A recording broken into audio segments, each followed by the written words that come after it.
declared Israel to be an apartheid regime. Don't fucking stop me while I'm cooking, you baboon in a suit. The chef is in. About to give you a fucking Chelsea Green, you donkey. Donkey.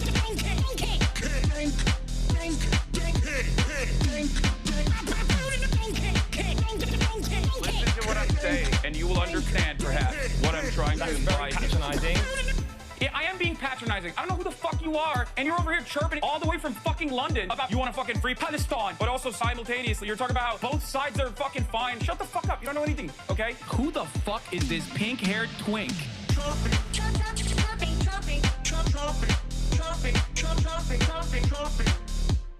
Dissolve the apartheid So what would you like to Allow see happen, Palestinians- Hassan?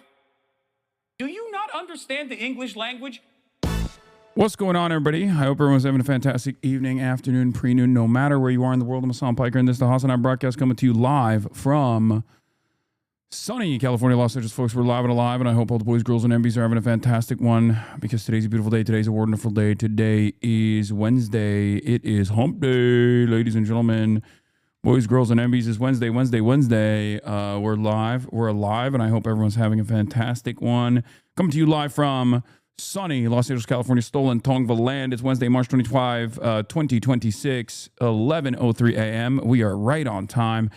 We're going to have a fantastic stream for you today. You already know what's up. You already know what's going on. There's already people in the chat going, most brain dead streamer of all time. Why are you live at this time? This is the time where I actually do it. Do the dang thing. You know?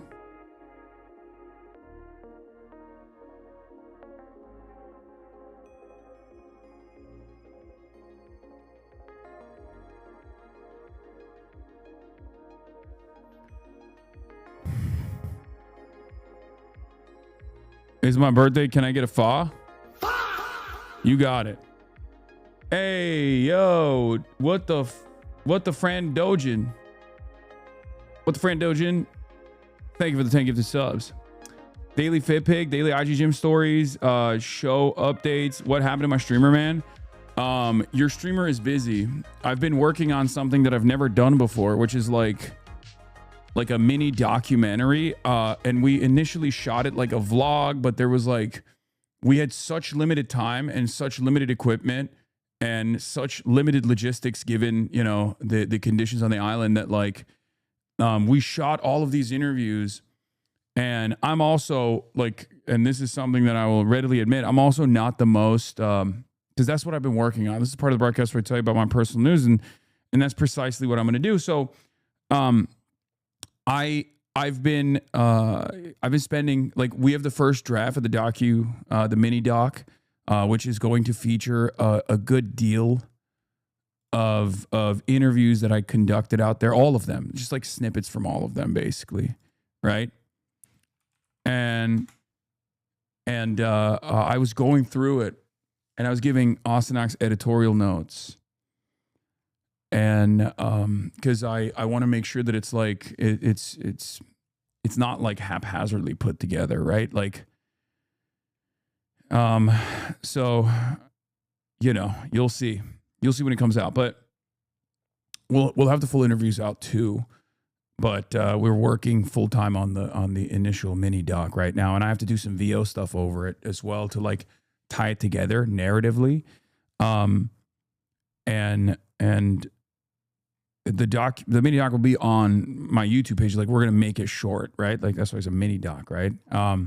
So that's what I've been working on. I'm trying to put together a narrative, just cover it on stream. No.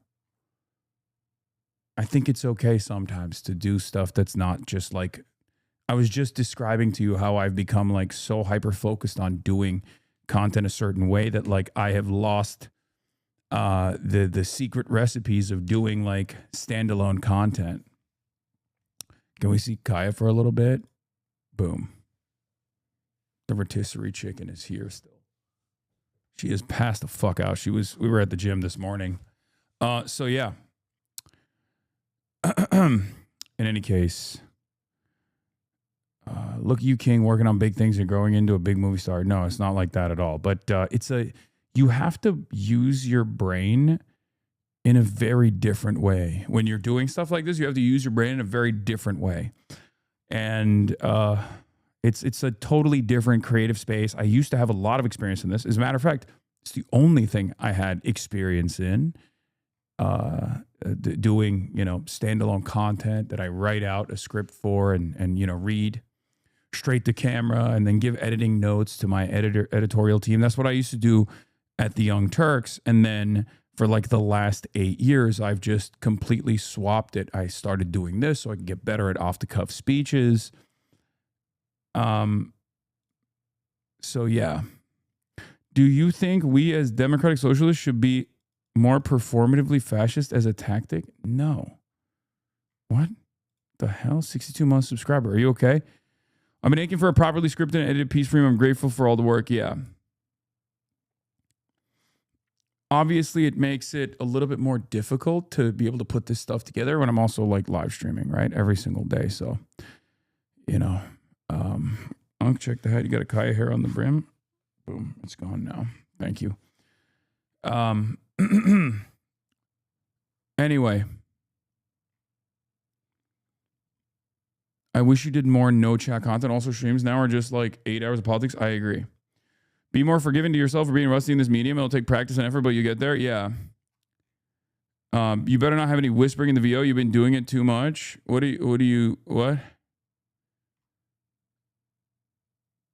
Someone holding you hostage in your house while you're whispering? Am I? I don't know. I don't know why I've been talking like this.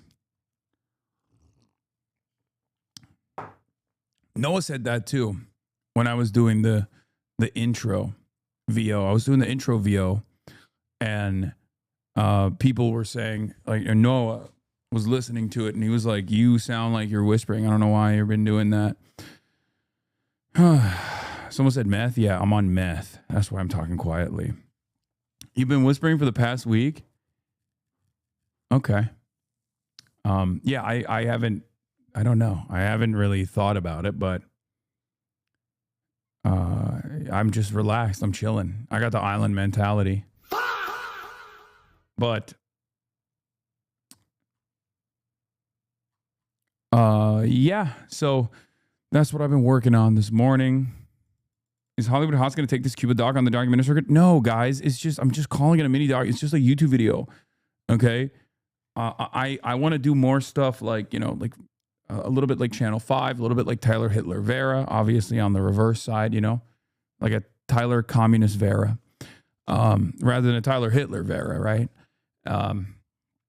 Because these things do very well on YouTube, and I want to make more standalone stuff. So that's what I'm trying to do. My dog Hassan, you're my hero, sir. Keep fighting a good fight. Support you 100%. Yeah. Tyler Castro Vera. Yeah. So you want to be Nick, not Shitley? Yeah.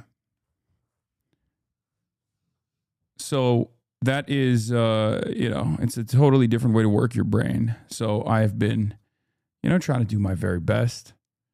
And I do feel like I need to get like a speech coach or something so I can do, because I'm doing a lot more speeches this year, right? I'm going to college campuses and whatnot. And I feel like I need to do, I need to get like a speech coach. Is that the right thing? I don't know what it's called, so that I can get better at like performing at these events. Because I don't know I have no idea how to do, like, write a speech and then read it out loud. Like, I can do teleprompters. I can wing it. Sometimes if I wing it, it's good. Sometimes if I wing it, it's not so good, right? My mentality always has been, not being mean, I think it would help to write them beforehand. You tend to do off-the-cuff, improvised speeches. Yeah, but I don't even know how to do a written speech without just like straight up looking down and reading it, right? But I do feel like, I do feel as though if I just keep winging it, and I'll just get better, right? I mean, I couldn't speak off the cuff to save my life when I first started on this stream, when I first started like 8 years ago. And now I never shut the fuck up. So who knows? Removing the filler words make you seem like a good public speaker. I do add a lot of filler words. That's true. I think the reason why I add a lot of filler words is because, one, I'm uncertain of myself, right? And that uncertainty comes out with all the different filler words that I add on. But outside of that, filler words are a good opportunity for me to think. So yeah, you can transcribe a previous speech you did that you liked, went well, and then use it as a template. I took the LeVar Burton masterclass on storytelling before I had to give a speech at my brother's wedding. That shit helped.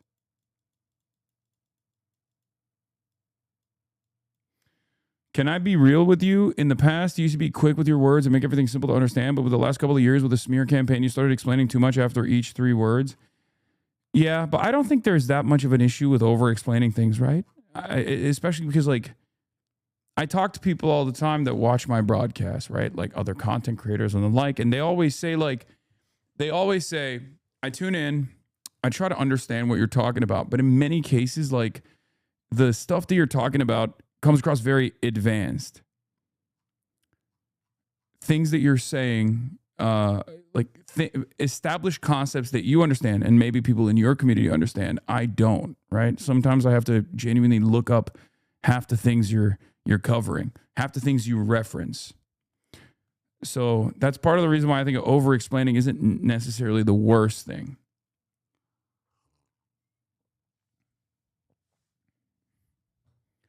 It does if you want to re-edit content for TikTok, you get too wordy. Your pausing during videos has gotten so much better. Thank you. Highly recommend a speech coach then. Because these speeches are more than speaking off the cuff. While that skill helps a lot, having an overall structured narrative for a speech makes it so much more effective. I believe your Cambridge speech, while somewhat off the cuff, actually had a great structure. Yeah. I like your vibe. It's more personal. There's a time and place for different styles. Keep it up. Thank you. It depends on the situation, but generally you're good at making things fairly simple to understand. Don't over-explain. Simplify and make the content relatable. Thanks, guys. Okay. Where was I? So yeah, that's all I got. Personal news wise, I worked out this morning. I did squats. I'm weak. I'm a weak man. It's Epstein Fury Day 26. Iran U.S. peace demands are happening. Trump is begging Iran. Iran says no. U.S. targets farm in Colombia with Ecuadorian military. DHS funding at play. Abdul race heats up as Dems yell at left flank of the base. Get in now. I'll talk also about the Reuters report that just came out. Because, like, after a week of people complaining, I don't know if you guys saw this, but after a week of complaining, it turns out while we were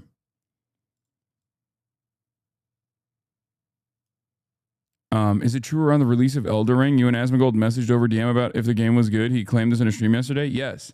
I used to have a much more polite relationship with Asmongold.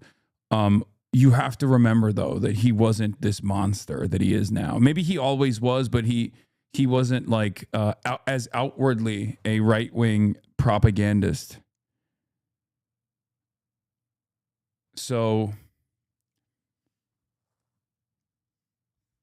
I don't know why he wants to appear as though we're like close friends or something, or were at some point. We never were, but we were definitely. We definitely had a much more professional working relationship in the past. It's no longer the case, of course. Obviously, he has spent a decent chunk of the last 2.5 years actively trying to undermine everything I do in terms of my Palestinian advocacy. He has done everything in his power to try to get me deplatformed. He's actually seen a little bit of success in getting me deplatformed and getting my friends deplatformed as well. So, who amongst us hasn't had a coworker turn into like a neo-Nazi?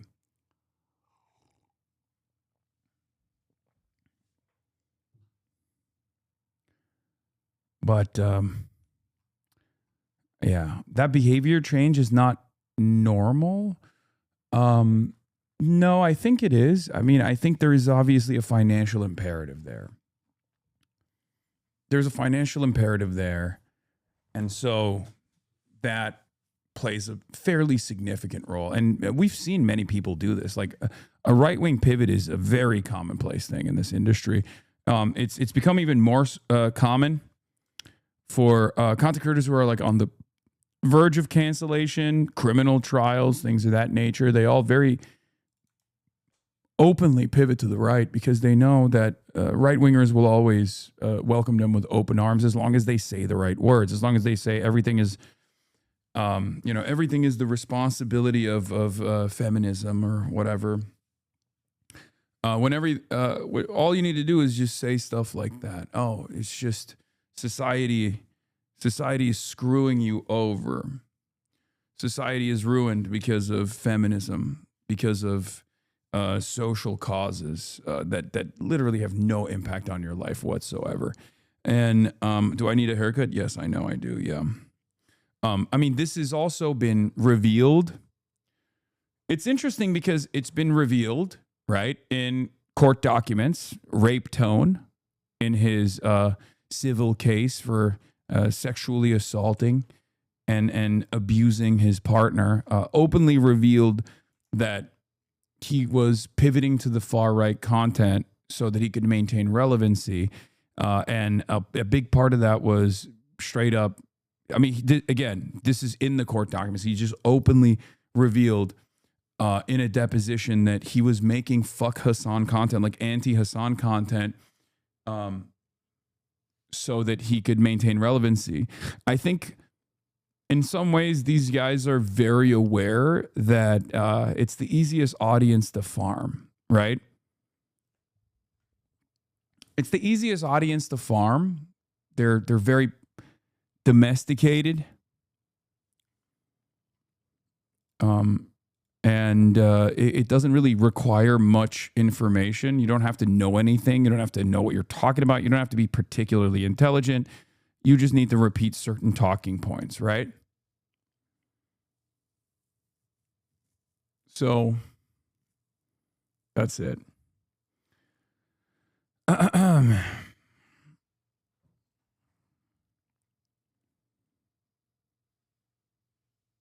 More Pickets made like 200 videos about you all saying the same thing and people still watch him. Their viewers are actual cattle. Yeah, no, it's definitely, I mean, it's the lowest common denominator content. And I think a lot of people respond positively to it. They're very, they're not particularly intelligent. Yes, I have a Slate, oops, on camera. I have a Slate podcast convo that I shot the other day that just came out. There's also another one at the Scottish National.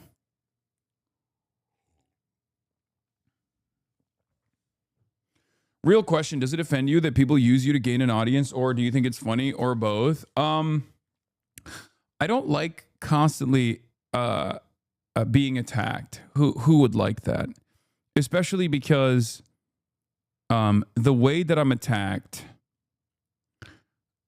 is it undermines my goal, right? My agenda, my goal is to educate people, is to bring awareness to a perspective that most people in the United States of America are not privy to. So for that reason, like I want to do advocacy. I want to educate people, and I require charitability from the audience.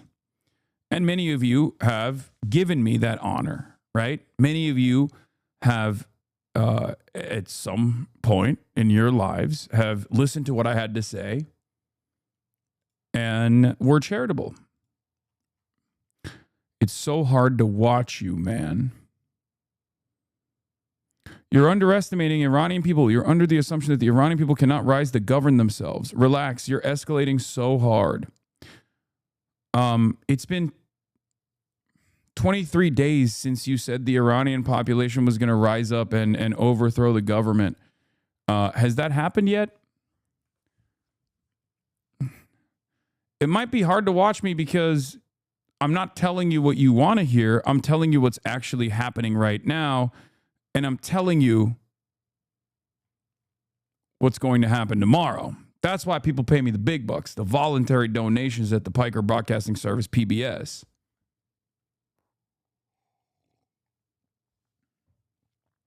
I have a friend who's into the whole Manosphere podcast and content. He showed me Tyler Oliver's video on the Jewish community in New Jersey. I sent him a song debunking that video, and my friend never watched it because he said he heard Hassan was a propagandist. What is this? Yo, so glad you went through to LA and not Miami. Yeah, I mean, this was part of the reason. Activists who went to Cuba to provide humanitarian aid have been arrested in Miami airport upon their return. More details to follow. Yes, I'm familiar. I know. A bunch of the people that came back from the flotilla were actually stopped at the airport. No, it's not so easy. Yeah, I think the reason why, and you should probably ask yourself why, that's the question, is like when you tune in to this broadcast, why do you find it so hard to watch when, tens of thousands of others don't see it that way, right? And I think it's probably because you have some hangups about what I have to say. And that's perfectly valid. It's perfectly understandable. I'm covering a perspective that you probably have not encountered or you have thought about. You lie just like Asman. I'm not a Pedostiny fan. Yeah, I don't know what's happening here. I don't know why people, I do have a multifaceted, multi-pronged angles of attack right now that I'm receiving. So, there's going to be people, I guess, that come from all different backgrounds and different ideologies that have issues with what I have to say. All I ask of you, and I used to say this a lot more frequently, but all I ask of you is just to be charitable, just to hear me out. You're not a baby. You're a man. You're an adult. You have the capabilities of critical thinking. So I will only ask of you this one thing. Just tune in for a little bit and try to hear me out. Try to listen to what I have to say. Try to be charitable. Okay? That's it. And, you might be surprised with what you find. In any case, let's get to the news. There's a lot going on in the world, obviously. We are about to see levels of Hasbara we've never seen before. I mean, we're already seeing it.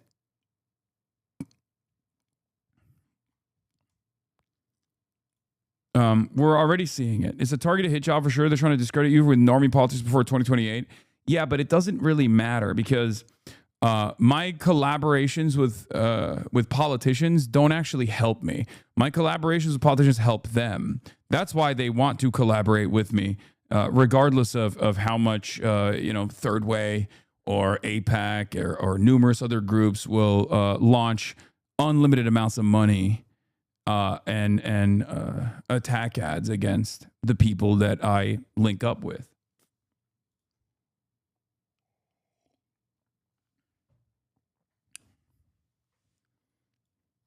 My dad says you're a hypocrite because you make money. I told him it's like if you care about the earth and the future, why do you drive a car instead of walking 4 hours to work? Is a system we need to change? Yes. It's a good counter, chatter. Good job. Collabor Francesca Hong in Wisconsin, please. She's winning now. No, I will be. I don't know why we haven't. I don't know why we have not actually set it up yet. I'll ask my team.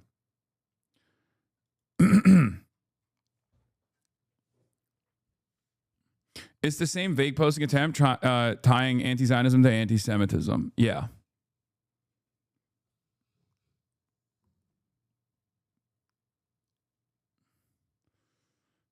Yeah. What do I do with my friends who only seem to mention or care about you when you buy a house, buy a car, your dog gets hurt, etc.?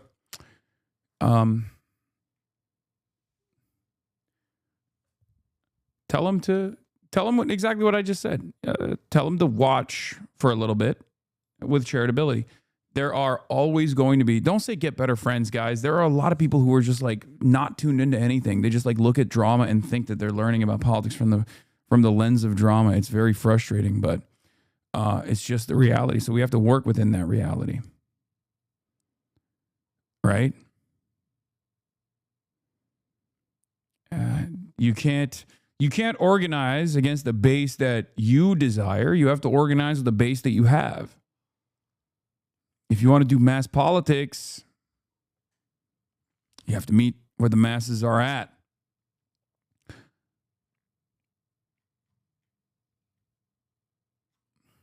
Anyway.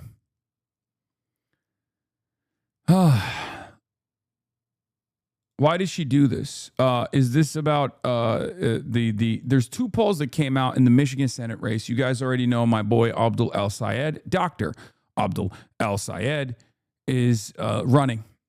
And unfortunately, there hasn't been a lot of media attention to this very important swing state Senate race.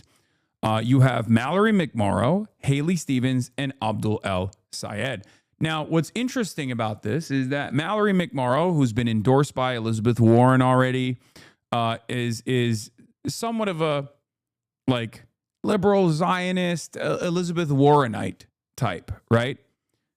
Whereas Dr. Abdul El-Sayed is our guy. He's the left flank candidate. We don't align 100% on issues, but we align on issues that matter quite a bit, both on the domestic stuff and the way he communicates, and certainly on foreign policy as well. Dr. El-Sayed has the Bernie endorsement, right? I think it's been especially cruel that they focused on you out of 600 activists and turned the coverage into you staying at a 5-star hotel, etc., rather than the plight of the Cuban people under the blockade. I know it's very, very, it's very disgusting. It's very cynical, and I hate it, but there's not much I could do. So there's two polls that came out.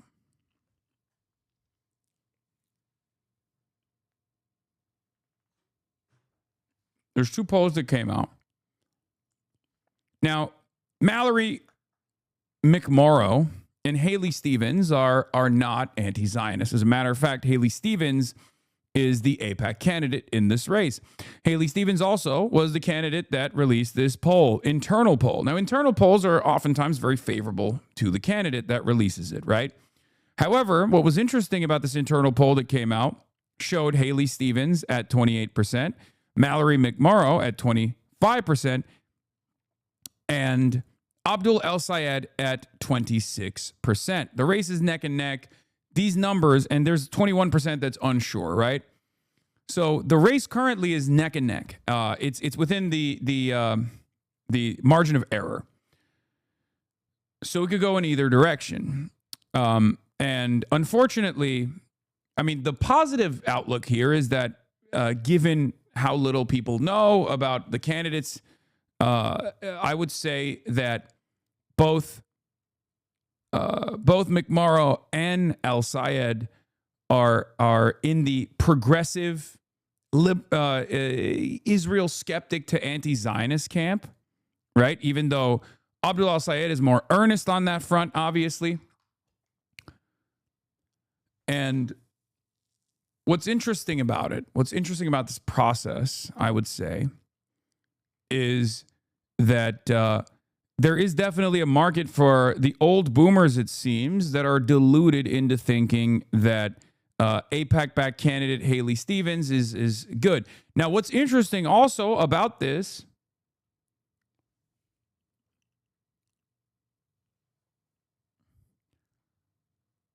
is the fact that this own internal poll that they released shows that on the informed ballot, when people learn about the positions and background of each individual candidate, Dr. Abdul El-Sayed gets up to 38%. Haley Stevens is at 35%, and Mallory McMorrow is at 22%. This is good. Now, Mallory has also submitted her position papers to AIPAC. You do that because you want either AIPAC donations or you want to show AIPAC that you're not a threat.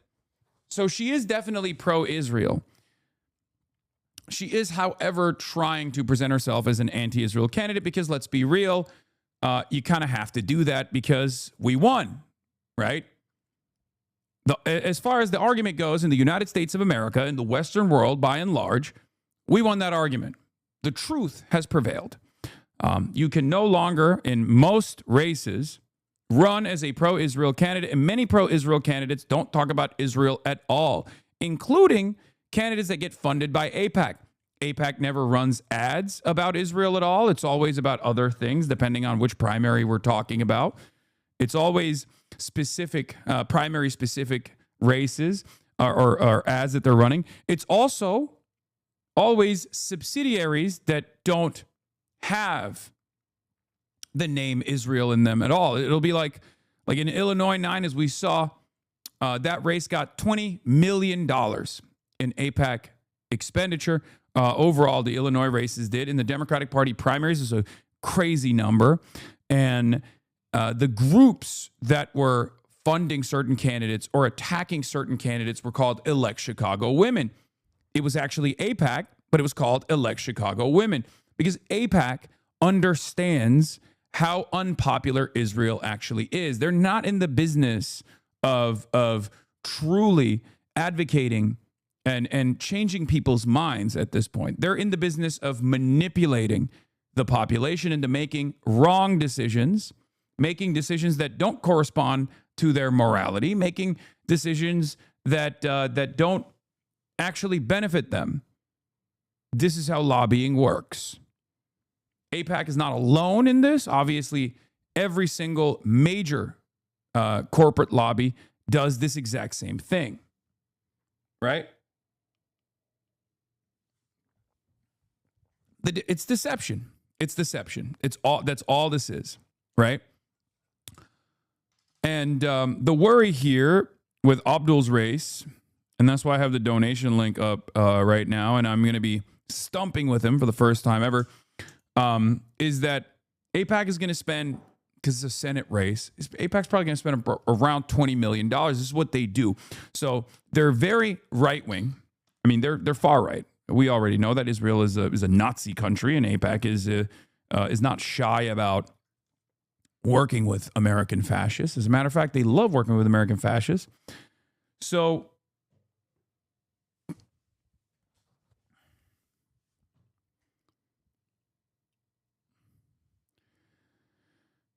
what AIPAC usually does is they spend against all the anti-Israel candidates, and then oftentimes they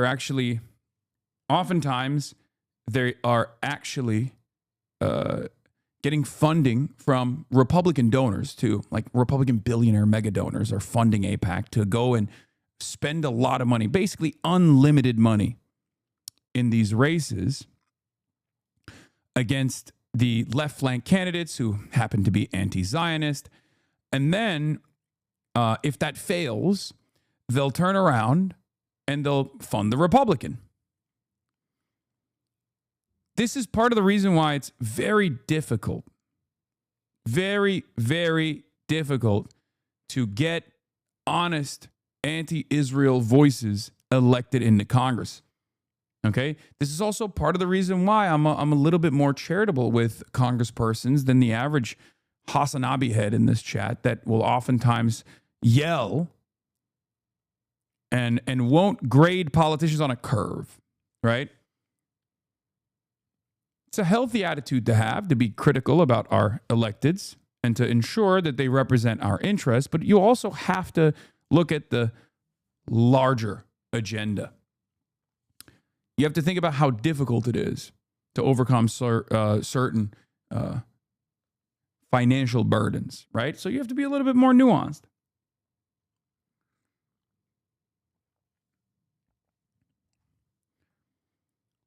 But yeah, I suspect that in the midterms and certainly in 2028, you will hear from a lot of candidates who say, yeah, you know, I got AIPAC money for like a decade, but I just didn't know how bad Israel was. They're going to do that. So get ready for that. But this is also part of the reason why I keep repeating that AIPAC is not the end all be all. Okay?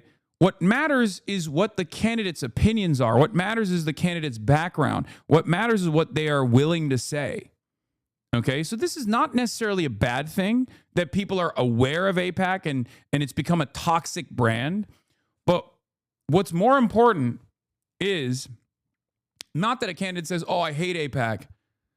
What's more important is that a candidate says, I will make Israel stop. Okay? Israel relies on unlimited donations from our tax dollars to both defend themselves, which is, fungible expenditures. So that goes into offensive capabilities as well. That goes into them funding their own healthcare initiatives, something that we don't offer to our citizens here. I will stop that. No more unconditional aid to Israel. A lot of these candidates won't say Israel has done a genocide. A lot of these candidates won't say Israel is an apartheid. These things are true, and candidates should say them. So simply claiming that you're not going to take AIPAC donations or whatever is not enough. Pizreal, all these people you get behind will vote for Iron Dome, money, and defense weapons. Get fucking real, man. All right, brother. You're charitable because you're a Democrat lib. Just be honest. Vote blue no matter who, but make it DSA members. Hey, man. If you find an opportunity to offer material support to Hamas, let me know. Okay. Do you got a route there? What's your suggestion? Oh, that's right. You have no suggestion. It sucks that these are the cards that we are dealt. And I will continue to apply pressure to candidates. Don't address my point. Do you think I'm in favor of giving Israel defensive weapons? Or have I not made it clear what my stance is while you were typing that out?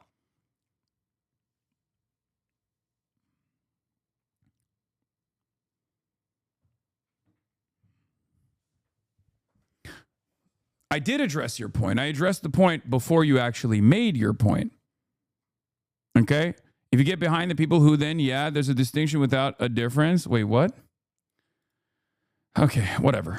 I want to invent my own basis on, stop dismantling my delusion. I don't think the base is necessarily far off from not making the distinction between defensive and offensive weapons. This distinction is not being made by the majority of people. And I don't even care if the distinction is being made by the majority of people and they're demanding that Israel continue getting defensive weapons because we must defend them.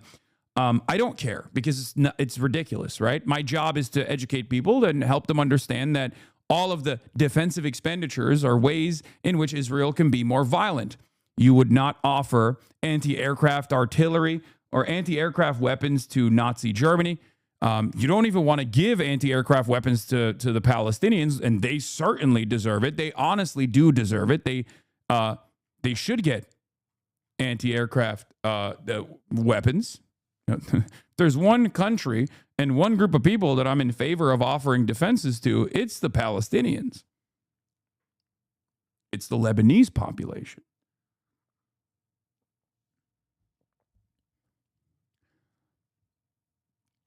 Yeah. What is this? I admire Hassan Piker because he broadcasts to 11 billion streamers for 1 million hours a day and also has the entire DNC establishment constantly saying the worst things about him nonstop and still hasn't gone insane. If one person is mean to me, I mope for a week. He crashes out daily over his own chat, but yeah, sure. Okay, buddy. Yeah, I will be honest. I am insane already. That's why I can do it. I've received a ton of hate on this site, sometimes coordinated, but I don't think I could withstand the combined attack of GOP, DNC, and the Manhattan Institute, Hosborough, the Mossad, CBS, New York Times, Wall Street Journal, Free Press, Fox News, CIA, and all the other think tanks, slime, and internet grifters combined. They wouldn't be coming after someone so hard if they weren't feeling threatened. This might be the biggest attempted media takedown I've ever seen, especially against someone who isn't a politician. I mean, yeah, the reality of the matter is this, okay? I will always have thick skin, and you should too. But remember, the reason why they're doing that is because I am a fairly sizable megaphone for you, okay, for your opinions. Yes, I do engage in advocacy. Yes, I try to educate people. But the reality of the matter is, at the end of the day, there are a lot of people who have these opinions. I'm just helping them. I am helping people like you in this audience and whoever actually tunes in and is charitable enough to understand what I'm saying or listen to what I'm saying without immediately getting mad. I'm giving you the tools to be able to better communicate your opinions, your worldview. I think a big part of the reason why people are frustrated is also because, and the reason why they're doing this to Abdul El-Sayed is because they don't want the Zoran thing to happen. Okay? Yeah. They don't want the Zoran thing to happen with Abdul El-Sayed. They hate, like, a lot of these people that are fake nice to Zoran fucking do not want this to happen ever again, okay? They do not want another Muslim anti-Zionist candidate who will advocate for decoupling from Israel, who will advocate for Medicare for all, who will advocate to abolish ICE. They do not want, especially in the Senate, they do not want that to happen. Okay? And it's really interesting because I keep reiterating this point over and over again. I'm just one person, right? I'm a place where people congregate, like-minded people, but I'm just one guy. I'm not like hypnotizing people into arriving at these conclusions.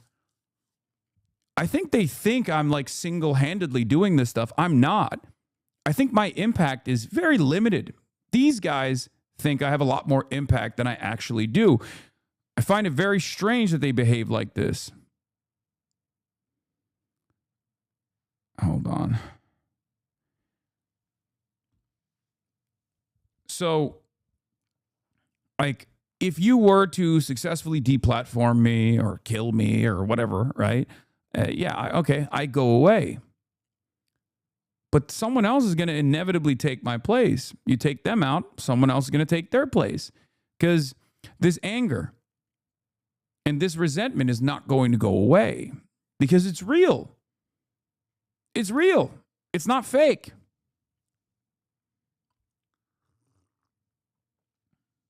Your largest impact on the Zoran campaign was that you had a bunch of people who watched you end up canvassing or working for him, not changing people's minds yourself. Yeah, absolutely. I am not capable of single-handedly changing the outcome of races. I mean, and sometimes even if a candidate is doing their very best, they can still, even if I support them, they can still lose, right? I mean, Kat Abel-Ghazaleh is a great example of this. Like, I think overall, most people didn't care about her, like foreign policy papers at all. They didn't care about that. But at the end of the day, she got very close and it was brilliant. It was awesome. The fact that she was like so close to seizing victory against the candidate, Daniel Biss, that got pretty much all of the endorsements that you need to get from the Congressional Progressive Caucus to local electeds. And Kat Abel-Ghazaleh was able to defeat so many other candidates, including the AIPAC-backed candidate in that race as well, at the age of 26 with no experience whatsoever. First campaign. I think that was a testament to the fact that, one, I can't single-handedly change the outcome of a race, right? I think we found that out. But two, we can give a pretty solid push, pretty reliable push to candidates. She got within the margin of error, and it's still fantastic. But obviously,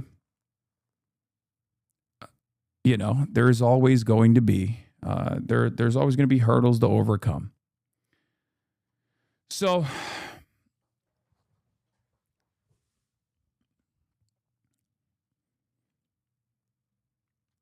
Bernie and AOC and all the progressives need to endorse Abdul now. Bernie has already endorsed Abdul. Abdul El-Sayed was early. It was an early Bernie endorsement.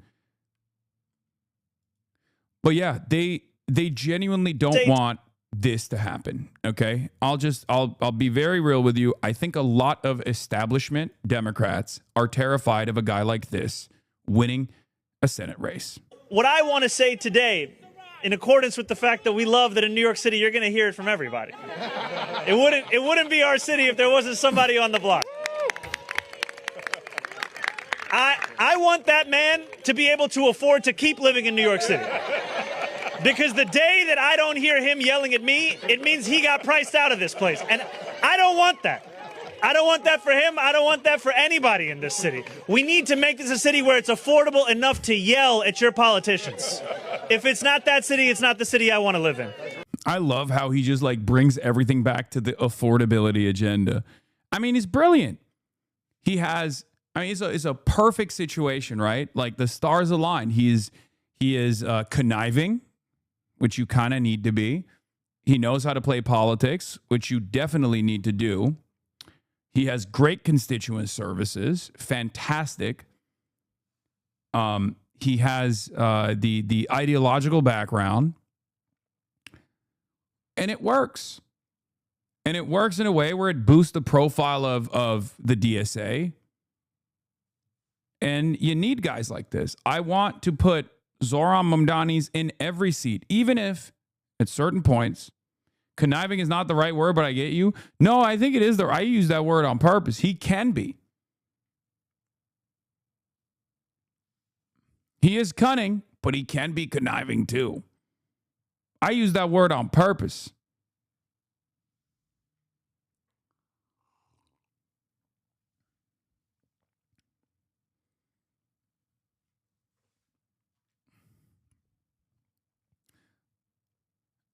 Anyway, if what you said were true, they'd be doing it now. What is this? I'm confused.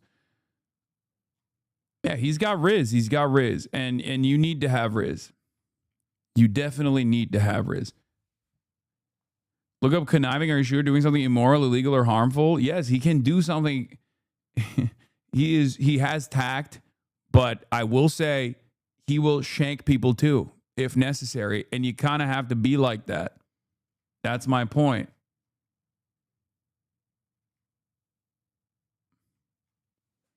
I wanted to use a negative term. Okay, guys, stop hanging off. He's just. Let's be clear about it. So let this be a city where we have this, where we worry about, are the Knicks going to win the championship? Or we ask ourselves, why is a $9 latte $9? Let this not be a city where we ask ourselves, is government doing enough to build affordable housing as quickly as it can? Today starts to answer that final question. Thank you so much. So yeah, he is singularly invested in being a movement guy and doing sewer socialism, doing good constituent services, leaning into the promises that he made, and show anyone around the world, if not certainly around the United States of America, that like you can have better politicians, you know? That democratic socialism isn't scary, right?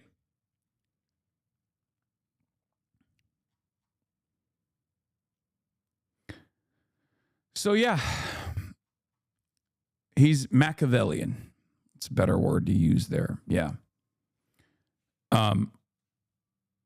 Carl Bayer says, I usually push back on this kind of allegation, but the sheer scale of these attacks on Hassan, the timing, and actors involved all point directly to coordination. And it would probably be a good idea to keep track of who participated.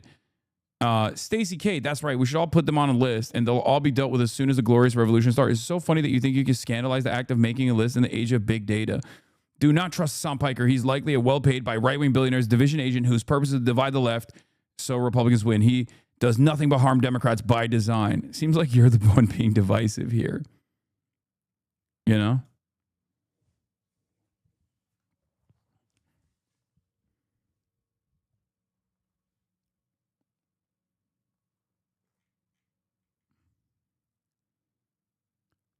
Michael Brooks, rest in power, had it the right way. We got to be more Machiavellian. I think so too. I think it serves us well. Yeah, Tim Miller is doing this to another one of my candidates, just like he did to Zoran. He's now doing it to Abdul El Sayed as well. You know, this is another thing that makes me look a little side-eye. But again, Tim is doing something in this circumstance that the overwhelming majority of, like, he is not criticizing Dr. Abdul El-Sayed's statement here. He's criticizing 90% of Americans at this point, right? Because when Dr. El-Sayed quote retweeted the price of gas has jumped in Lansing and said, thank an AIPAC bought politician, he's literally doing populism. Okay. He is doing the right thing. That's good campaigning. That's good messaging. Okay. Anyone that side eyes this kind of stuff to claim that this is in any way, shape, or form anti-Semitic is ridiculous. I think out of all of the like centrist, right-wing, think tank adjacent, think tank backed spokespersons who have now embedded themselves in the Democratic Party, I think Tim is probably one of the nicer individuals, but he does actually do this kind of thing all the time in moments that matter, right? In moments that matter. So, you know, he did this with Zoran, the whole why don't you condemn, globalize the intifada was Tim Miller's line. And it was massively consequential, in my opinion. Not consequential because it actually harmed Zoran, but consequential because I think it changed the way Zoran communicates about certain things. His initial response was very good. His initial response to that question was really, really good, right?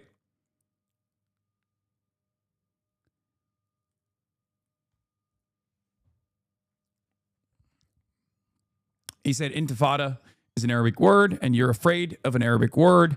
The Holocaust Museum in Arabic will say the Warsaw Ghetto Intifada. It just means uprising. That's all this is. It's correct. It was the truth. You should never stop saying the truth. That's my number one principle, okay? Oh, thank you. That's my number one value. That's what I always advocate for, and I will continue advocating for that. You have to always say the truth. It's the least you can do. Okay? And unfortunately, Zoran actually backed away from that, if you guys recall. And ever since then, his communications on this issue have been very, like, he just has too many concessions, in my opinion, especially considering the fact that his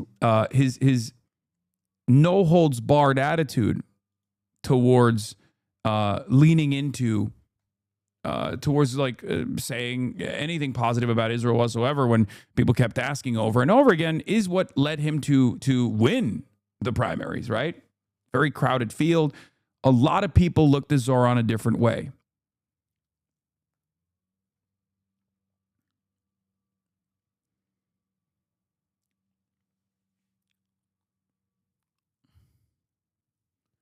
We should not allow never Trumpers in the left. If you want to be on the left, accept it the way it is. People like Tim Miller want to have status quo, Dem Party, and the definition of a moderate Republican, if we're honest. No, I agree 100%.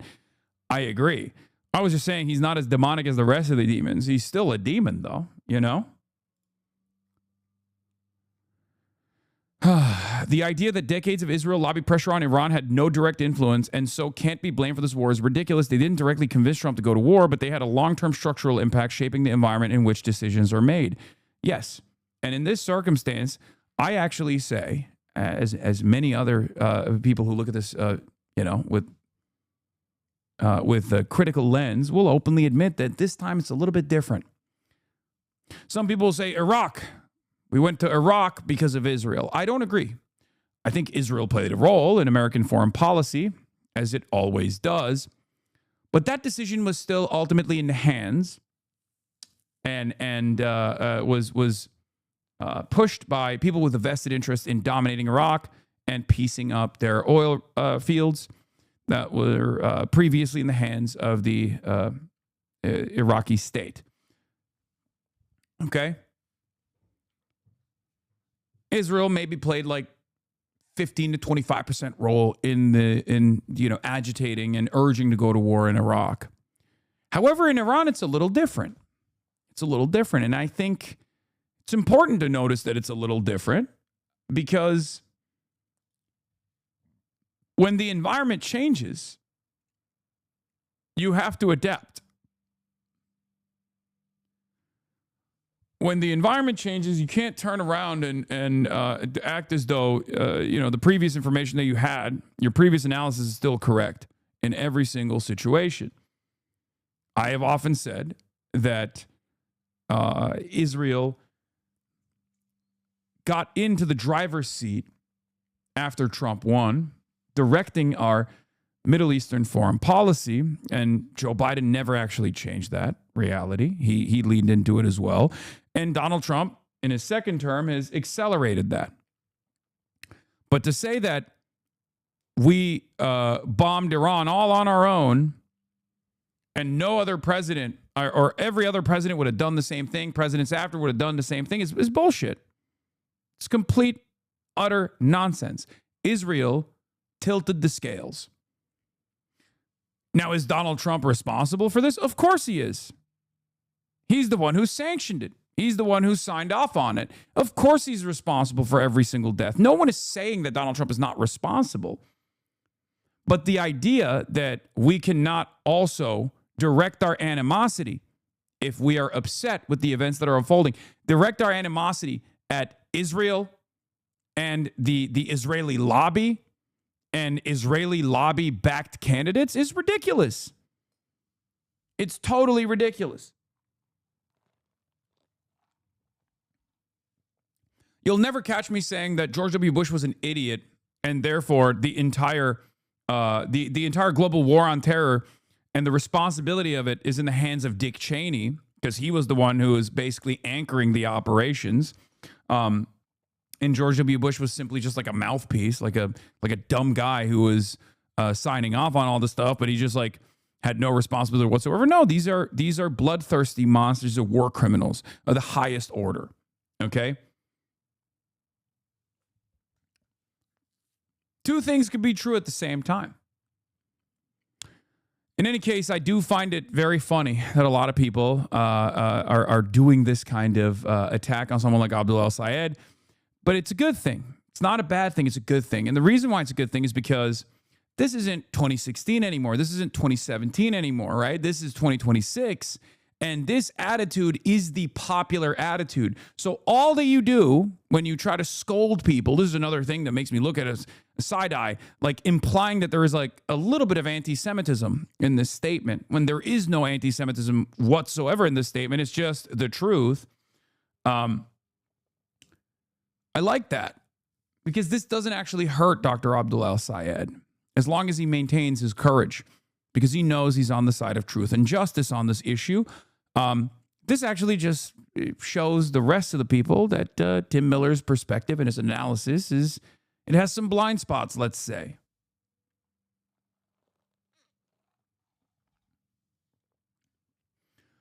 The war is not the fault of AIPAC politicians broadly. It's the fault of Trump. You can say Bibi or MBS influenced it, but domestically, the person to blame is Trump. Throw in Lindsay if you want.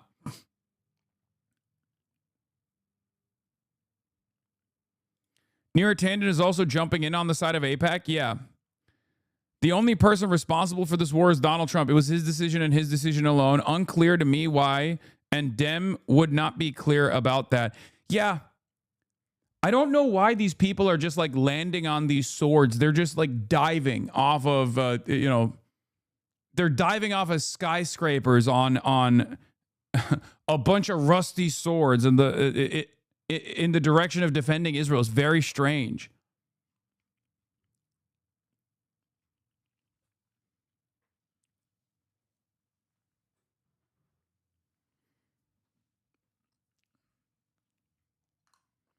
Oh, God, they're doing Trump is bad like they do Bibi is bad, not Israel. Yeah. Yeah, guys, you don't understand. It's only Adolf Hitler that was bad. The rest of the Nazis were fine. You know, it's kind of like that. And of course, if you're wondering why Neera Tanden, head of Center for American Progress previously, is diving on this sword, here's a photo of her doing a softball interview with Netanyahu in 2015, an event which caused a scandal because she was so clearly whitewashing his authoritarianism. Right? And Center for American Progress is supposed to be a Democratic Party think tank that is not in the center, but on the left. Now, I say supposed to be because it's not. And I know people that have worked there. There are some wonderful people that have come out of the Center for American Progress, as a matter of fact. And yet, the reality of the matter is, it is yet another one of these Democratic Party think tanks that is center-right. It's that simple. That's why a lot of these guys are chirping. Because these guys, as I said yesterday, when these attack ads started, when these attacks, got some motion, these guys would rather lose over and over again. They do not care about saving democracy. They do not care about winning elections. They certainly don't care about defeating the Republicans. They are singularly focused on maintaining their grip of power, no matter how much that power erodes. As long as there's a couple Democrats that are going to open their doors to these lobbyists, they're fine with that. They're playing the same role that the Republicans are in many ways. Like the Iran war is a great example of this because both parties, it's bipartisan. Let's be real, right? It's uniparty. Going to war is always uniparty. Maybe there's some exceptions, right? But going to war is something that a lot of Democrats also want to do, especially with Iran. Part of that is because of their ideological zealotry. Part of that is because they have vested interest in continuing to grow defense contractor budgets, right? There's like a lot of corporate sponsorships at play here. Part of that is because they're ideologically committed to Israel. Part of it is because they're worried about the money faucet that Israel represents in American politics turning against them. They don't want that because they'll lose their seat that way, I guess. But yeah, at the end of the day,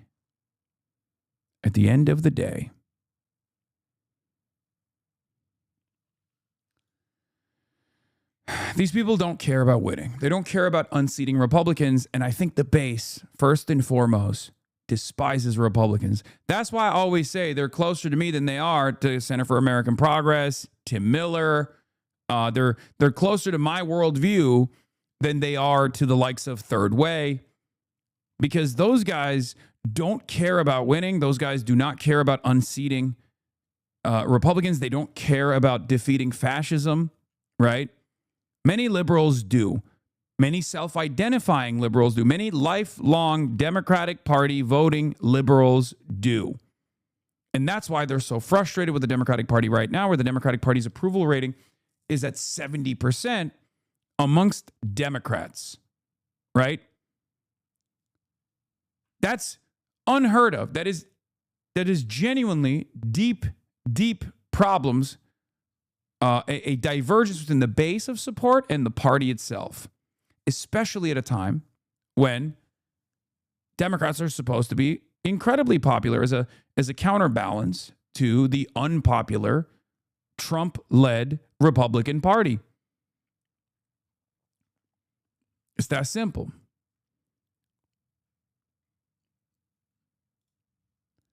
I said this yesterday. The entire Israel First Republican Party is actively coming after me and Abdul El-Sayed today. This kind of outrage, manufacturing, and false smears no longer works. Americans have awakened to the reality that we must stop Israel. There was another thing I also said, but I can't. Where is it? Where did I say it? I can't find it. Anyway. 70%? No, 70. That's really bad. That's 70 for Democrats. Only 70% of Democrats have an approval, a positive opinion of the Democratic Party right now. That's terrible. It should be 90%. It should be 90%. When Trump is president and they all despise Donald Trump, you're supposed to rally against the only other option, right? That's usually how it works. But yeah, A.L. Jacoby has been coming after me. A lot of the classic Hasburists, the outrage manufacturers, have been coming after me pretty aggressively, and they're doing my favorite thing. This is my favorite thing. I've been very clear about this. I hope they continue doing this, where they post things that I'm proud of, things that I'm open about, things that I have said, dunks, if you will, instead of the things that they take out of context. Literally doesn't matter. He can prep with whoever he wants. He can prep with Benny Morris if he wants. There is no what you support terrorism ? No, I don't. I don't support the state of Israel, and I don't support the state of the United States of America. Literally. Like, they're like, oh, he said America's doing terrorism. Yeah, it is. Who? What American supports everything that this government does unconditionally? Yes, I do not support the terrorism that the United States of America contributes to around the world. I've been saying this for the past 10 years, as a matter of fact, and I will continue saying it as long as America keeps waging unjustifiable wars around the world. It's that simple. We wage economic terrorism, as we are currently in Cuba, strangling the island. We engage in imperialism, direct boots on the ground warfare, destabilization all around the world. We kidnapped the head of a sovereign nation, black bagged him in the middle of the night, killed a bunch of his security detail, flew him out to New York City to put together a mock trial. What can you call that if not terrorism? It's completely ridiculous. We've been bombing fishing boats off the coastline of Venezuela for months and celebrating it. We double tapped a school in Iran. That's terrorism. To which I replied with, what would you call 2+ years of live stream child holocaust if not state-inflicted terrorism? Because that's precisely what it is. I think, once again, honesty is the best policy. Number one, we must seek truth from facts. Number two, honesty is the best policy. Just stand on your principles, say the truth, and eventually people will come to terms with you, okay? They will understand where you are coming from. Can you prove that last one? Double tapping a school? Yes. Were you asleep? Hello? First day in Iran? What did we do? It's literally on the New York Times, on Reuters, on Associated Press. It's unbelievable that you haven't actually encountered this. The government admitted it. The U.S. military confirmed it.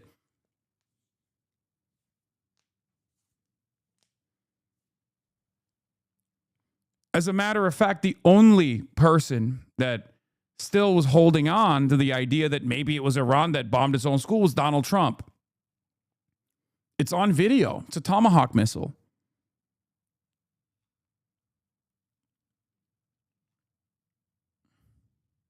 Were you in a coma?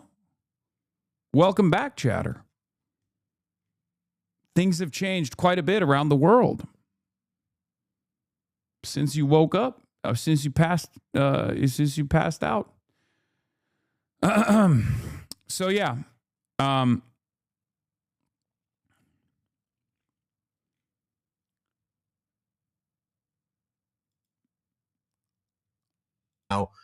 Abdul Al-Sayed getting that Midas touch boost, and I love that.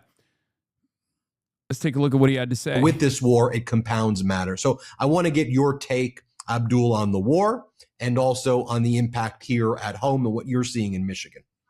Yeah, Ben, I appreciate you covering this and being as extensive in the coverage as you have been. This is an illegal, unjustified war, but somebody's got to pay for it. And that someone is us. We're paying for it to the tune of hundreds of billions of dollars and counting.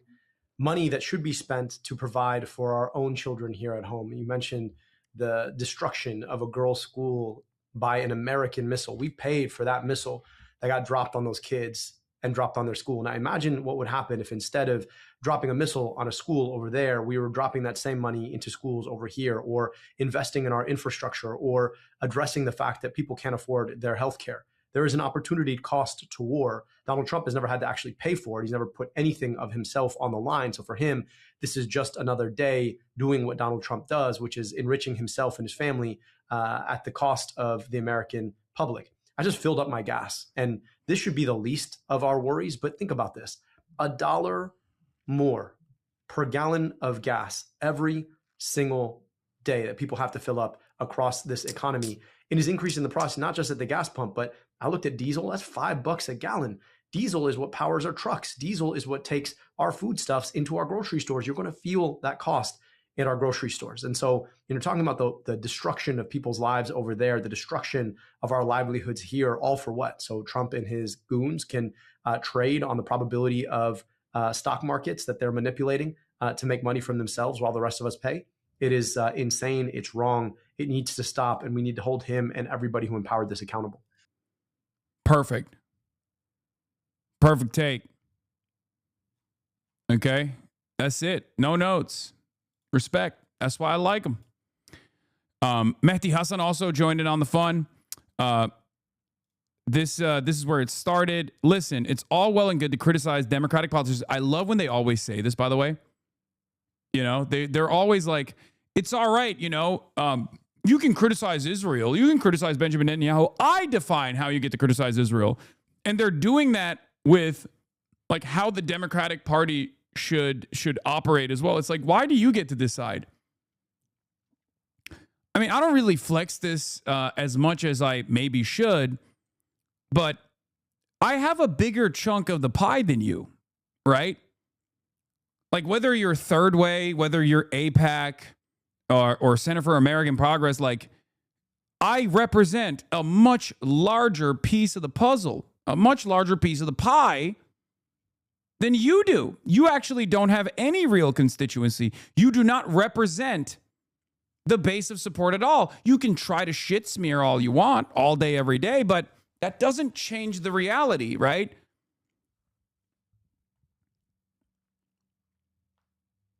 That's it.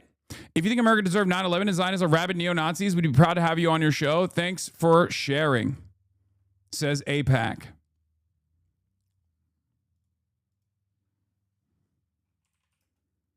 I'm going to repeat that and go, yes, Zionism is a fascist ideology, just like Nazism is.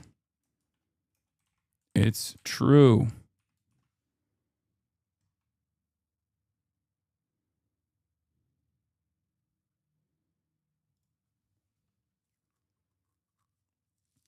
But in any case, so Michael A. Cohen, not Trump's lawyer, former fixer, says, listen, it's all well and good to criticize Democratic politicians for holding events with Hassan Piker, but don't forget the bros at Pod Save America who have had Piker on as a guest multiple times and invited him to speak at their CookieCon conference. He's the guy sitting between Tim Miller and Simone D. Sanders, right? To which John Favreau said, yep, there he is, a person we debate politics with. Thanks for sharing. To which Michael A. Cohen responded with, I think it's important to debate politics with a guy who routinely makes anti-Semitic statements. The state of Democratic politics in 2026. To which Mehdi Hassan replied with, my entire timeline is full of pro-Israel people saying Piker makes many anti-Semitic statements, but they can't bring themselves to actually quote or link to these many anti-Semitic statements. Right? And it's true. On paper, they can rob certain things of its context. And they try to do that to the best of their ability. They'll be like, oh, Hassan said Jews are inbred. It's bullshit. I call all reactionaries inbred. There are, 5-10-minute compilations, right?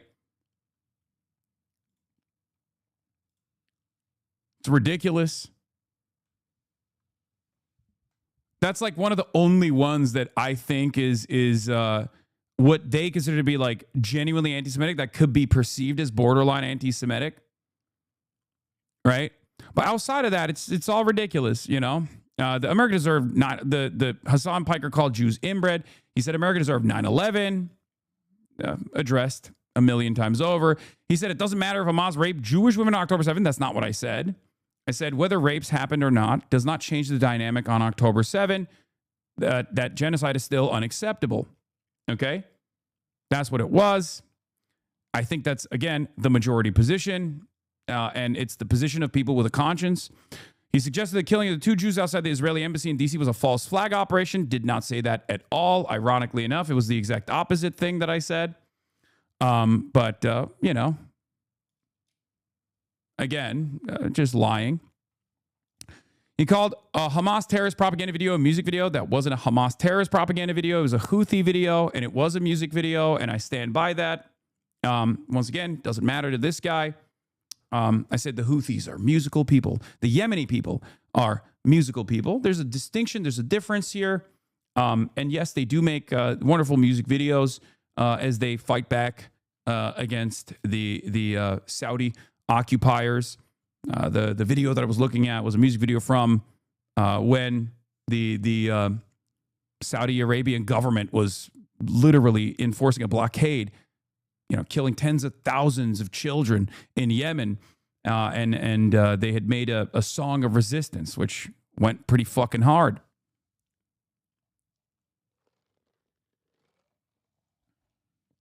They make great diss tracks, right? Or he gives his platform to openly supports Hamas and Houthi terrorists. Once again, I am in favor of international human rights, and people do have a right to militarily resist against genocide. People do have a right to militarily resist against apartheid. The real crime here is not people fighting back against genocide or apartheid. The real crime here is actually the apartheid itself, the genocide itself. Can't really do anything about that, really. Again, conversation has shifted. It's not 2023 anymore. It's not the month of October in 2023 anymore. Can't really get away with this. All of this stuff is basically just like, oh, he's anti-Israel and I don't like it, right? He said his favorite flag is the Hezbollah flag. He compares Zionists to neo-Nazis. Again, now they're posting my bars, okay? Then, because they move on from like things that they lie about, which are explainable, to things that are just objectively true, that they are totally indefensible from the Zionist side. So they just like reveal that position, not realizing that that is the majority position, right? That's just the majority position. And he's repeatedly justified and excused Hamas' October 7 attacks. I've not done that. He's someone who clearly hates Jews and loves Hamas. I do not hate Jews. He worships Putin and other communist dictators. Putin is not a communist, and I certainly do not like Vladimir Putin, nor do I worship him. But also, he's not a fucking communist. If he was a communist, maybe that could be a different dynamic there. But no, he is not a communist at all. And just recently, he said he prefers Islamist terrorists over America and Israel. Don't really know what he's talking about here, but I assume he's trying to say Hassan has said he's a harm reduction voter. Very famously said that. I am a harm reduction voter, as you guys know. And as a harm reduction voter, I always will vote for the lesser evil. And Hamas is 1,000 times better than Israel. It's just true. Facts are facts. You can argue against them. You can try to explain to me why that's not the case and engage in racialized drivel. But at the end of the day, it's just the truth. Hamas did not do a genocide. Israel did, right? As a matter of fact, Hamas, the orphaned sons, like a military group, a military formation comprised entirely of the orphaned sons of Palestine, were one of the few groups that was actually fighting back against Israel's exterminationist campaign, making it as costly as possible for Israel to continue raping and pillaging and destroying the civil society that Palestinians were able to create in spite of the occupation's best efforts to destroy their lives and livelihoods. So, there's that. And that's just the start. There's much more he's done and said, but yes, Mehdi Hasan, he's toxic. Son, the Hun's views and Nick Fuentes' views are equally toxic. They're not. As a matter of fact, there is a lot more similarity between Nick Fuentes' worldview and his ideology with people who are pro-Israel. Because Zionism is racism. Zionism is fascism. It's a fascist ideology. It's a religious, ethno-supremacist ideology that is exterminationist both in principle and also as a mechanism of said ideology. And that's fascism. That's exactly what Nick Fuentes wants. Nick Fuentes wants a white nationalist dystopia here in the United States of America, and he's very clear about that. He'll openly say it. He wants, and Richard Spencer has said this before as well, where they say, look, we don't have a problem with Israel. We just want to do Israel for whites here in America, for white Christians here in America. So yeah, those views are identical. I am not branding you as pro-Israel. You probably backed Israel's genocide in Gaza from the get-go, including the exchanges with me on this very site. And it is relevant. We know it's well documented and out in the open. The charge of new anti-Semitism was conceived by pro-Israel groups to conflate criticism of Israel with criticism of Jews. The fact that pro-Israel people openly on here are equating Piker, who, however outrageous they find his views, with Fuentes, a Holocaust-denying Nazi who openly and proudly attacks Jews, makes it clear this is about Piker's Israel stance and not anti-Semitism in abstract.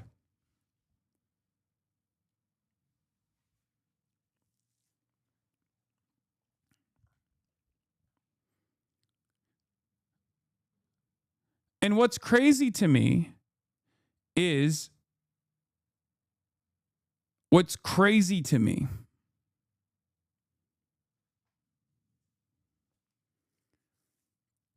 that, wait, what is this? I find it funny that the quoted statements are always a word or saying. Inbreds by itself means absolutely nothing. Sure, the whole statement deserve 9/11 in games means nothing by itself. Well, wow, are you proud of that? What a fucking communist fanboy. Brother, do you know whose chat you're in? There is 32,000 of us in here. You're alone. Look around. In any case,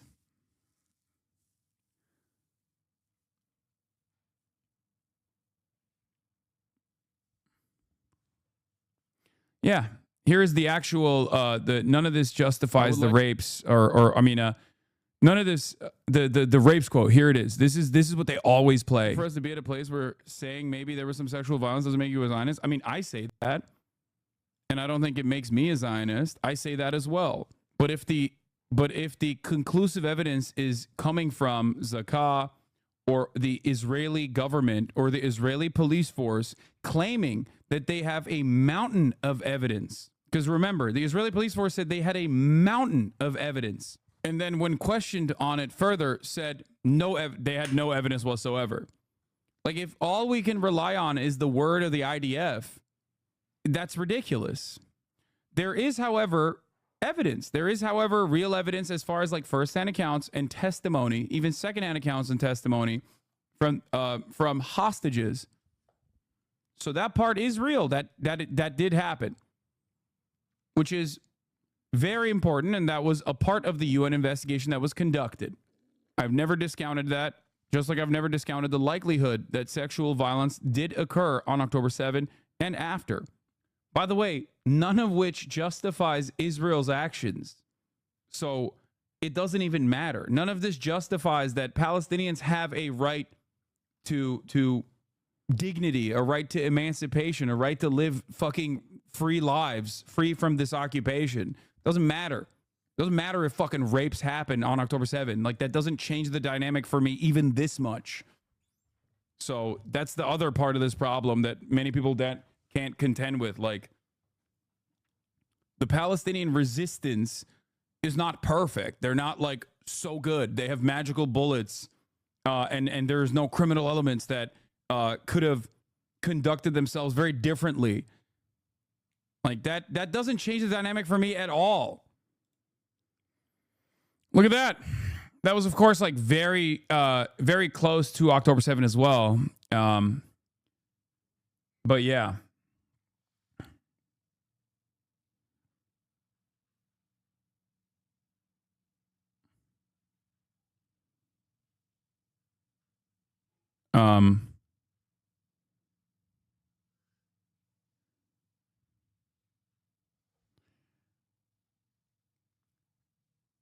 These guys, man, this is a concerted effort happening right now. They're trying to, this guy's saying the exact opposite. He says, there is a concerted effort happening right now that is trying to inject Tom Piker into the Democratic Party apparatus while kicking out the people he dislikes, members of the Jewish, black, and working class communities. We cannot fall for it, and we must fight against it. It's unbelievable how much more smoke, quote unquote Democrats, I don't even know if this guy actually is a Democrat, but like, it's unbelievable how much more anger and resentment centrist Democrats have against their left flank than they do against the right. Have you guys noticed that? It's very interesting, don't you think? It's very odd. So funny you cosplay in Cuba. Cosplay is what? A rich guy? Am I a rich guy or am I cosplaying as a rich guy? Cosplaying is what? Cosplaying is what? An out of touch white guy who is you know, on a like treating poor people, poor Cubans as a safari, because like that's the argument that people are trying to advance, right? Like that doesn't even make sense when you say so funny you cosplay in Cuba. No, I'm just me. You know? I'm a financially successful person who did something that you find unconscionable, which is care about other people, you know? Bring awareness to their plight, talk about who's actually harming their day-to-day existence, while also simultaneously trying to deliver aid to these people, necessary aid. So that's what I did. You know? I get a lot of clothes from brands. They send it to me for free, right?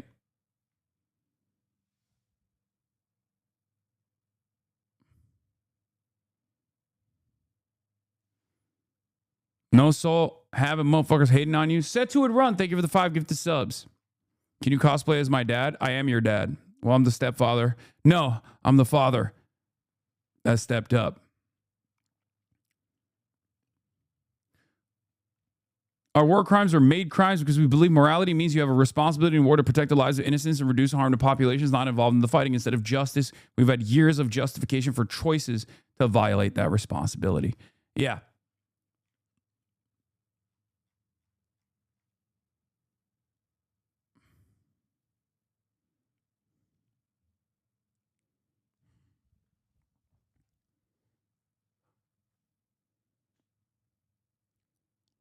Sky News Australia said Hassan Piker accused of throwing food at kids. They're just making shit up about you. Now more on Wait, what? Convoy to Cuba featuring pampered Western commies, including Hassan Piker. Communist convoy to Cuba. Hassan Piker accused of throwing food at Cuban children. Wait, what?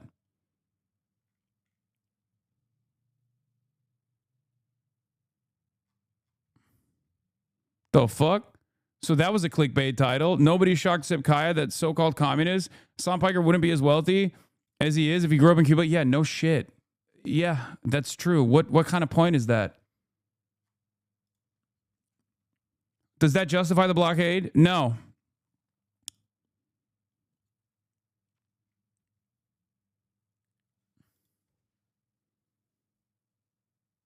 Brother, fuck speech coaches. You need to hire lawyers. I mean, this is very funny. Who has been accused of throwing food at Cuban children. The goal of this whole exercise is to Yeah, I wasn't here. I don't know what the hell these guys are talking about. Like, I'm just like materializing in places that I've never been to at this point. Yeah, just make shit up, you know? You might as well be like, Hassan Piker was responsible for personally killing Cuban children with his bare hands. He said the children were not sufficiently revolutionary. That's right. Here is Sky News Australia. The accusations are limitless. He ate one of the children. The American government, the Trump administration, blaming them for Cuba's many issues. But the Cubans themselves are fighting back against this narrative, including... Just came to stream after watching the news. Fuck you, dude. Yeah.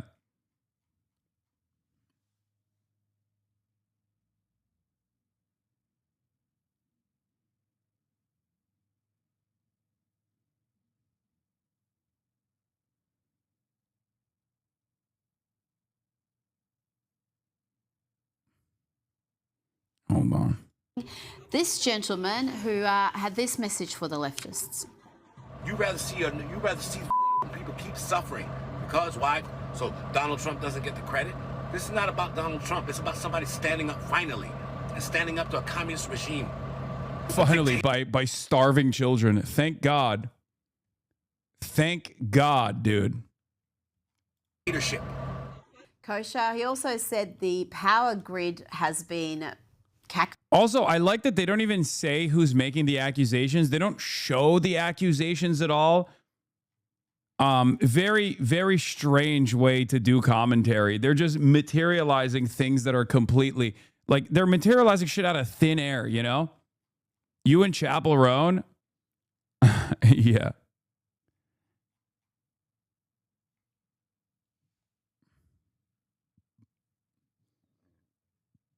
Hold on.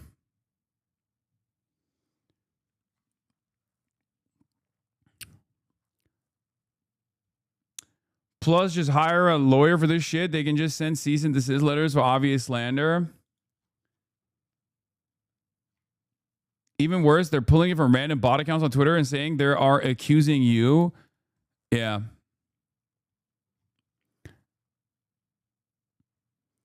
Anyway, yeah, this is funny. Brad Schneider got some retweets here, and you look at the retweets, it's like Shannon Watts, I don't know who that is, Destiny, and APAC. All the all my ops.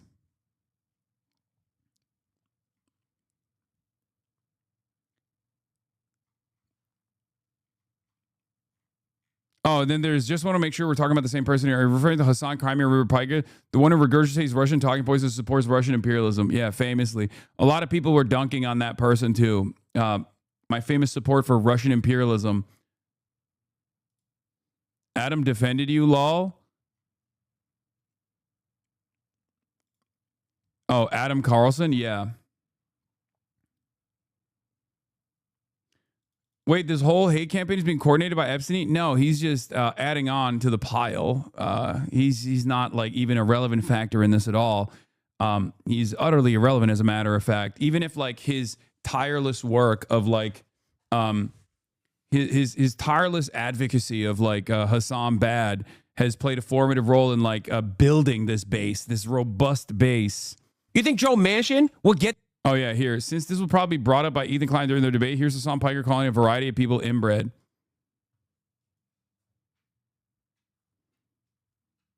Hold on.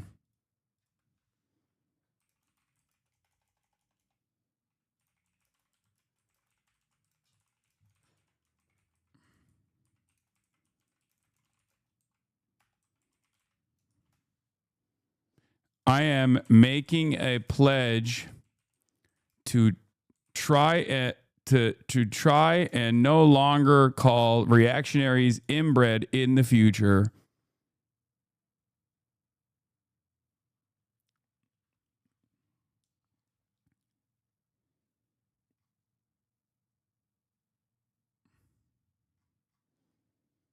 Here is a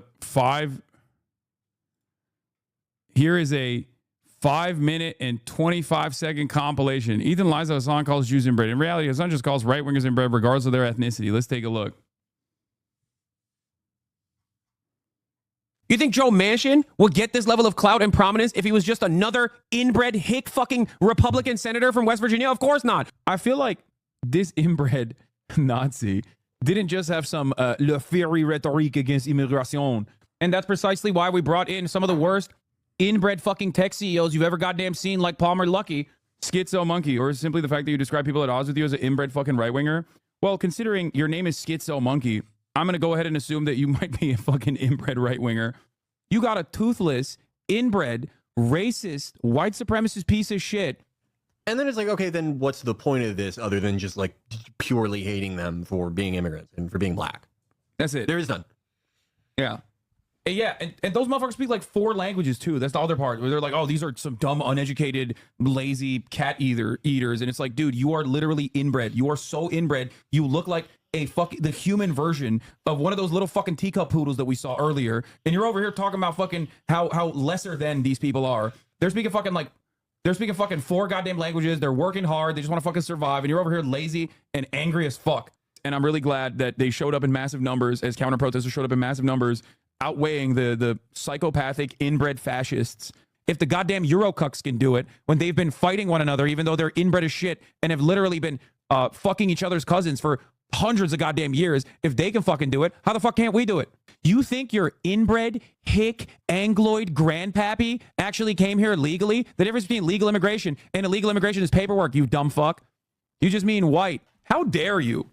You chinless, inbred hicks coming in here being like, my grandpappy came here under just means. Okay, you don't understand, brother. He has the perfect school shooter profile. He looks like a school shooter. He walks like a school shooter, talks like a school shooter, did a shooting. He's got that inbred stank on him. Inbred as fuck. Yeah, dude, totally. These countries are so much better without migrants coming in. Yeah, we should just keep it to all the racist inbred fucking douchebags like you. Looking like the old fucking royals in the way that they are so fucking inbred and so goddamn ugly. You can make it up to me by teaching me your technique. You, a regular heavyweight. Bro, this dude looks so inbred. Like, honestly, he does also look like a British bully phenotype, okay? I won't hurt you. Oh, God, he's so fucking inbred. Yes, dude, yes. I'm body shaming the Nazi. 3 minutes in, dude's talking about race mixing. I'm calling him an inbred fucking dumbass. That's weird as hell, bro. He's weird as hell. He's so inbred looking too. That's sus. Dude, I got jubated by an inbred hick, bro. Don't. Holy shit, you won't survive this? Yeah, it's really messed up. Make fun of him. He's inbred. I will always make fun of him. There is an underlying mythology that your dumbass, racist, inbred hick parents have force-fed to you. That's how white supremacy works. That's how racism works. It's pure copium for fucking losers. In the minds of Americans, they're both barbarians to begin with, okay? Every inbred hick literally sees no distinction. They look at China, they're like, they're Asian, I don't understand. They look at India, they're like, they're brown, they're Asian, and also maybe terrorists, I don't understand. Thinking that just because you came up with an opinion, that it must be valuable. It must mean something to everyone around us. So people must listen to your dumbass, inbred, hick, backwards fucking takes and go, actually, there's probably some utility to me hearing this, when in most circumstances, there isn't. Sometimes it's okay to just be a dumbass, inbred hick, for example, and your opinions might just be wrong and incorrect. The quartering, as you know, he's definitely... Hey, my boy, the rest of it is eaten, but...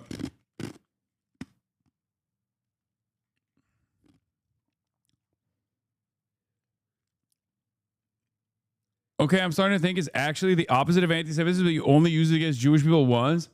No, I've called like settler terrorists of the Orthodox variety, and it's like that's the only thing that they can hold on to, and it's like utterly marginal. It's utterly irrelevant, and that's like the only thing that you can point to. It is like it doesn't even fucking matter. It's just everyone of that reactionary flavor I'm gonna have smoke for, right? It's so stupid. And a big part of the reason why I use inbred a lot against fascists, whether they are Jewish fascists or anti-Jewish fascists, doesn't matter, is because fascism at its heart, at its core, has purity politics. And purity means inbreeding. That's the reason.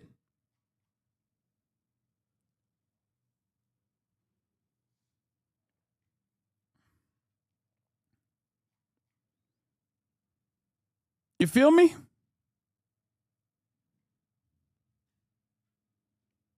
That's it. Yeah, you were saying that to people that were throwing out aid. That's where it came from.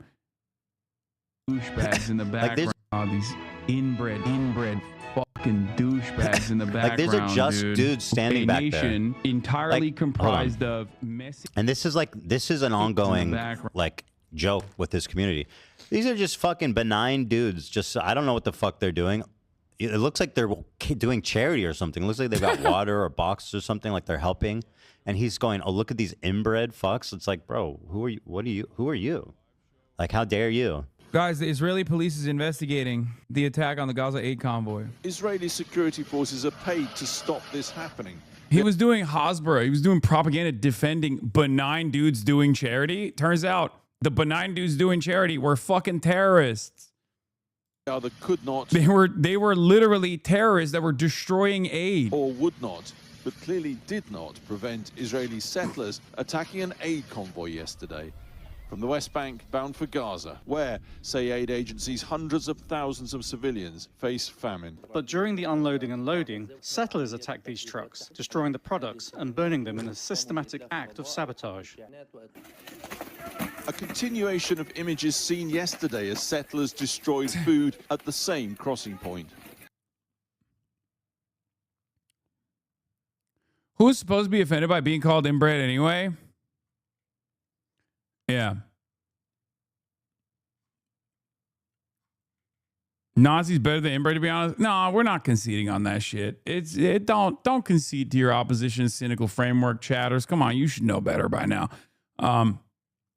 Anyway,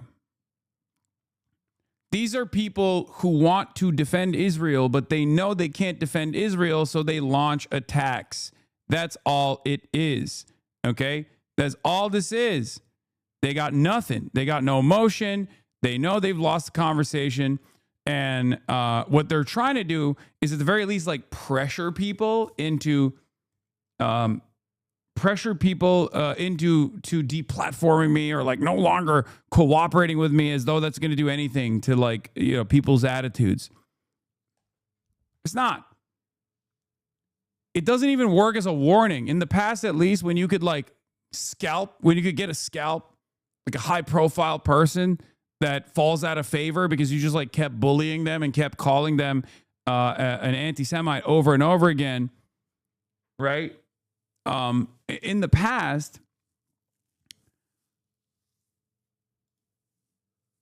it used to mean something, because the rest of the people, that the other onlookers would see something like that and go, "Ooh, I should think twice.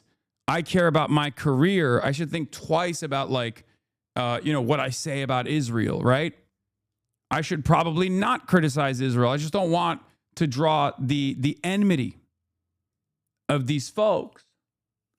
And what's interesting is AIPAC operates in a similar manner. AIPAC operates in an identical manner, right? Like they try to take out people like Jamal Bowman and Cori Bush, like they did successfully, so that all the other Democrats or any other politician really thinks twice before they say anything about the beautiful, most moral nation state of Israel. So that's it. That's all it is. They're like nuclear grade weaponizing cancel culture, and it's not working anymore for two reasons. One, because a lot of people are frustrated. They're done with cancel culture shit anyway. They're totally done with it. They're like, nobody likes this. Please stop doing it. Who cares, right? But as far as the other reason why it doesn't work anymore is because they've deployed it so much. It's been deployed so much, right? Hassan Piker was the person who convinced OJ to do it. Hassan Piker regularly steals kids' lunch money despite being a millionaire. Hassan Piker puts backwards satanic messages in episodes of Fear and. Hassan Piker runs a network of child pickpockets in Romania. I'm being outed. I'm being outed for all the crimes that I haven't committed yet, but I will. Damn, I never saw your "it doesn't matter if rapes happen" quote in full context, and I respect you more after hearing that clip. People are crazy and malicious. Yep.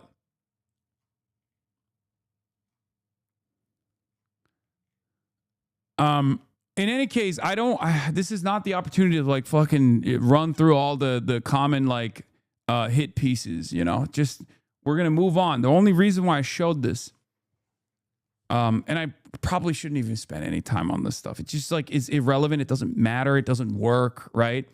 But the reason why I showed it is because like a lot of people are losing their minds over the Dr. Abdul El-Sayed thing. Right. And he has actually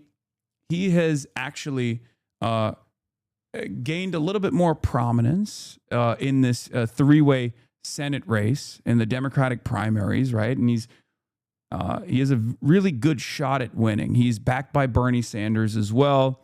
And obviously, AIPAC would hate to have another anti-Zionist senator on the Democratic side. So they're going to try to do everything they possibly can. They're going to try to smear him. They're going to try to attack him unjustifiably. But I do think that this will have a positive. This will cause negative polarizing, right? This will cause people to learn about who Dr. Abdul El-Sayed is, and I see this working in his favor. As long as he stands strong and defends his positions and is capable of recentering the conversation back to his agenda, you know, alleviating the economic pressures that everyday Americans experience, and demanding that we end our senseless wars all around the world. Man, you know, I think he's going to do great. In my experience, now this is the thing is, it's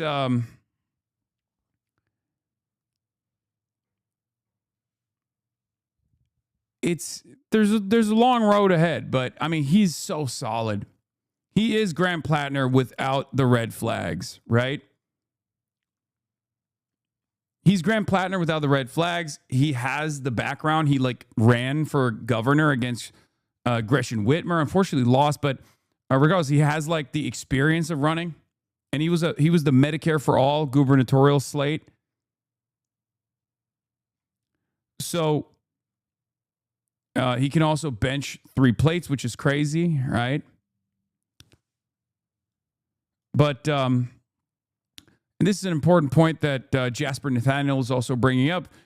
New potential Dem 2028ers are distancing themselves from AIPAC. Booker won't take AIPAC cash anymore, part of a pledge to cut out PAC dollars. Shapiro, Bashar, Emmanuel also say no. And there's more. AIPAC says it won't let pro-Israel voices be silenced, right? But we all know that these guys that are chirping right now saying, oh, we don't want that, they're saying that because they know the association with Israel or the association with AIPAC is toxic. But it's not enough. And Jasper Nathaniel says, the bare minimum commitment for any candidate hoping to earn the actually progressive vote, not another dollar for Israel, not for the Iron Dome, not for anything. We're not going back. And it's true. This should be a good test case, because as the environment shifts, okay, because this is unheard of, right? Democrats saying, oh, we're not going to take AIPAC money, like openly coming out and saying that is actually a recognition that the information landscape has changed so much that even the most centrist, annoying right-wing Democrats are recognizing that reality and addressing it, right? Which means there's a lot more room for growth. There is a lot more room for other Democrats to showcase their bona fides, to showcase that they are real. They are actually invested in stopping this bloodshed, right? A point Laura Freeman, D.C., made in our coverage of AIPAC's growing toxicity back in December. Rejecting AIPAC may be turning into the new litmus test for Dems, but candidates can just as easily use it to give cover to pro-Israel policy stances. So I noticed this as well. I mean, I've talked about this quite a bit. Like, it's very easy to say, oh, I'm not going to take money from AIPAC, especially in this current media landscape, right? But that doesn't actually prove anything to me. I need to hear you say the words, I believe Israel has done a genocide. I believe Israel is an apartheid state, and I am not going to give a single dollar to Israel. The pledge is simple, okay? No defensive weapons, no offensive weapons, of course. Enough. Enough is enough. This is the bare minimum.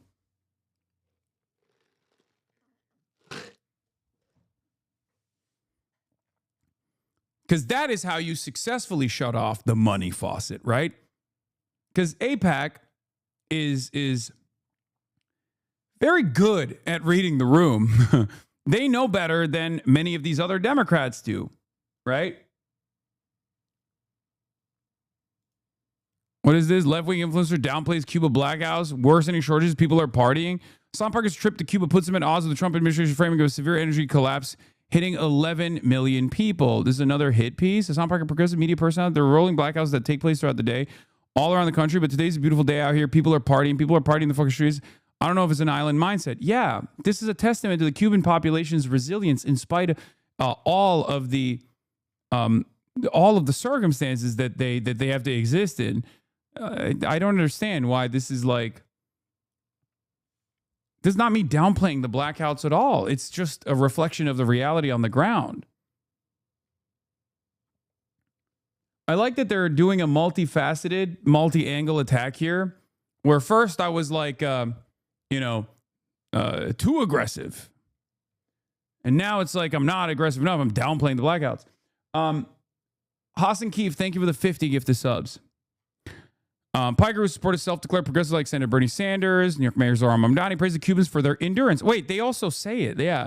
These people's resilience is remarkable. There are rolling blackouts that take place throughout the day, every day, all around the country, right? 11 million people. Parker's descriptions come as Cuba's communist regime finds itself choked off from access to energy imports after U.S. operation of Venezuela, result in the capture of...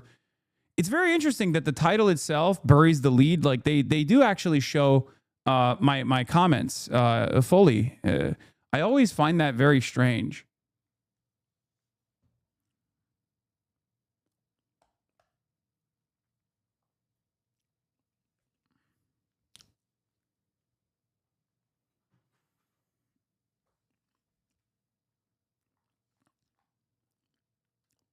According to the Department of State, Cuba began to experience energy shortages shortly afterwards.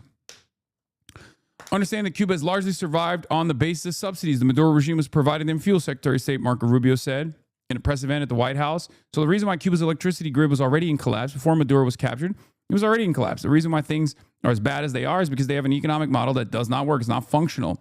President Donald Trump has characterized the energy crisis as severe and said he believes public unrest has strengthened the U.S. influence over the island. I mean, they're openly saying the quiet part out loud. They're saying they're destabilizing the island by causing massive suffering, including deaths, as a matter of fact. It's unbelievable. I do believe I'll be the honor of taking Cuba. That's a big honor. It's a very weakened nation right now. They were for a long time, Trump told reporters last week. Trump did not expand on what he meant by taking the island. Piker's characterizations, however, contrast sharply with the way the administration framed the on-the-ground circumstances on the island.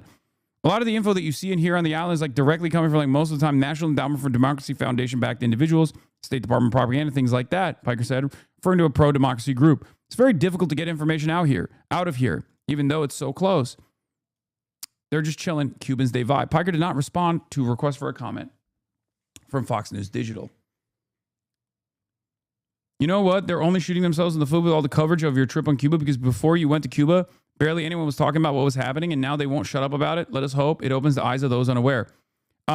So one thing I will say about the Cuban situation is that for the last week, I didn't even know that this was happening initially, but for the last week, right, there was all this talk about, like, the hotels being the only thing that's powered, right? And it's a dichotomy that I addressed as well. It's something that I also saw and was horrified by. Tourism, unfortunately, is one of the most, like, anti-communist industries that you can engage in, and yet it's the only one that is a lifeline for the Cuban economy right now.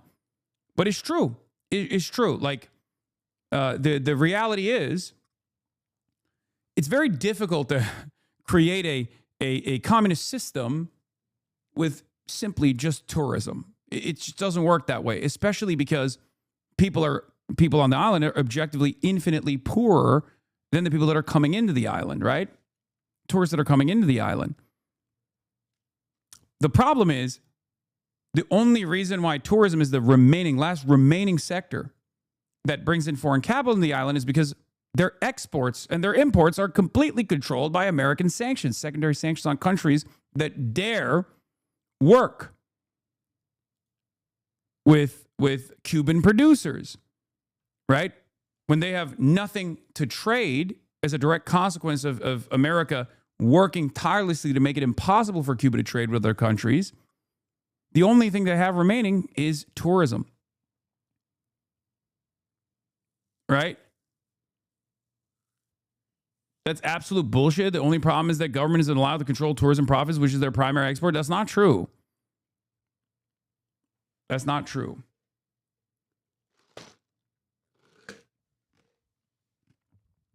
I mean, it can be done in an ethical manner, but it's difficult. You're wrong about how tourism works. It functions as a natural resource export. I mean, sure. But, like, working in a sugar, working in the sugar cane fields, or having heavy industry or having light industry and being able to export those things that you generate is much easier to do and spreads the wealth around a lot better than having this visible inconsistency with, like, you know, socialist ideology, where you are always going to have people who are just like more wealthy that you're getting your population to serve the interest of in real time. I'm just saying in general, like, you can do it in an ethical manner. You can do it in a communist manner. But having said that, as far as like industries goes, as far as like you know, money generation, as far as revenue generation, it's like one of the ones that just does look bad, right?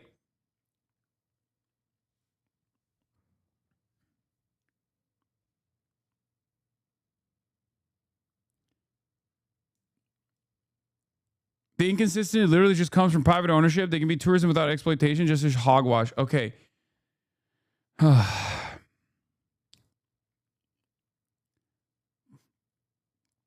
If tourism, I mean, look, Cuba is different than Hawaii. People in Hawaii will say sometimes, don't come to Hawaii. Don't, you know, participate in tourism in Hawaii, right?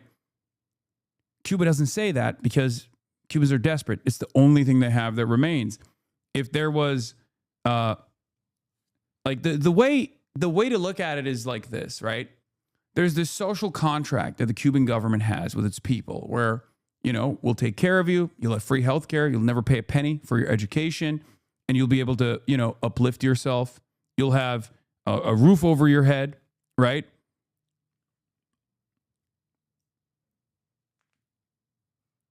And unfortunately, if there was a diverse array of different productive forces on the island and like regular imports and exports, tourism would not be such a tourism would not feel like this massive divergence from socialist principles, egalitarian principles. Okay,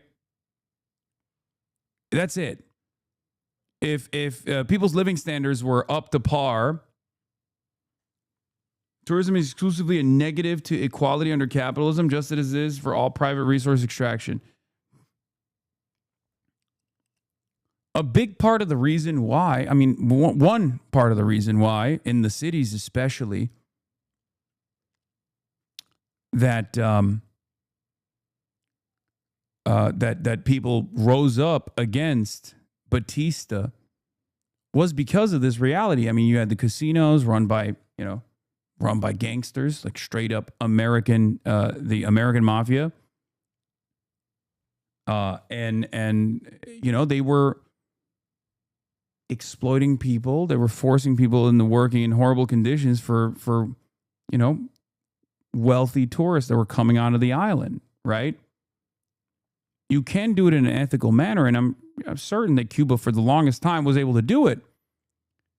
The problem, on the other hand, however, is that as it stands currently, you know, the island is suffering, and that juxtaposition is very clear. That's part of the reason why people are making so much like insane propaganda. However, there's one key aspect of this that must be called into question, that must be exposed. There's this massive contradiction, right?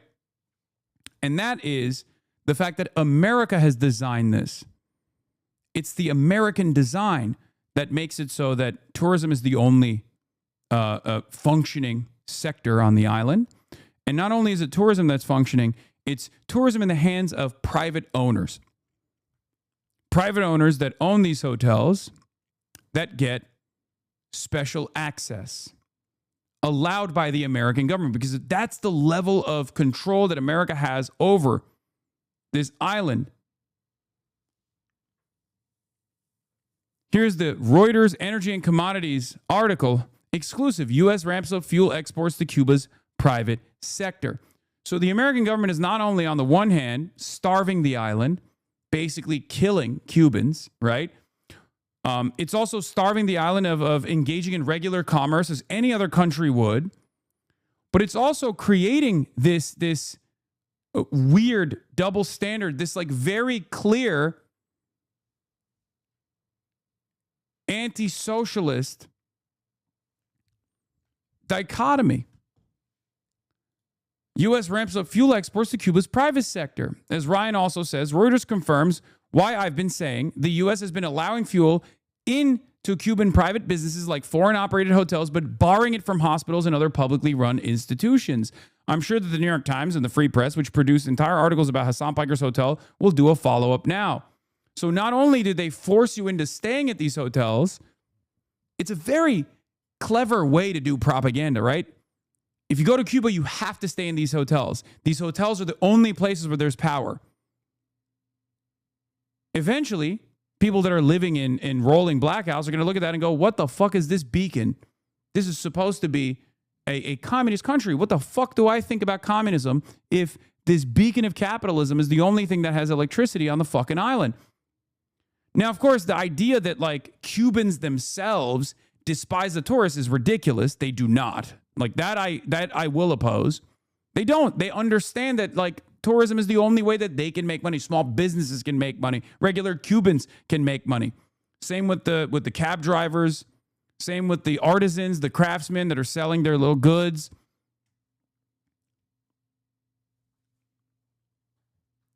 It's mostly people speaking for Cubans, right?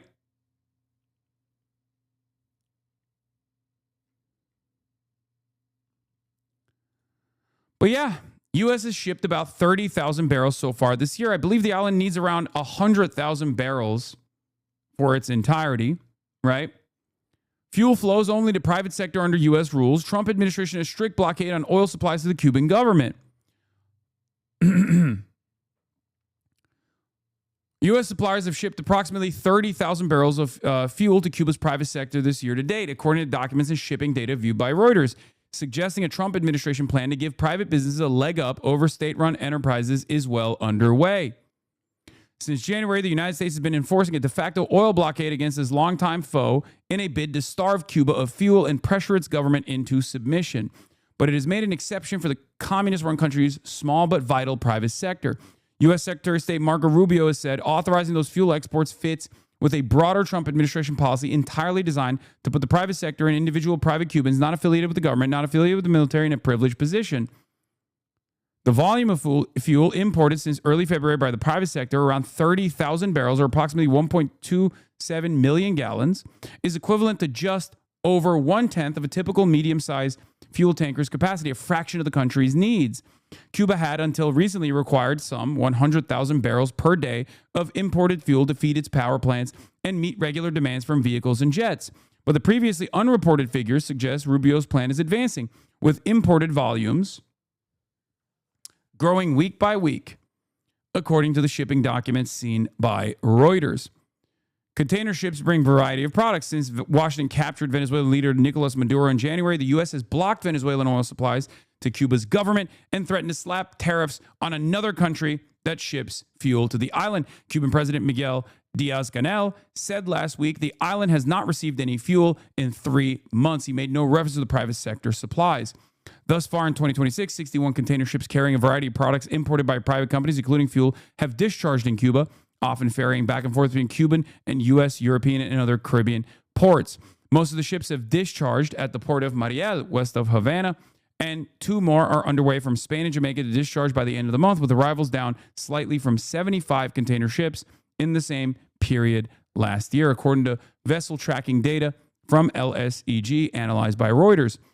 According to the data, some of the Cuba-bound container ships departed this year from major energy hubs where products like coal, crude, and refined products are loaded, although the lion's share of the vessels that arrived in Cuba are categorized as origin as multi-purpose, which means they carry a variety of products. Why doesn't the government just seize those imports? Because they're in a tricky situation. If they were to seize those imports once, then no one on the island is going to get fuel, right?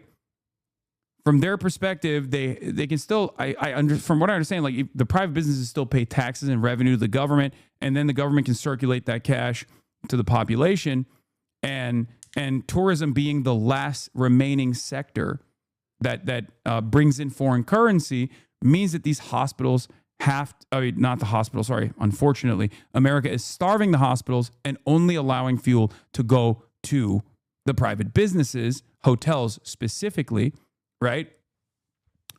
And it's a tricky situation. It's kind of like the black market that is formed in Cuba, right? There's a black market for the Q system that they have in Cuba right now. If you want to be able to get gas, you go to a state-run gas station. You get it super cheap. You get it for like $1 a liter, but then you sell it, which is not that cheap either. But you get it for $1 a liter, and you sell it for $10 a liter right now. That's the going rate for a liter of gas in the island of Cuba. Okay. And the reason why it's $10 a liter is because there's a black market system. So Cubans will go on the internet and see, secondhand resellers of gas. Okay. Yeah, that comes up to $37.8 per gallon. It's unbelievable.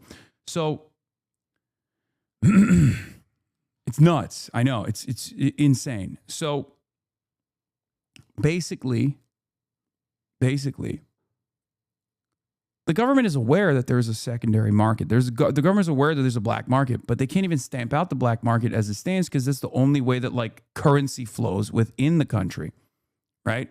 And from what I understand from the investigations that we conducted, the idea is that they only intervene if one singular person is like making a good deal of money and like and rising above everybody else. But like that implies that they're probably aware. I mean, they're definitely aware of this black market's existence, right?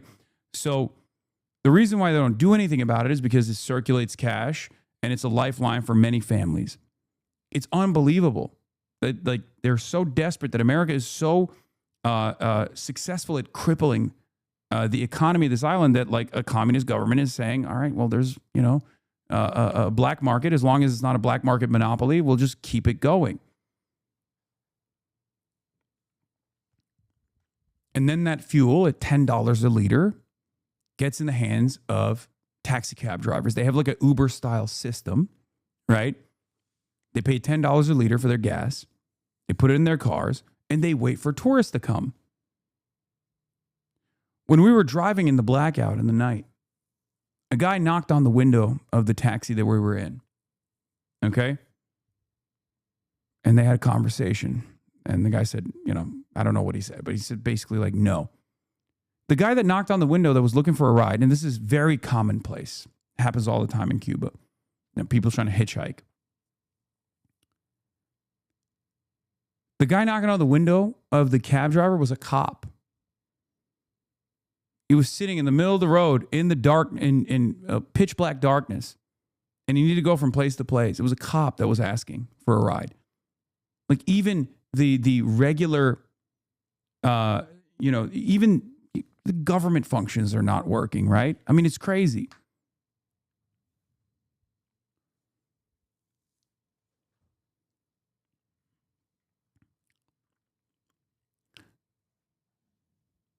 And this is the insidious design. I call it bureaucratic terrorism. Not a single bullet is fired, not a single bomb is dropped on Cuba, and yet they terrorize Cuba all the same, right? And it has to be invisible, except Trump has made it visible, right? Trump has made it undeniable that he is responsible for this design, because that's just how Trump operates, right? That's just how Trump is. But up until Trump, we both openly would say that we were, applying sanctions because the Cuban government is terrifying, but then also simultaneously claiming that the sanctions didn't exist at all, right? It's this weird double standard. But it has to be that way because that's how you justify the argument, because this is an ideological war. They don't want hospitals to be public. Not only do we not have public hospitals in the United States of America with the exception of the VA, it's doublespeak, not double standard. You're right, sorry. But not only do we not have public hospitals here, we don't treat our citizens well, we're also forcing another country that has a public system to no longer have a public system. Tell us another story that never happened. Yeah, this is totally a not commonplace experience in Cuba. So funny that you think this is just like a made-up story. Why would I make up this story of all stories? Why wouldn't I make up like a cooler story if that was the case?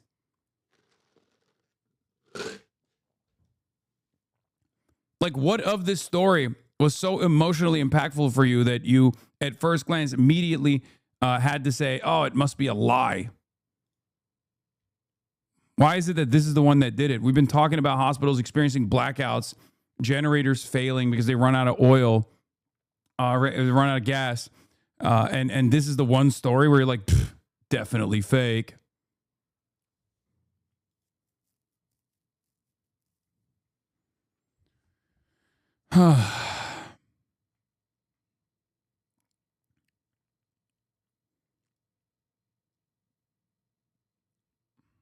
So,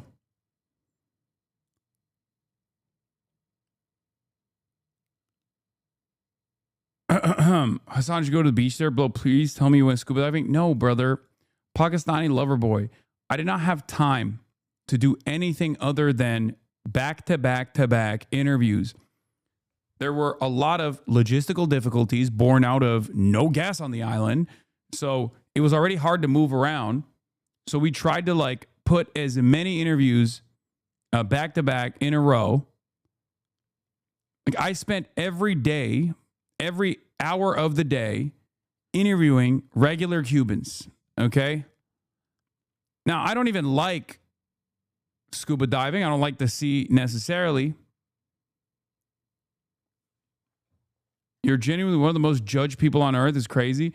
There is no other person, I think, that will get this yelled at for trying to do the right thing. You know, am I always going to achieve my objectives? No, it's not always going to happen. There's going to be setbacks. There's going to be hurdles, or I'm gonna have an optical issue, right? An issue on the optic side or whatever. But like, I've never experienced another. Like, it's just, you're also being blamed for a future false flag. What does that mean?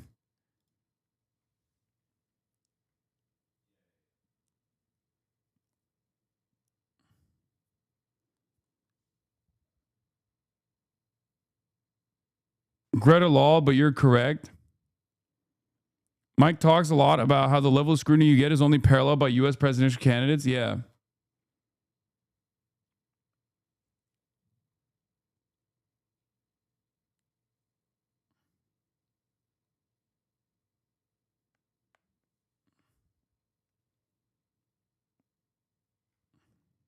It's unbelievable.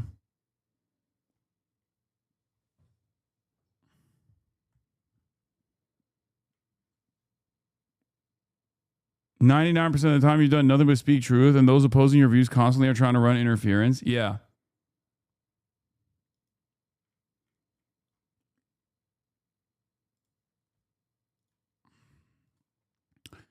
It's so strange, man. But I think the reason why there is more attacks as of late is because this message is reaching salience. I think with the Cuba stuff, they don't want the Cuba situation to turn into Gaza. And by that, I don't mean like they don't want Cubans to die. That's clear. The government wants Cubans to die. Okay? They don't want the American attitudes to change on American foreign policy, right? So they're trying to stamp it out as early as possible, which is why we must be bold, we must be steadfast in our approach, and we must be uncompromising, okay? The more they push back, the more you fight back. That's how it works. Just as though we did for the Palestinians, we must also do the same for the Cuban population, okay? I will always make that promise to you that I'm a very stubborn person and I'm not going to stop my advocacy, and neither should you. Okay? Just say the truth. That's it. Just say the truth.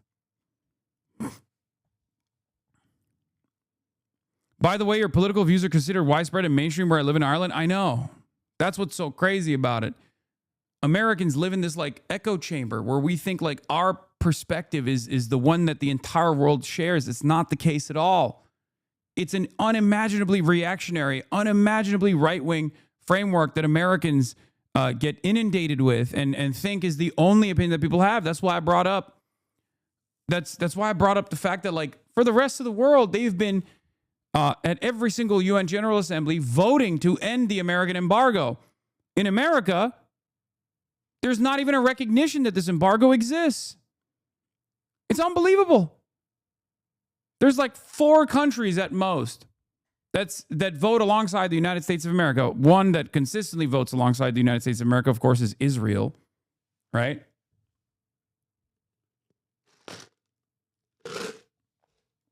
Come on, a lot of people think like Americans around the world.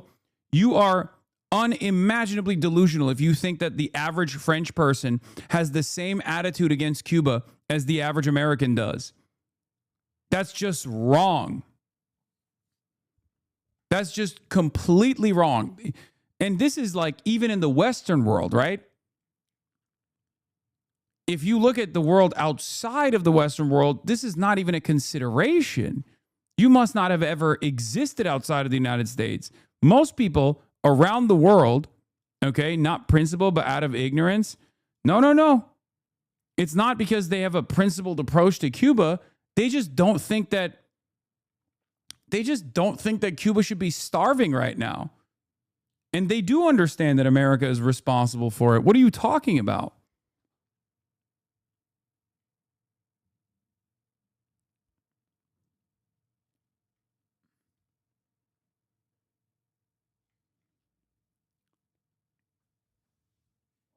In Canada, even in Mexico and Canada, these are countries that are right next to us that border ours. They have a very different attitude about Cuba. They do not have a negative attitude about Cuba at all. Not even a little bit. I met people around the world today that still think communism is still evil. Yeah, but they don't think of Cuba as like a communist country. They think of Cuba as a tourism destination. America, that's what I mean. You're the one who has that hang up and you associate the rest of the world with that. And this is even outside of the Western world. The global South has a very different attitude about countries that America has designed as foreign adversaries. They love those countries, okay? They love those countries even when they do wrong. I mean, Russia is a great example, right? If you look at the attitude of the global South on Ukraine, they are overwhelmingly in favor of Russia. Okay? Overwhelmingly. I've tried to explain to you guys why that's the case.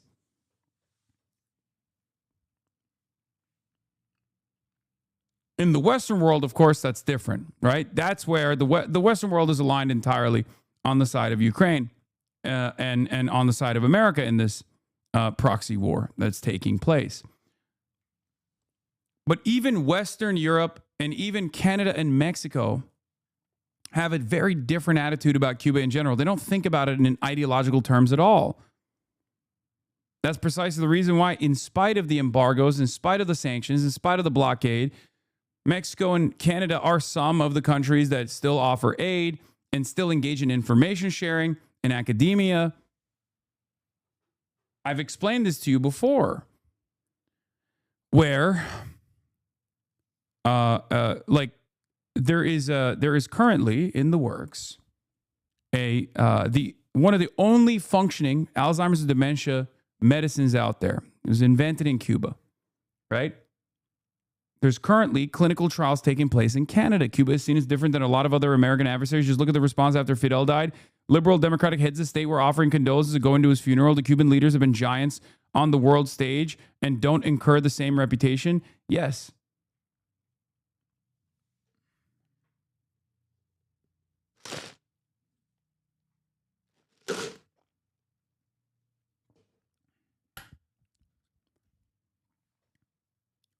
Canadian here. I know right-wing chuds who love Cuba. They go every year, learn Spanish, and made lots of friends there. Yeah. It's really funny that, like, it's also patently American to assume that, like, our hang-ups and our vendettas, everyone else must carry as well. That's not the case.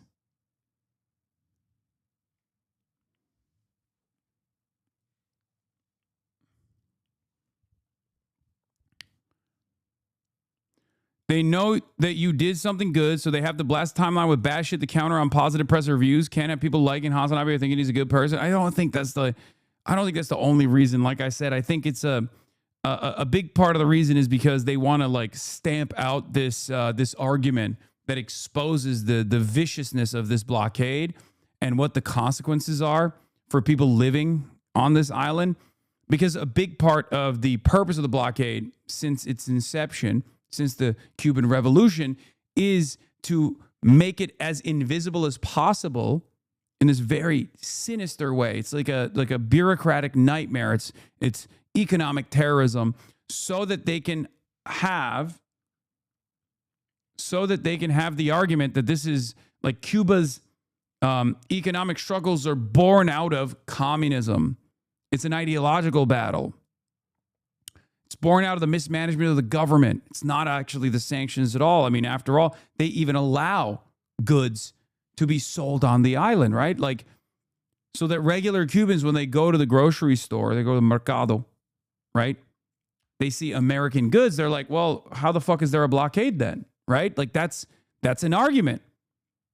This is how propaganda works. It's very effective. Told me.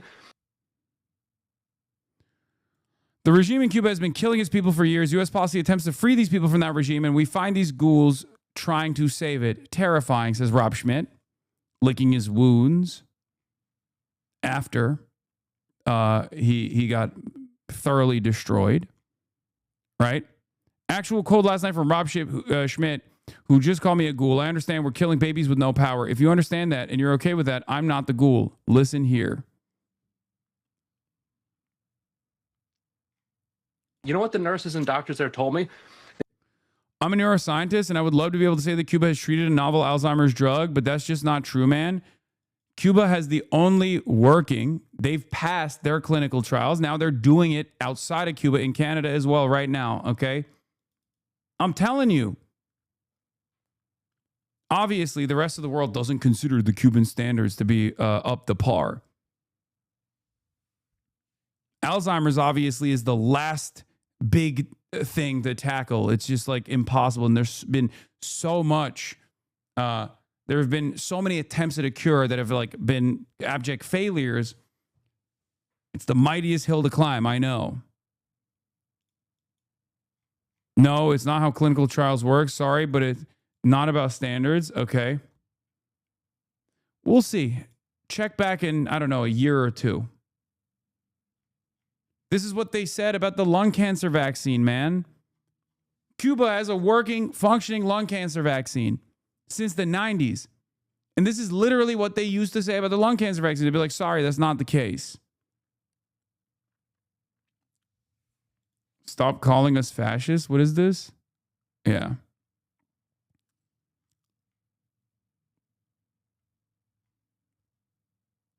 No, man, cancer is the big thing. This is true. Cancer is a big thing. I'm talking about like in neuroscience. Alzheimer's is the great mountain to climb.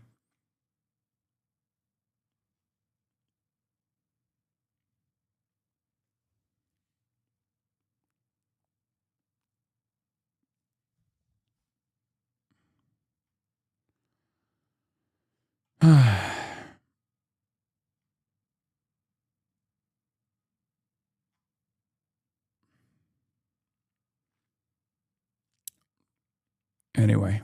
They said when the power goes out, they immediately turn on their phone lights and race to the babies on ventilators. Let me ask you this. Because there's a gap between hold on. I understand. Hold on one second. We're killing babies with no power. There's a gap between when the power goes out and when the generator kicks in that can be up to like 5 or 6, 7 minutes.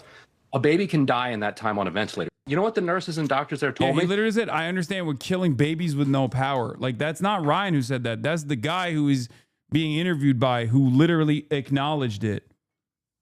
It's unbelievable.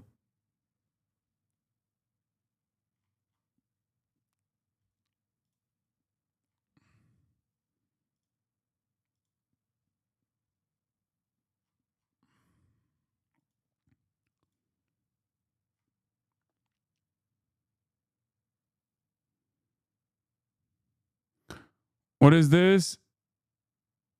Yes, the New York Times reported on this when it started 2 months ago, and it's disingenuous to say, why is the New York Times doing this? It's disingenuous to say we produced an entire article about Hassan Piker's hotel when the story was of the broader debate around the trip. Yeah. Is there supposed to be a real debate around this trip if you already have the working knowledge that the only reason why the hotels have energy is because they're privately owned? Shouldn't the real story then be that there is no real debate here whatsoever, and that a lot of people are shit stirring about a humanitarian aid mission that's trying to bring awareness, trying to bring awareness of the conditions on the ground, trying to show the Cuban population that we're with them, you know? Why is there a debate around humanitarian aid work at all? How is this? Like, it just doesn't make any sense, right?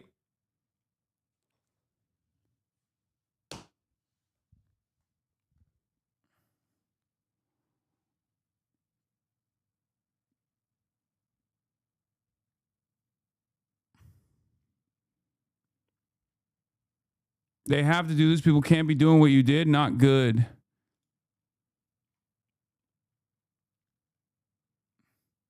Yeah. Every news article would lead you to believe that the flotilla was actually the Hassan Abi Flex on Cuba flotilla. I know.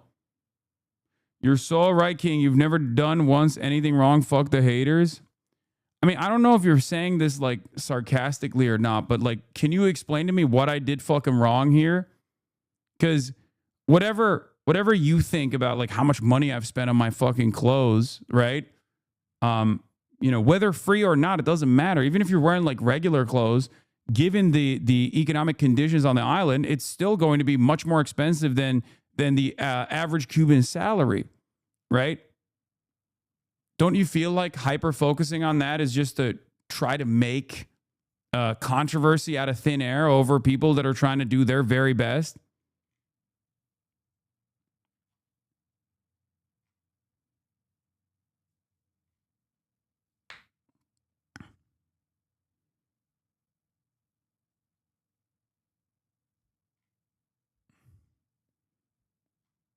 Like, you can have disagreements with the things that I'm saying, the things that I'm doing, but just make them clear, right?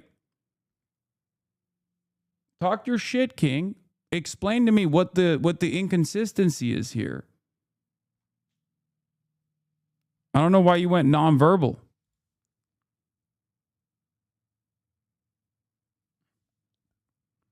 Like, what have you done is the question I have.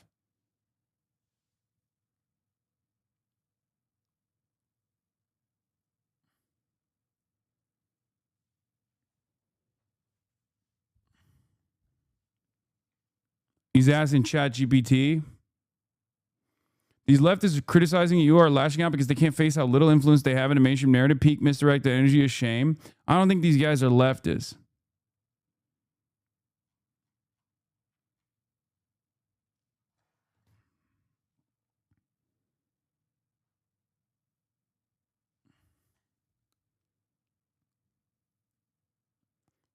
I think a part of this anger does unironically come from, I think a part of this anger comes from the fact that they recognize that they're powerless. They recognize that they're not doing shit. So they have to disparage people who are trying to do their best, right? That's all it is. Because they're like, well, this makes me feel a little bit more, this makes me feel a little bit better about my indifference to this fucking torment. Right? That's it.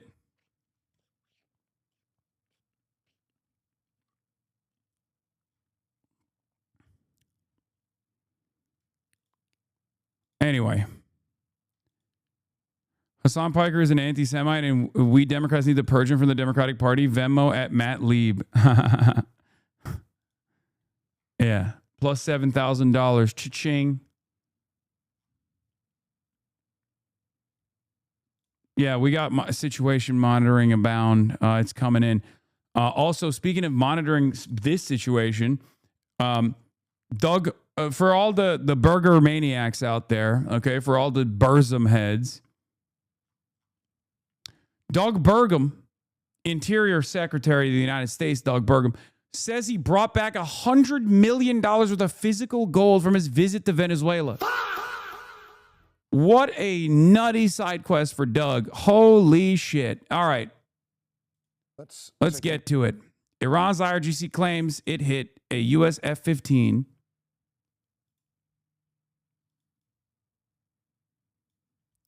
as new air defense system emerges.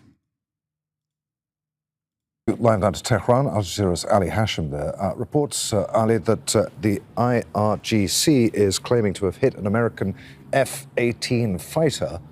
What more do we know? Well, they've just published a video of an F-18 in the skies and being shot on with anti-aircraft fire. Now, it's just fresh, so I'm just getting the news now. We don't have much details on this, but this is not out of context. We saw the Iranians announcing a few days ago that they've hit one F-35, and that was actually the first time the F-35 is being hit in combat, ever. Then we heard they announced that they've been also shooting on F-16, another F-15, and now F-18. So it's not just an isolated incident. It seems that they have something that they are using. And actually, the IRGC announced that they are using a new system that was developed after the 12-day war. The 12-day war was the one that took place last year in June 2025. So they said that after the 12-day war, they developed or acquired a system that is capable of hitting American planes. We saw the F-35. Actually, there was reports from both sides. The Iranians said that they targeted it, and the American side said that it was targeted, and the pilot survived. However, he had to go through treatment. Then we saw the pictures coming today of the F-18, reports, as I said, of F-16 and F-15. So it seems that the Iranians are trying a new weapon. We don't know what's this weapon. We don't know what this system is. Is it a weapon or a system? It all depends on what they are using currently. But the fact here is that a narrative that was set over the past 3 weeks, that the skies of Iran are completely open, seems to be right now compromised, and that the Iranians are being capable, at least in some incidents or in some events, of targeting American or Israeli airplanes. Ali Hashim reporting live from Tehran.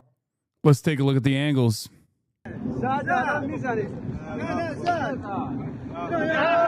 Oh shit, oh shit, oh shit.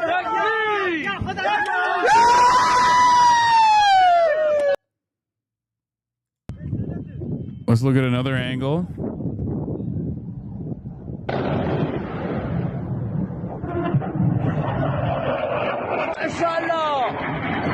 Oh, it drops flares, no? Or was that after the hit?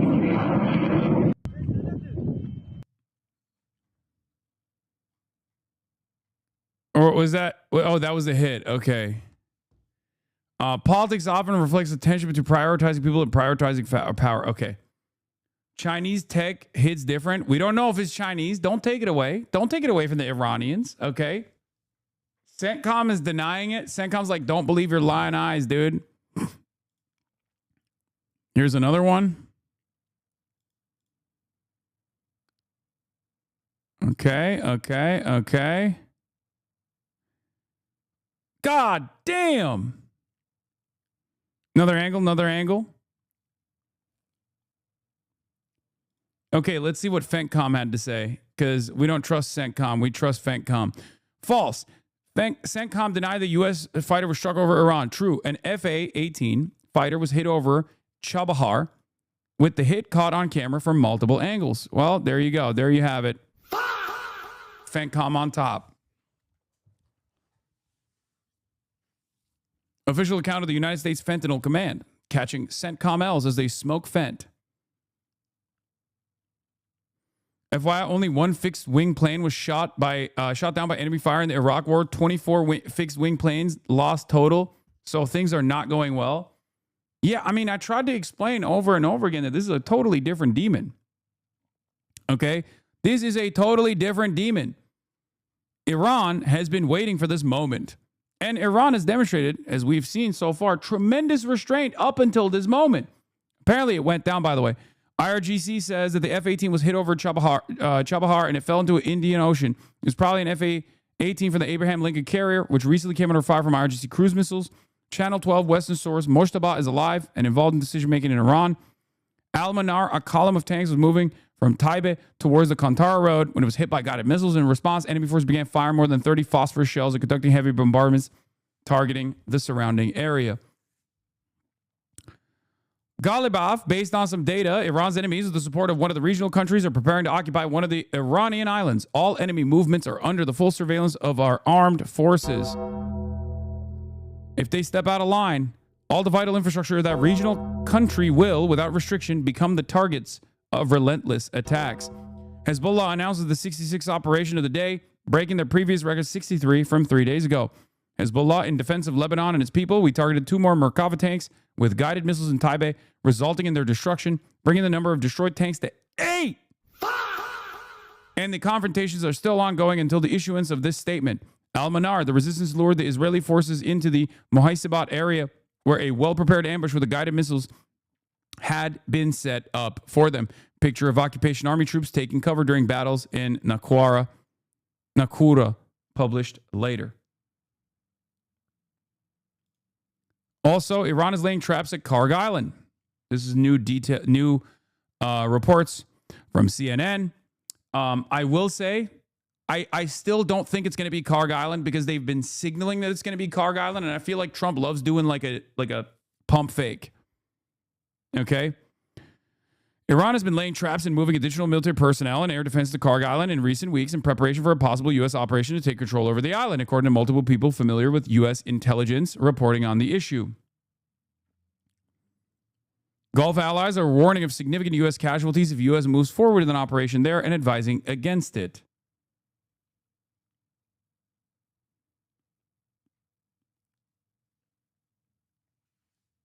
So, I am not committed to the Karg Island thing. I don't think that they would be. I don't think that. I think they love saying shit like that. It might be a different island. I just don't know if they can. I don't know the islands on the coastline of Iran that well, obviously.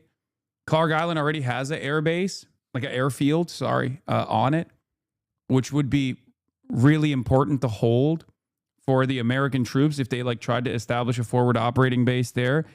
Not certain as to how they would do that, especially because they'll get tremendous fire on any troop that lands on the island, especially if they try to hold Karg Island. They would also need to take over the coastline as well. They would also need to dismantle the weapons on the mountainside. Very, very difficult task ahead. Not going to happen. Karg Island also has nothing to do with the strait. It's very far away from the strait, but it does have an airfield on it. So if they were to establish a forward operating base, if they were to control that area, they could technically use it as a launching pad for other additional operations. I just don't think that they have this capability. And it's of course north of the Hormuz Strait, so getting in there is already very difficult. So Sina Tusi says, I suspect this is happening across all potential U.S. invasion zones: Karg, Keshem, the 3 Persian Gulf islands, Abu Musa, Greater and Lesser Tums, as well as coastal regions inside the Persian Gulf and beyond the strait, especially Chabahar, but along the Indian Ocean coast. So the Iranians are hardening their positions surrounding the coastline, I suspect, and we have mounted enough troops by Friday to potentially try this. As you know, Donald Trump loves doing this after market close on Friday, right? But at the end of the day, like the arguments for why they would take Kharg Island, regardless of the limitations, regardless of like how difficult it will be and how deadly it will be for the American troops, the arguments is always, oh, we'll apply pressure, we'll have leverage, we'll have strategic leverage over the Iranian government, and we'll force the Iranians to open up the Strait of Hormuz. The irony, of course, is that for the Iranian government, in the buildup to this potential escalation, and I think this is the reason why they have said the Hormuz is open for business as long as you come and communicate with the IRGC naval forces and pay in Chinese yuan a $2 million toll. You can pass through, and some tankers have started passing through. I suspect that the reason why they want to, say that they're controlling the Strait of Hormuz, but they want commerce to continue flowing, is because of what might happen if America invades. I believe that they will probably they will mine it. Sorry, not dam. Mine the Strait of Hormuz if America tries to do boots on the ground. That way, they show that they're willing to be the stable partner, and they show to all of the other regional actors, once again, that America and Israel are the ones who are unstable and willing to throw bodies on the pile, willing to continue collapsing the global energy markets. I find it very interesting. I find it very strange, very interesting. My friends, that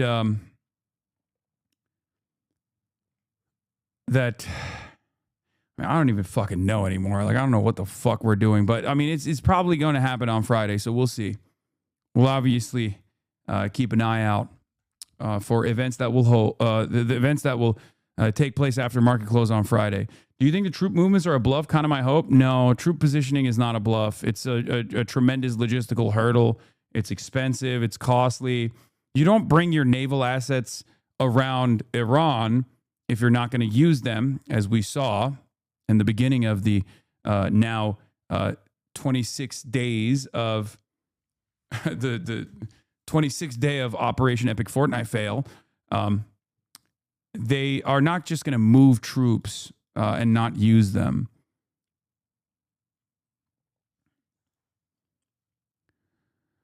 I would go so far as to say that the pump fake here is the mediation from the American side.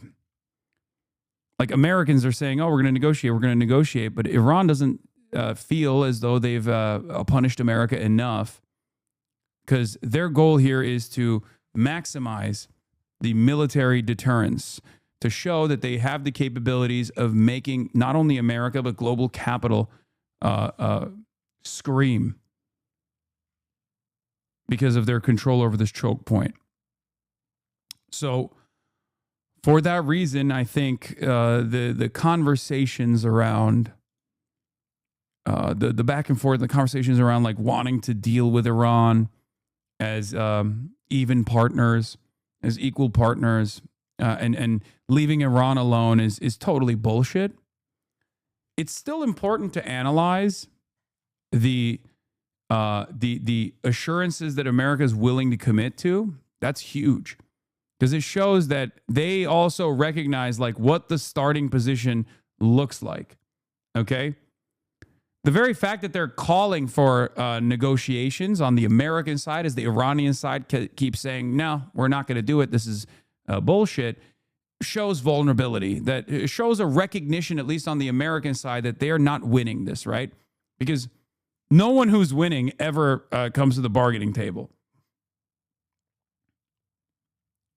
Unless you're Ukraine, at which point, Boris Johnson will come in and fucking claim that the war efforts will continue, and you end up saying, you know what? Yeah, maybe the war efforts will continue and you lose the maximum leverage that you had. And then when an American political commentator brings up that reality, everyone calls him a Vladimir Putin apologist and a defender of Russian imperialism. You know, it's just a random story there. It has nothing to do with me, obviously. I'm just bringing that up totally randomly.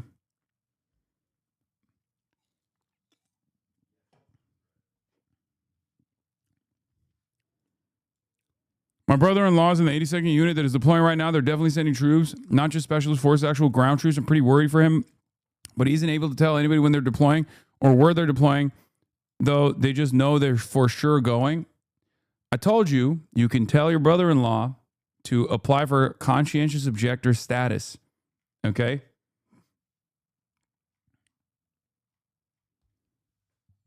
Remember,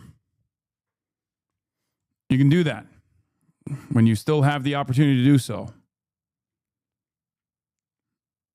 Don't let him eat that steak and lobster dinner.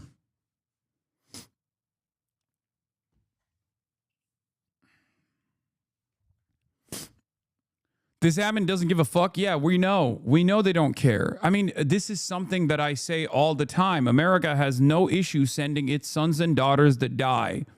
Okay? No issue at all.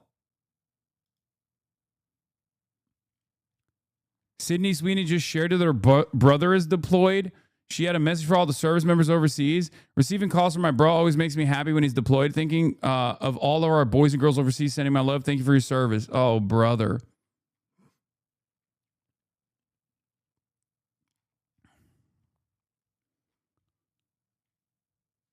I mean, you're about to... This is what I mean, though. Because, like, when it's all of a sudden one minus Sweeney out there, I don't think Sydney's going to be happy about that, right? If that happens, that is that is going to be yet another instance of like a high-profile American citizen freaking the fuck out, understandably. Why did this happen? Should this have happened? Like right now, you might be shutted out and assuming that things are going to go well, but all signs point to things not going well, okay?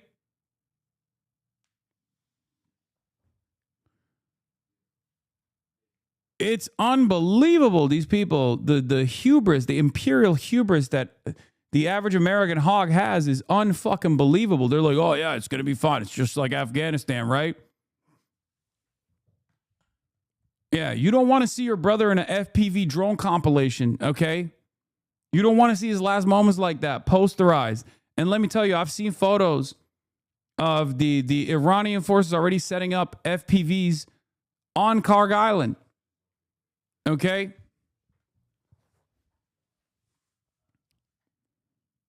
These guys learned no lessons from the Ukraine-Russian conflict. They just have not at all. Partially because it happened over there. No American troops were killed in the process, so they don't give a shit. That'll do a lot to the war effort, okay? The propaganda apparatus. You'll see the American government stamping out Reddit accounts that are posting these FPV compilations. They'll be like, this is terrorism. You're aiding and abetting the Iranian government. No more free speech for you, sir.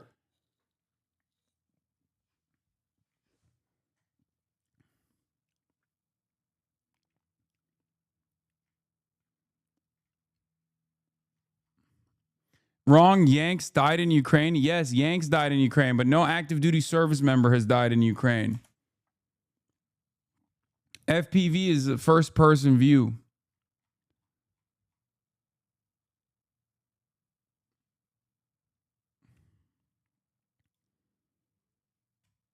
It's a method of controlling drones. Yeah, this is what I was talking about. Yeah, I saw this. Taped up AK with no optic, the skeletal Alibaba FPVs with huge aftermarket battery packs is rapidly replacing the Adidas tracksuits as the "You're Gonna Die Here" signifier.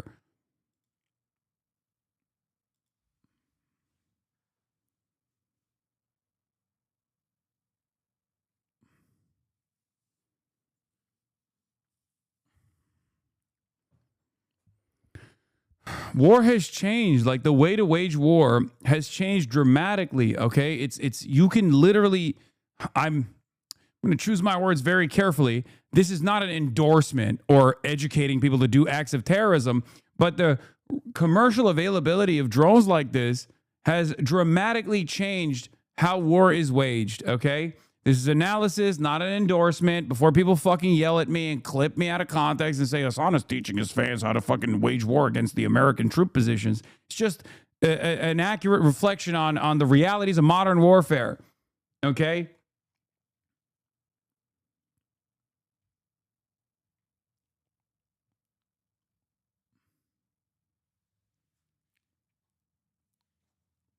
Senior Iranian official Mohsen Rezai, when they haven't gotten any results from their Air Force, which is their strong point, what do they expect from ground action? Do American soldiers want to die for Israel? We are waiting. Yeah, I mean, they keep saying it over and over again. They're like, yep, pull up, talk your shit, King, pull up. Who knows? Who knows how that might go? But like land invasions are so difficult. Amphibious invasions are damn near impossible. Okay. And on top of that, you're landing in a fucking kill zone against a heavily armed country that is designed its defenses specifically against this exact thing happening and has effectively destroyed whatever supply chain you could have created.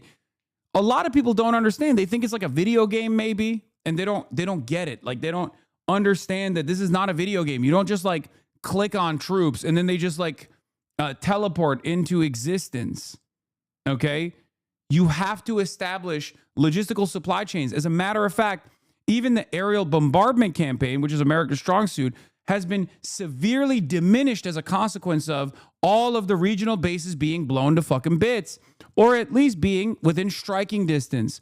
That's the reason why they have to utilize a chain of strato tankers where flight missions are taking place far away from Iranian missile strike territory. Do you understand? You don't get to fucking respawn. You die. That's it. And you don't get to do an amphibious invasion without having a logistical supply chain that is constantly feeding the forward operating base and the front of the line for the troops up there. How are they going to get food? They need food. They need bullets. They need ammunition. They need resupplies.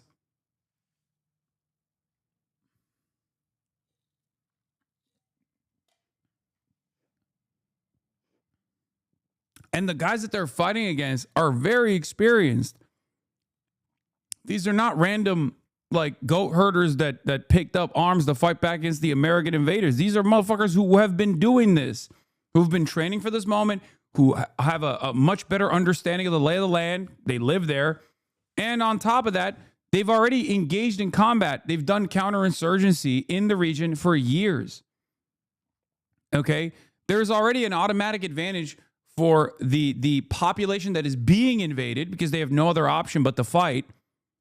Okay? They want it much more than the Americans do. The Americans are thousands of miles away from home, barely have a moment to jerk off, constantly thinking about their wives getting fucked back home by Jody, eating dog shit MREs, thinking, why the fuck am I going to die for Israel, dog? This shit sucks.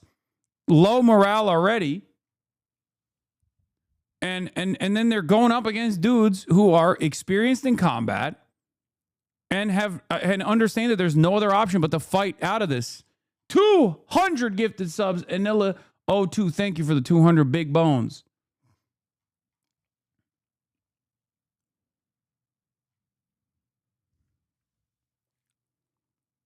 Are you worried that a lot of soldiers getting killed could fuel support for a wider war? No, that's not how that works. It's the exact opposite. Casualty numbers increasing have a negative impact on the war propaganda. It's literally the exact opposite. Once troops come back home in flag-draped coffins, Americans are like, I don't want this. The hell is this? That's precisely the reason why in Afghanistan they stopped showing it. They already stopped showing it in Iran, by the way. I don't know if you knew that or not. When Donald Trump goes to honor like the slain troops, the fallen troops, they showed it the first day. They stopped showing it after the first day.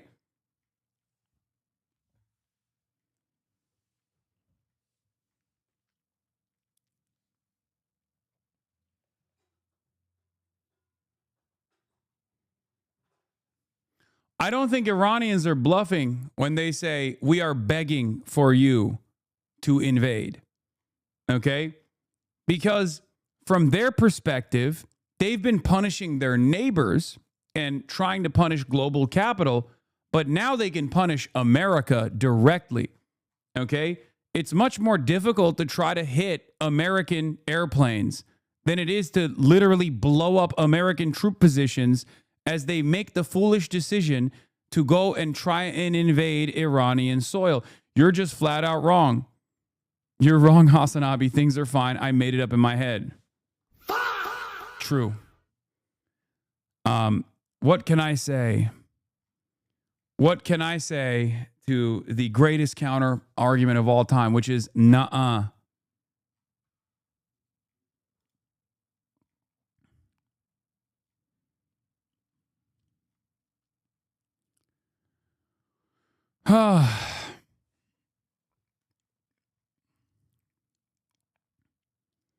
Can you put this rant on your YouTube? I need to show it to my ex-husband who disagrees with the war but won't use the number I gave him to get him out of it.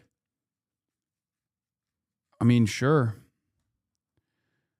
Also, Iran is a massive fucking country with 6 or 7 different biomes and all kinds of different landscapes. Lamau, the incompetency is actually insane. I mean, ultimately, there's no way to there's no way to like reasonably design. Like, look, you can have the best plans, okay? You can have the best plans. You can have the best idea of how you can accomplish this goal, okay? Your military goals. That's not how war works, okay? Things are dynamic. Things are going to change in real time, okay? There are always going to be externalities that you did not factor and you know, environmental concerns, things like that like change the dynamic dramatically.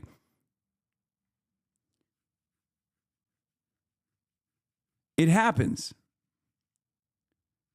But in this circumstance, there is no best laid plan opportunity anyway. Yeah, no plan survives contact with the enemy, right? That's why there's like a million different plans that are established. And you know, they try to pick the most likely outcome.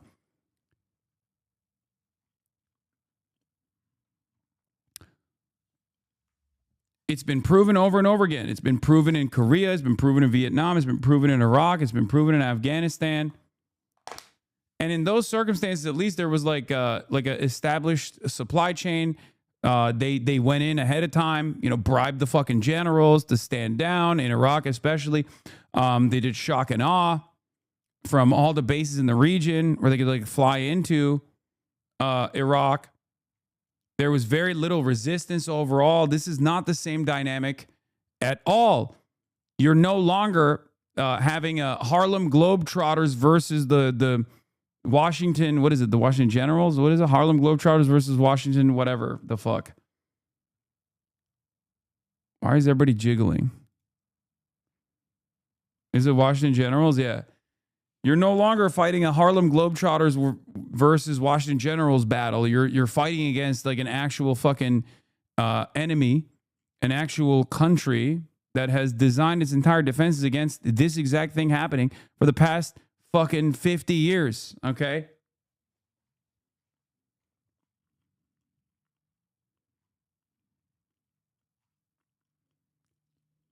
And even with Iraq, after shock and awe, after the power vacuum, Americans still took like what, 12 years to finalize its dominance over the land? It's unbelievable.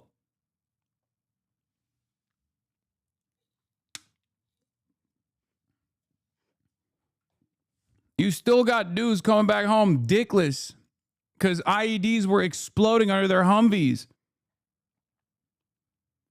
And we're out here talking about how this is going to be all right. It's a profound indictment of American society that there is no anti-war movements in this moment. If not now, when? I think the anti-war movements of the past, Vietnam, Iraq, were robust because they were minority movements at first. People wanted to demonstrate they weren't alone and they weren't crazy as society mobilized for an unjust war. That's not necessary right now. No one supports this war. I don't think so. I don't think that's the case. I mean, with Vietnam, it was the draft. It universalized the experience. So there were a lot of people who actually had something to lose, their lives, right? With Iraq, however, there were anti-war protests. There are still currently anti-war protests. They're just so marginal that they're not getting a lot of coverage right now. But it is different than Iraq, which would be a perfect analog in this circumstance, right? So I think Americans are just on autopilot. They have given up. I think it's not a damning indictment of the American population necessarily, but I think it's because Americans are just like, all of our protests amount to nothing. Like, the American government has successfully eroded the confidence that people have in themselves, right? They have protest fatigue. They have outrage fatigue. They've already done this in Minneapolis, which actually led to tremendous success. Let's be real, right? But that's on the domestic agenda. For them, it's like, ugh, what else is new? I just got to go to work.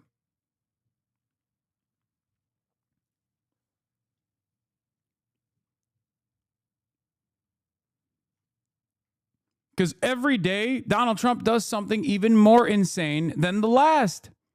How do you fucking pay attention to it? Right? Payments as much as $2 million per voyage are being sought on an ad hoc basis. By the way, this is what they're doing with the Iranian control over the Strait of Hormuz. Effectively creating an informal toll on the waterway, according to people familiar with the matter who request anonymity to discuss sensitive dealings. I know exactly how this works, by the way. Through intermediaries, tankers that are flagged tankers with a destination that's like a nation that has better relations with Iran, or tankers that are flagged as like non-hostile nations, can communicate with the IRGC Navy through intermediaries. The IRGC Navy will then tow them to a port in one of the nearby islands, and they get paid in Chinese currency to the tune of $2 million. It's $1 per barrel, or 1% of the cargo value in general. And then they're allowed safe passage through the Strait of Hormuz. Okay?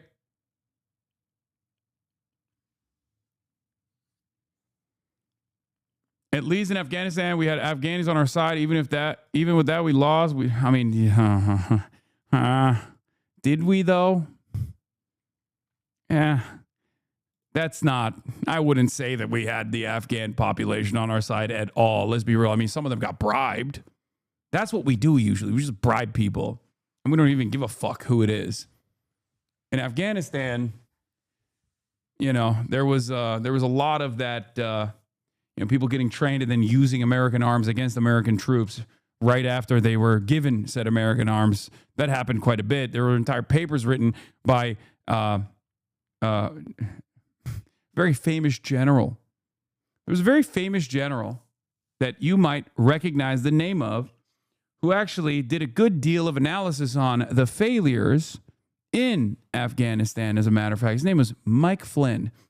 Does that name ring a bell for any of you guys? It was Mike Flynn, right? Am I crazy?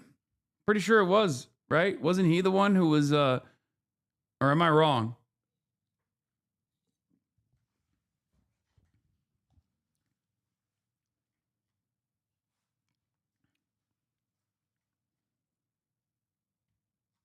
You're wrong.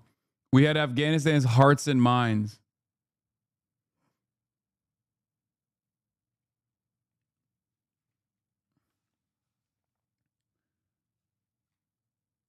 Thank God you say Graham Plattner. Graham Plattner is not a fucking general. He's a grunt.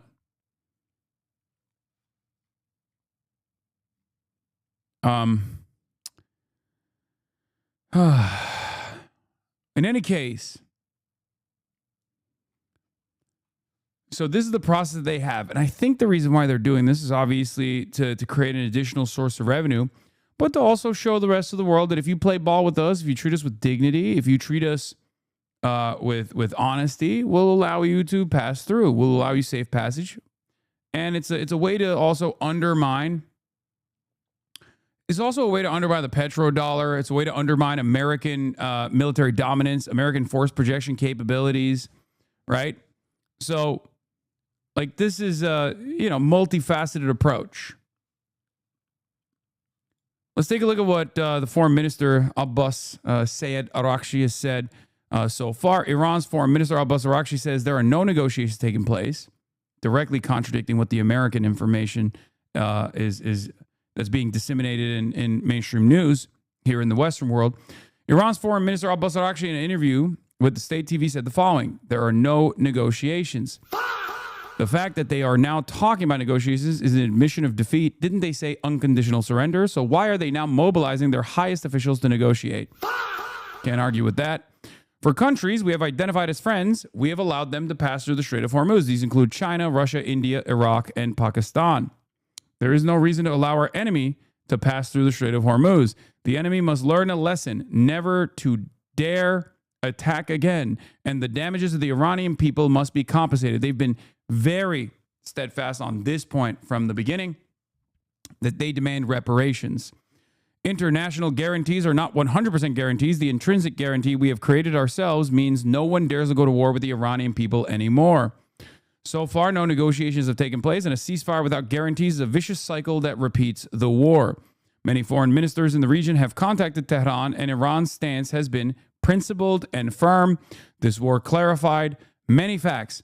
One is that U.S. bases not only failed to ensure the security of the host countries, but themselves became a source of insecurity for those countries. If these countries suffer blows, it is because of the presence of these bases. Currently, our policy is continuation of resistance. This is, once again, an incredible blow to American force projection capabilities. The very fact that they are directly countering America's information war here is pretty significant.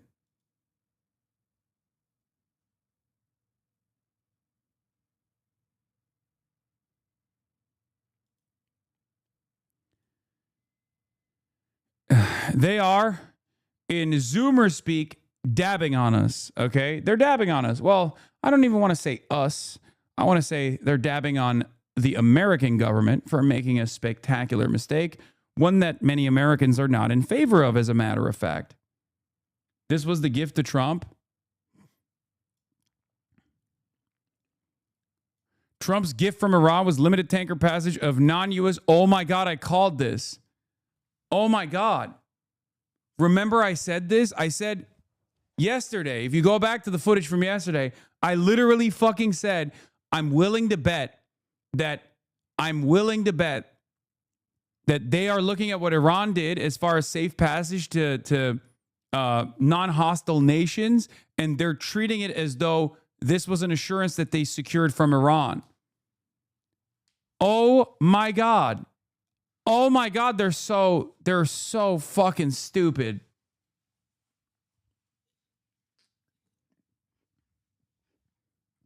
This is why you subscribe to the Piker Broadcasting Service. For tomorrow's news today.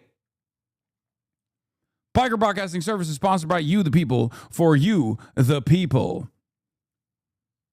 Quite literally yesterday's news today. Subscribe to the Piker Broadcasting Service to hear the voice of the unheard and also to hear the latest and greatest analysis. Piker Broadcasting Service is sponsored by you, the people, for you, the people.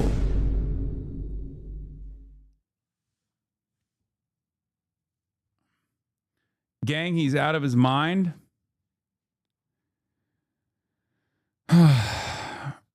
Okay, I don't care about that.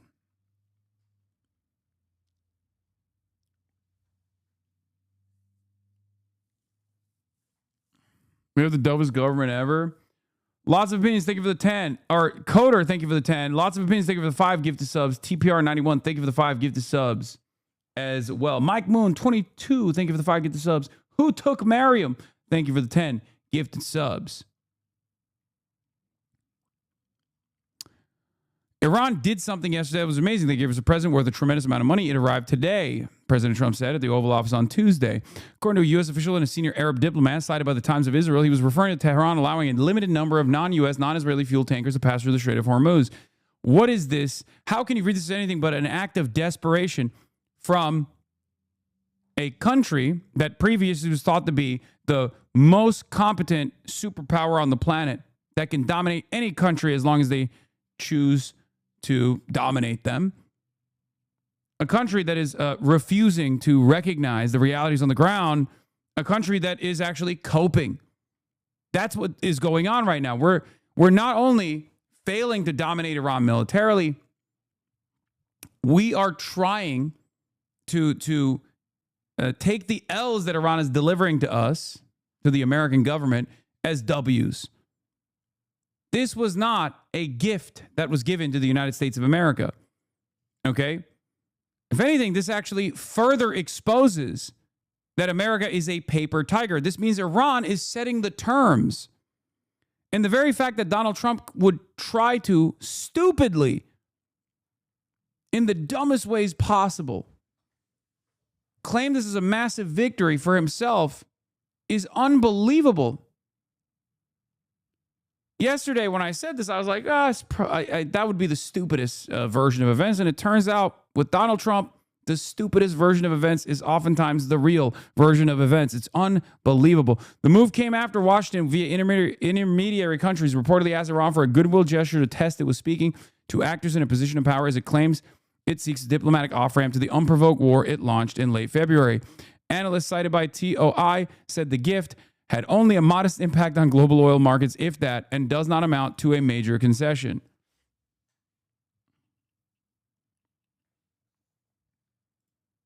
Yeah, my wife's not cheating on me with a tennis instructor. I let her bang him.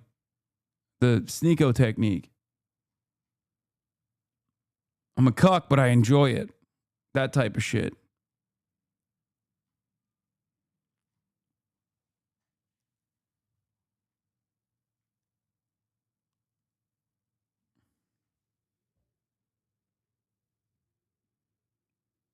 This reeks of desperation, folks. Very, very difficult to see this as anything but desperation. Incredible.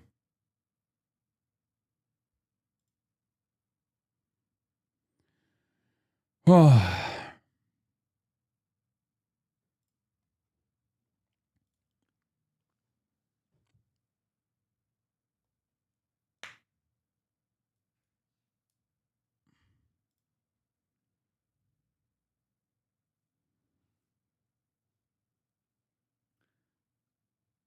Haven't they allowed friendly ships for weeks now? Yes. And they also signaled that they were going to open up the Strait of Hormuz to non-hostile entities as long as they pay for safe passage, pay a toll for safe passage weeks prior to the revelation. So it's this is not, in my opinion, this is nothing to do with Donald Trump securing any sort of like concessions from the Iranian side at all. When do we revert to Shia? Well, one day you'll wake up and you'll say, Ya Ali, and you'll start thumping your chest, and you will know in your heart that you have already become Shia. Okay? It'll happen one day. Spontaneously, you won't even realize that you have become Shia.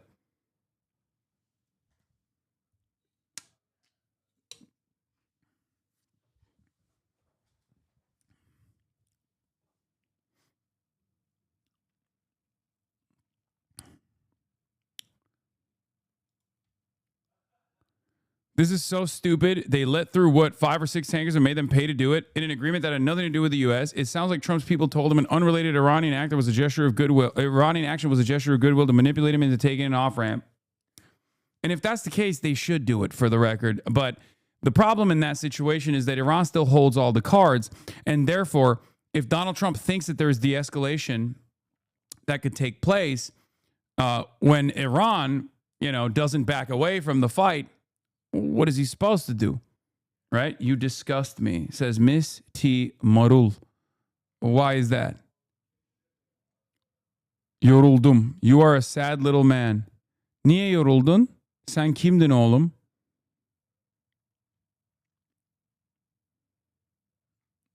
Türk bir de bak. Disgusting diyor. İnanılmaz. I'm so wet for you, crazy. Wait, what the hell?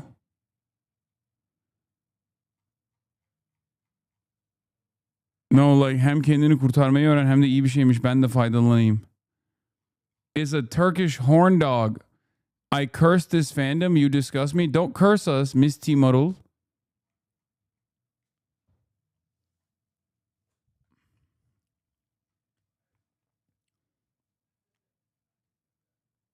Amına koyayım mesajlar ne be? Vallahi.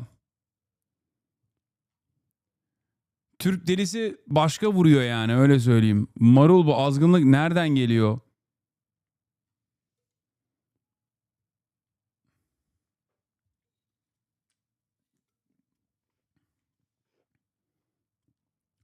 Abaza.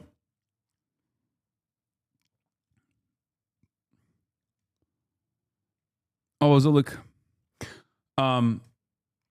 It's funny because like this is the origin story for like 99% of my fucking haters is like they first start off as like fans, they get real horny, and then they get real angry, and then they hate me for life, you know, Ethan Klein, Sex Pestiny, Rape Tone. It's a terrifying predicament.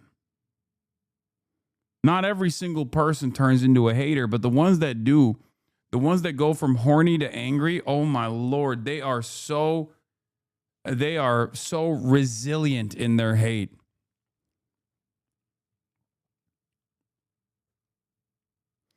Do you just talk about politics all the time? Enough grifting. Yes, I do. Even when you're not paying attention. Hell hath no fear like a woman scorned. I mean, most of my haters are men, so I don't even, you know, I wouldn't say this is the one unique Turkish lady who is horny. The U.S. official tells Times of Israel that when Washington began passing on messages to Iran over mediators over the weekend in order to test whether a diplomatic off-ramp to the war was possible, it asked Tehran to make a gesture of goodwill. In response, Iran agreed to allow a number of fuel tankers that weren't tied to the U.S. or Israel through the Strait of Hormuz in order to help calm global markets, the Arab official says. The Arab official acknowledged that the safe passage of a small number of tankers is not likely to have a significant or long-term impact on global oil prices, a concession that Iran is not yet prepared to offer while U.S. and Israeli strikes continue. The limited impact of the present allows why Trump avoided specifying exactly what it was, an Arab official says. The White House does not immediately respond to a request for comment.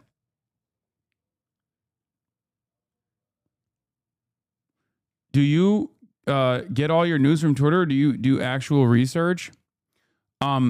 This is a Times of Israel journalist breaking a story. Do you understand that there's a difference between like looking at random accounts on Twitter talking shit and imagining realities that did not happen and AI videos and Nazi-ass statements versus like a guy who is breaking his own story from Times of Israel reporting? Can you comprehend that there's a difference between these two things, or do you personally just look at, you know, or do you want to just like make a more favorable argument to your position that I'm a deeply unserious person? Like, what kind of research could I do? Would it be better if I just went directly to the Times of Israel website, tried to bypass the paywall, which I do with regular frequency as well, but like, do you feel like that would be better? I sure can. That's why it's so funny. Haha, 80 tabs on Twitter. Okay. This is the Supreme Leaders Representative of the Supreme National Security Council's Twitter account. This is a direct official communique coming from the Iranian government. This is irrelevant, but it's Jason Palladino, who's another reporter who I work with from time to time, quote retweeting some new reporting coming from my friend, former colleague, Ken Klippenstein, investigative reporter, identifying or breaking a story. Once again, U.S. military document leaked to me shows how Pentagon is working with private companies to manipulate the information you see about the Iran war. Okay. This is Clash Report. breaking a story on Iran's Foreign Minister Abbas Araghchi, which we already saw. This is an Al Jazeera link. Again, breaking story from CNN's Natasha Bertrand about the Iranians hardening their defenses, getting ready for an American invasion on one of their islands or the entire coastal territory. This is Barak Ravid's reporting, being highlighted by FITUK News. Barak Ravid is, a Unit 8200 Israeli agent who oftentimes gives us better insight into what the Israeli government and the American government are thinking and doing, because they're not necessarily, he's not necessarily like reliable as far as the veracity of it all, but he is reliable as far as like understanding what the American government is trying to say, or what the American government wants out there. You're arguing with a guy who left already? I don't know. Did he? Maybe he actually developed a totally separate opinion now. Maybe he realized that this response in and of itself was kind of idiotic.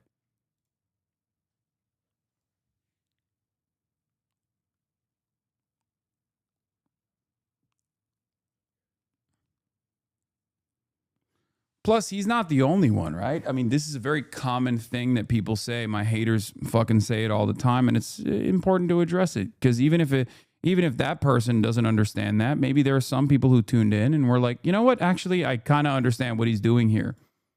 You know?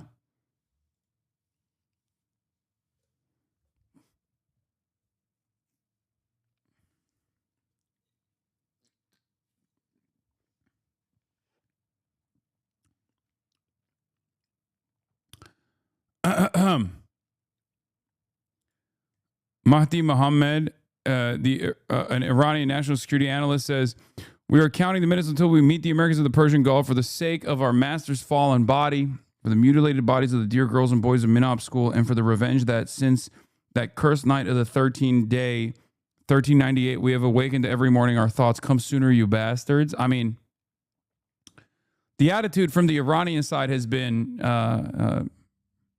pretty close to that. Someone else in the class had the same question. Yeah, that's why I do it.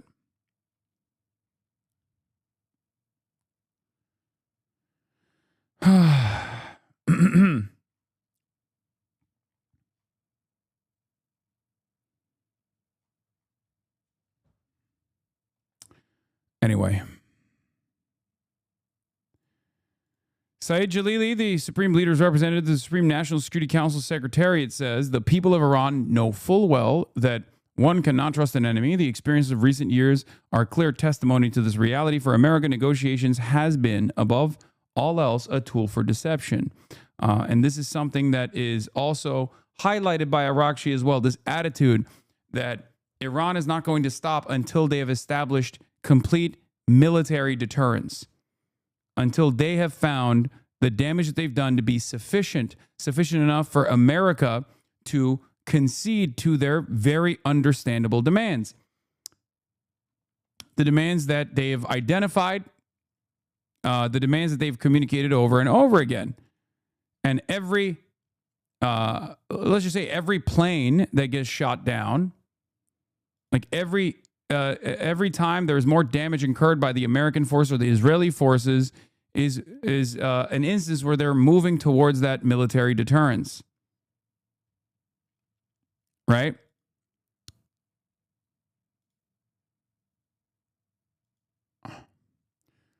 Iran threatens to attack on regional country if Iranian island is occupied. Iran's parliament speaker Mohammad Bakr Kalibaf said on Wednesday that intelligence suggests enemies are planning to occupy an Iranian island with support from regional country, which he did not name. Iranian forces are monitoring enemy movements, and if they take any step, we will attack vital infrastructure in the regional country in continuous and relentless attacks. So,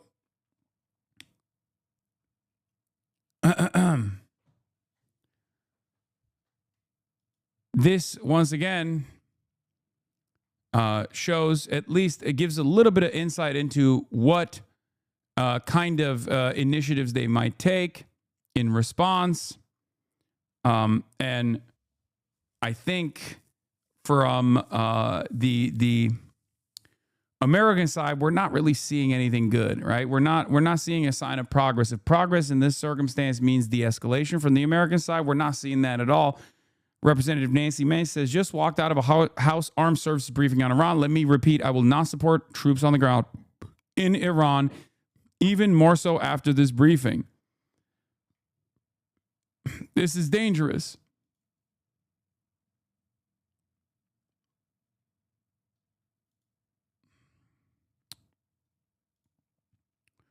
It's very dangerous.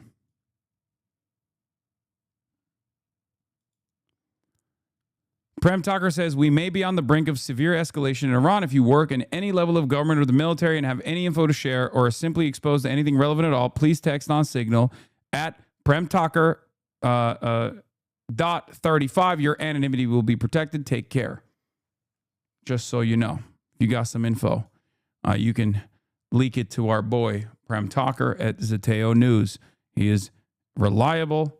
He's trustworthy. He's a great journalist. So just remember, Prem Tucker .34 or 35.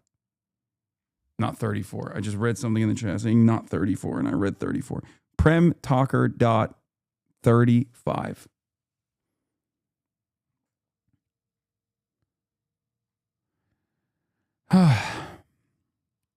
You going to No Kings on Saturday? Yes.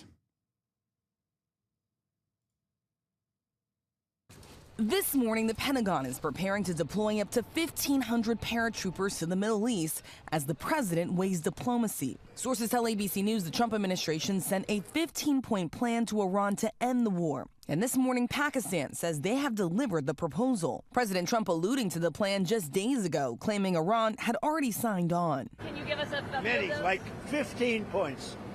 15 points. Iran has said yes. Well, they're not going to have a nuclear weapon. That's number one. That's number 1, 2, and 3. They will never have a nuclear weapon. They said yes to that? They've agreed to that. Iran still insists negotiations are not taking place and claims Trump's statements saying otherwise are parts of efforts to reduce energy prices and buy time for the implementation of his military plans. Still, the president is... Yeah, no, that's great. It's great that the leader of the most powerful nation on the planet is out here saying, we gave options for de-escalation to Iran, and we're having talks. And Iran is like, no, we're not having talks. Fuck you. That's awesome. Adamant negotiations are underway, though he won't say who the U.S. is speaking to. He cryptically told reporters he knows Iran is going to make a deal because they gave the U.S. what he called a very big present, without saying what it is. I'm not going to tell you what that present is, but it was a very significant prize, and they gave it to us. We're also learning more this morning about the toll that this war has taken. Already 13 U.S. service members have been killed during this conflict, and a U.S. official tells us more than 290 have been wounded, Robin. And we think of all of those families that are impacted by that. And Rachel, Breaking U.S. housing market, home sellers now outnumber buyers by 630,000, the largest gap ever recorded. Holy shit. Oh my God. Holy Toledo. Spectacular.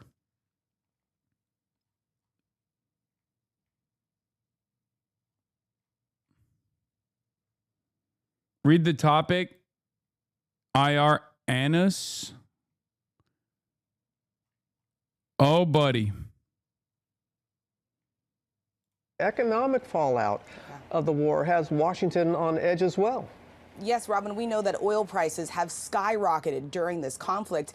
And this morning, the CEO of United Airlines tells us they will now be forced to raise airfare by 20% to cover the rising cost of jet fuel. Jet fuel has gone up about 70% during this conflict. So we know so many Americans already seeing those long lines at airports due to the partial government shutdown. Well, now they may be paying more for airfare too, Robin, due to this war in Iran. Yeah, thank you.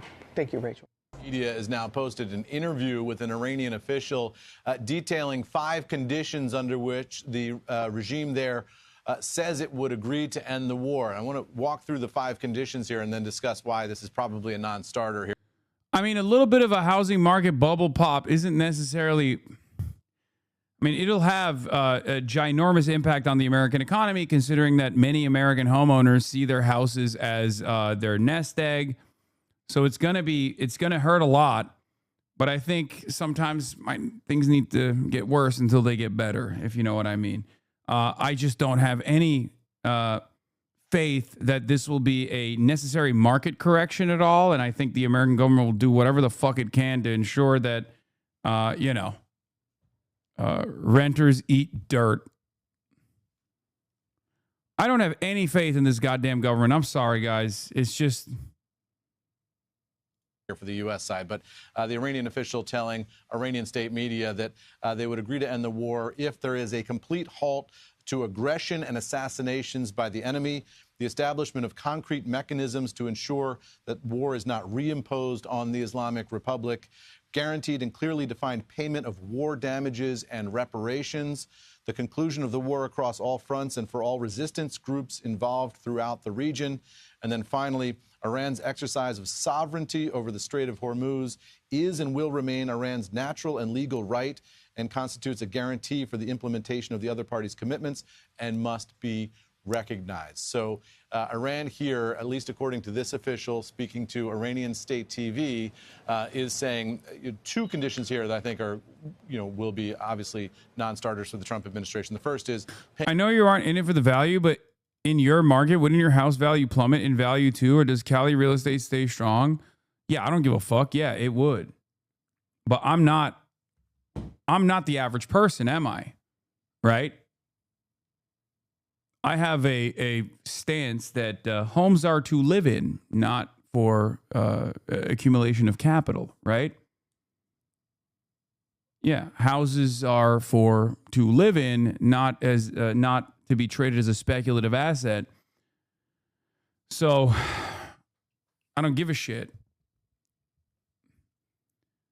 Except for a lot of people, they do actually treat it as their nest egg, as their overall wealth, right? For many people, they have mortgages. They sometimes take out secondary mortgages. They use their homes as leverage.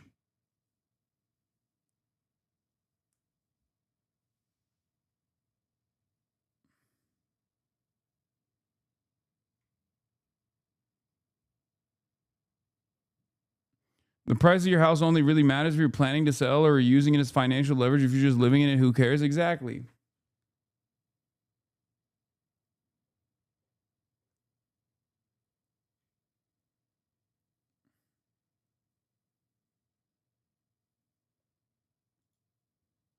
What is this? Bandar Abbas coast at midnight, March 26th. The lights visible offshore are reportedly not from the city, but from ships waiting near the Strait of Hormuz after being unable to obtain clearance to transit the waterway. Jesus Christ.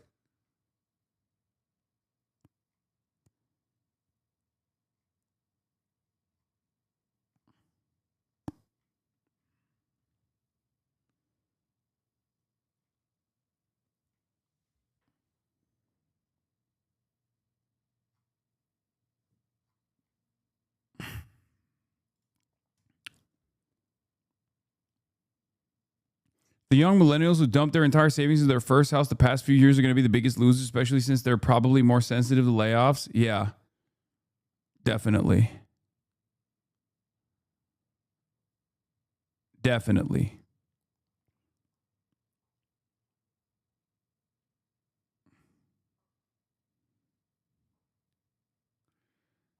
You said before China might not want the petro yuan. Why do you think that? I just don't know if China has ambitions right now to become the global reserve currency. Sex Mecca, thank you for the 5 gifted subs. Payment of war damages and reparations. I mean, just can't see a world in which the Trump administration would agree to that. And then also sovereignty over the Strait of Hormuz indefinitely, right? They want to control that strait and then presumably be able to charge for safe passage through that strait. Those things seem like they would be very difficult for the Trump administration to agree to, but we'll ask the White House and see what their response is. If nothing else, This at least indicates that some terms are being exchanged between the two sides. We know that the U.S. side has sent over some terms of its own, and then we'll wait and see whether these negotiations take shape and actually happen in a physical way, or if this all kind of exists through media posts and through intermediaries and the like. قدرت راهبردی که از آن دم می‌زدید تبدیل به شکست راهبردی شده. The strategic power. This guy is so funny. The Khatam al-Anbiya Central Headquarters spokesperson, Lieutenant Colonel Ibrahim Zolfagari. The strategic power you used to talk about has turned into a strategic failure. The one claiming to be a global superpower would have already gotten out of this mess if it could. Don't dress up your defeat as an agreement. Your era of empty promises has come to an end. Your internal conflicts reach the point where you are negotiating with yourselves. We state this clearly. Until it is our will, nothing will go back to the way it was. That will only come about when the very thought of acting against the Iranian nation is completely wiped from your corrupt minds. Our first and last word has been the same from day one. And it will stay that way. Someone like us will never come to terms with someone like you. Not now, not ever. Well, for more, we can cross now to our correspondent in Tehran, Reza Sayeh. Reza, tell us more about Iran. What? Why does this guy mock so hard? He's looks maxing on us. Dude, have you never met an Iranian from Iran? This is literally, I mean, maybe the reason why I'm not surprised by this is because like of my fascination for many, many years alongside all the Chapo boys as well, of like Iranian bodybuilders and the, and their saga and their day-to-day existence. But like Iranians from Iran, yes, as opposed to Iranians that live in the Western world, diaspora Iranians. Have you guys never seen the Iranian bodybuilders? Huge bodybuilding culture in Iran.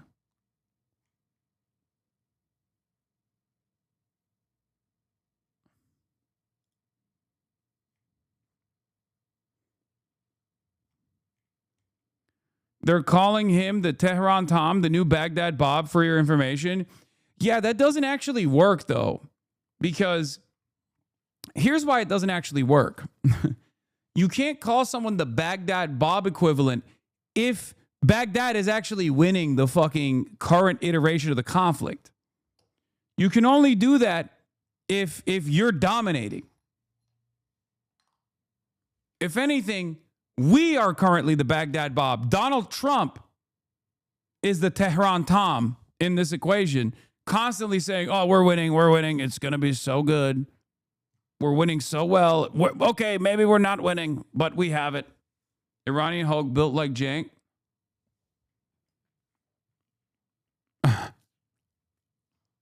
Jesus.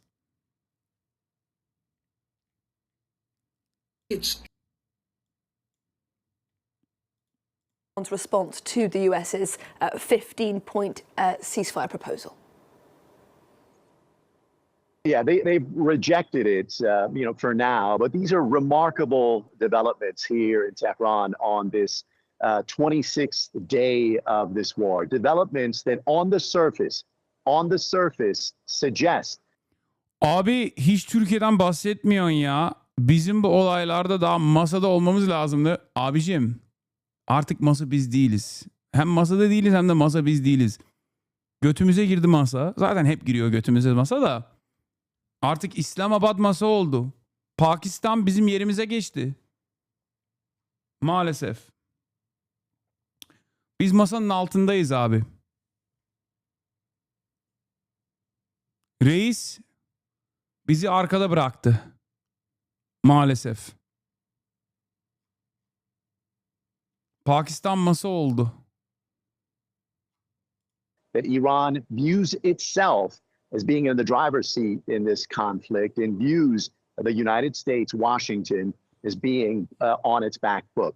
We report these with caution, and we say seemingly because this has been a war that has been accompanied with a lot of deception, psychological warfare, and what has been an information war that has happened in parallel with a military war. But consider what happened a few hours ago here in Tehran. Iranian state media confirming that the United States, the country that Tehran views that has used deception for the second time in 9 months to attack Iran in the middle of negotiations, has reached out with a 15-point proposal to Iran to end this conflict. And Tehran's response, no thank you. We're going to end this war on our terms. Again, this is a development that seems to suggest that Iran is emboldened, that it believes that it has leverage and it can dictate the terms moving forward. What are Iran's terms? What are Iran's 5 points for ending this war? Among them, a guarantee for all aggressions and assassinations by the enemy to end, the establishment of a mechanism to make sure that another war doesn't happen, a guarantee and clearly defined payment for the damages of this war, reparations, the conclusion of wars across all fronts against resistance groups, a reference to groups like Hamas, Hezbollah, and the Houthis in Yemen, and finally, international recognition and guarantees regarding Iran's sovereign rights to exercise authority over the Strait of Hormuz. So what's clear is that there's been indirect talks between Washington and Tehran. And again, it's Tehran's position that we're going to dictate the terms, and the terms set over by Washington are unreasonable. Now, happening concurrently with these confirmed indirect talks are developments that suggest this conflict could be escalating. Reports out of Washington that the U.S. is deploying 2 Marine expeditionary units and 2,000 soldiers. Is there a possibility for a negotiated end to this conflict, or is there going to be escalation? We're going to have to wait to see what develops in the coming days. And Reza, I'd like to just go a little bit deeper into those 5 points of the Iranian proposal. Is this a plan offered up in good faith, or should we see this counter-proposal as something more like a provocation?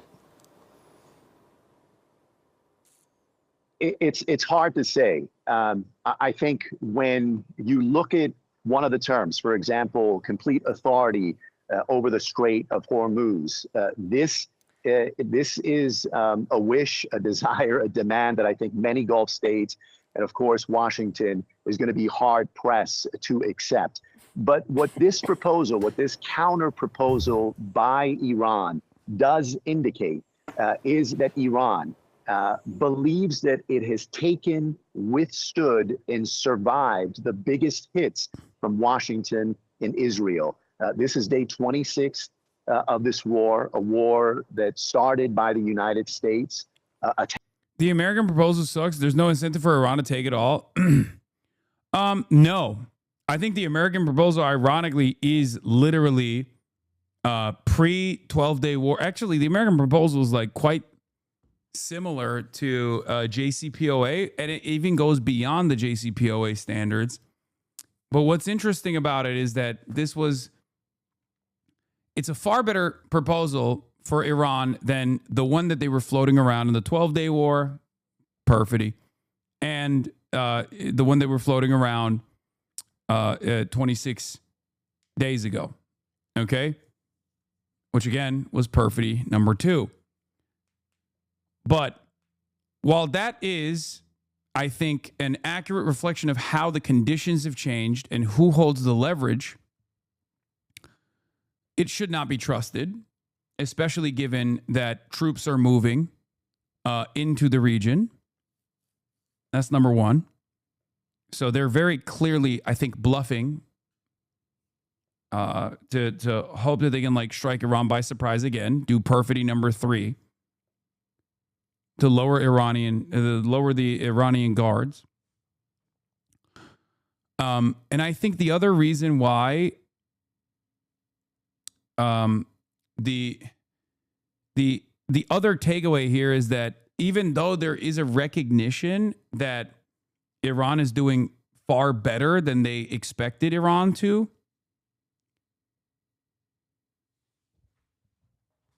It's not up to the United States of America to define the conditions. It's up to Iran. And that's something that's is going to be a very hard pill to swallow for many American dick riders, many American chauvinists, right? In the American mind, we have dominated any country that we wanted to for as long as people can remember. We're not very good at taking the L. Actually, Trump is halfway decent at taking L's. I mean, he did it with the Ansar Allah, right? But that was a different story. That was like a side mission, right? Operation Prosperity Siege Guardian or whatever the fuck it was called. Operation Protect Amazon Deliveries. The scale was far smaller. This is a totally different set of circumstances where the entire world is drawn into this. Like, they are all experiencing negative consequences from this. So they have to pay attention to what's going on.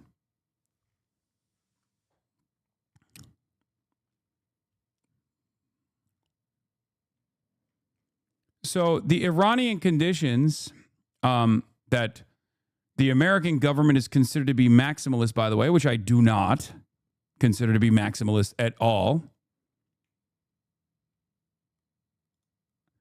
were as such. I'm going to show you right now. Hold on. Where the frick is it? God damn it. This is from OSINT Defender, but it's from Wall Street Journal. Per a report from Wall Street Journal, Iran has responded to the Trump administration's proposal for a ceasefire with demands that far surpass the characterization of maximalist. Now, obviously, I don't think these are characterizations that far surpass maximalist, right? I think it's ridiculous, especially because that's what's going on right now. They've been able to achieve some of these goals militarily. So who the fuck cares that Americans think it's maximalist? Iran has demanded the closure of all U.S. bases in the Gulf region, something that they've demanded since day one, something that you might even assume has been achieved militarily because they've been bombing them into dust. A new Strait of Hormuz framework that would allow Iran to charge fees for vessels that transit. Again, not maximalist.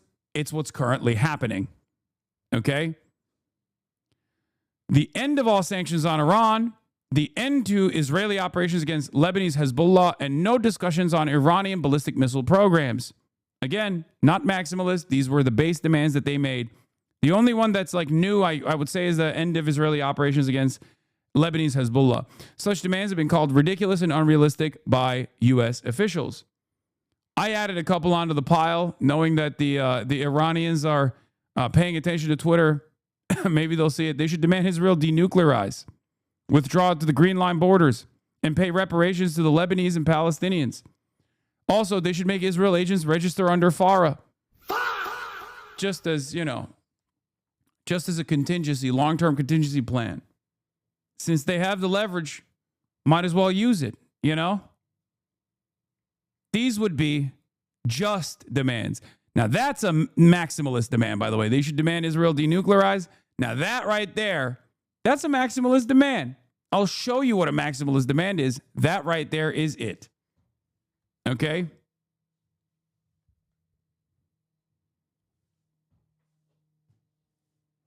Don't know if your comments are sarcastic or not, but no way Israel would agree to that amount. I know, I'm joking, okay? It's a joke. Yes, this comes from the desk of Dr. Jihad.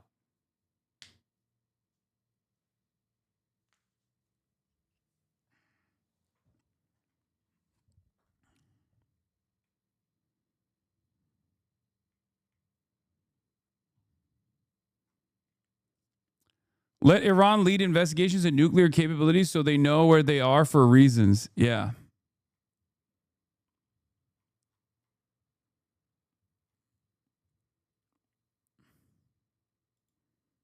Yeah, demand Israel's full dissolution. The full dissolution of the Zionist entity. That would be maximalist. Reuters, one of the regional sources told Reuters that Hezbollah had received Iranian guarantees on its inclusion in any wider deal. Iran is prioritizing Lebanon. It will not accept Israeli violations in Lebanon like what happened after the 2024 ceasefire, the source said, referring to Israel's continued strikes on Lebanon despite a 2024 truce that ended the last Hezbollah-Israel war. What's interesting about this is that there's not really any mention for the Palestinians, which I think is kind of lame from the Iranian side, but it also shows that they are obviously in it for selfish reasons.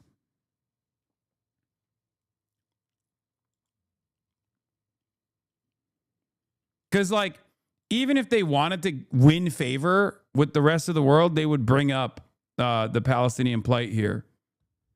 Like, their actions, although self-interested, are still going to end up most likely benefiting the Palestinians regardless. But let's be real.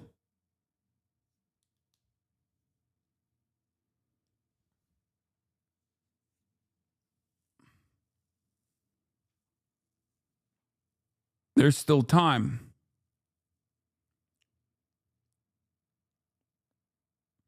Surprisingly, the one person who's shown even-handed insight on this is Malcolm Nance on his YouTube. For obvious reason, he glazes over our and Israel's offensive weapon shortcomings, but his analysis on what is happening in the Strait is close to yours, but he adds additional nuanced analysis and expanded military intelligence analysis because of his own personal military experience fighting in the Strait. Well, if he's glazing over American shortcomings and Israeli shortcomings, then he's not actually offering, reliable analysis, I feel like.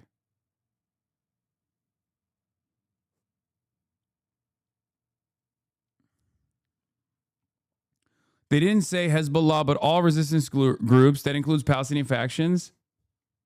I have heard Professor Morandi bring up Palestine, but I don't know how much. I mean, I don't think he has any say whatsoever in this process. I think he's just a spokesperson pretty much.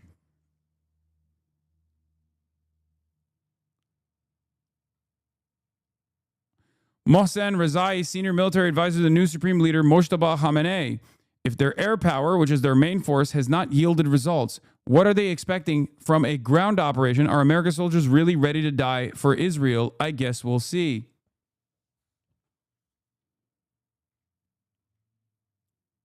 Oh, the news anchor mentioned Hamas and the resistance? Okay, that makes sense.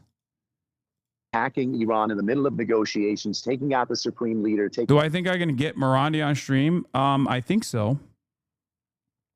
Got a number of senior political and he goes on everybody's stream leaders.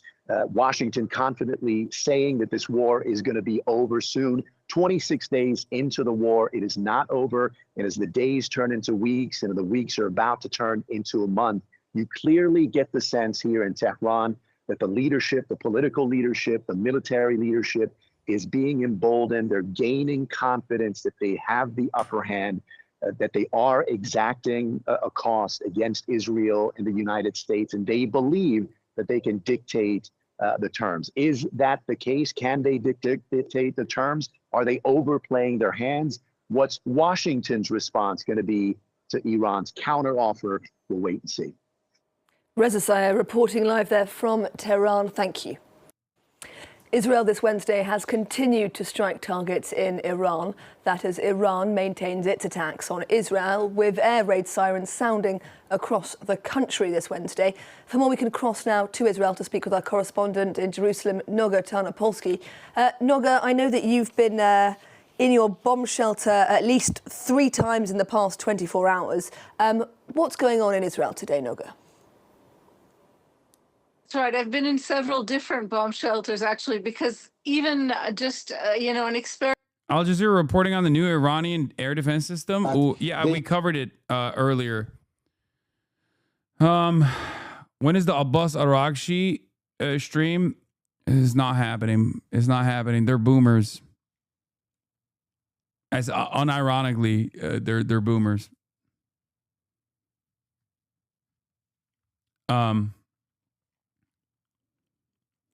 Massive revelation. Al Jazeera confirms Iran is deploying a highly advanced undisclosed air defense system. Yeah, we covered this earlier. I still think it's probably Chinese, and they're just saying it's their, new indigenous air defense system that they developed after the 12-day war. I just don't think that they're capable of doing that, but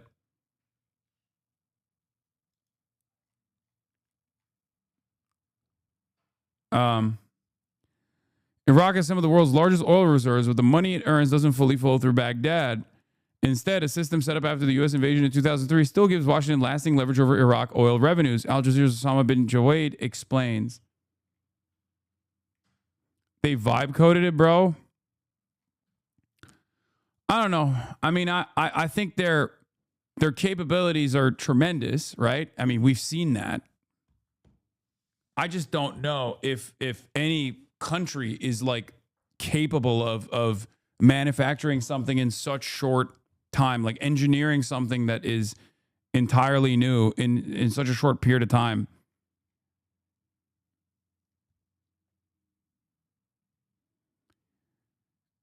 Could imagine China telling them not to put their name on it because it could harm their own reputations, relationships in the region as well. They could have just modified a Chinese equipment or Russian equipment potentially. That's another thing. Hassan, it's the same air defense the Houthis used in 2018 against Saudi air forces.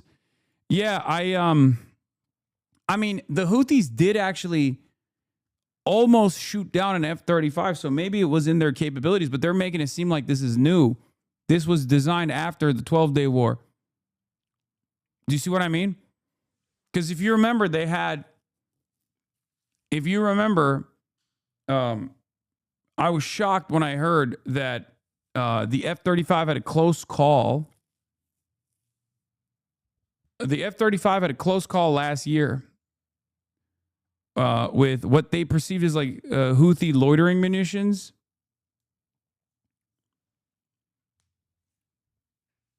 So I don't know if that's the same one or maybe a modified version of that.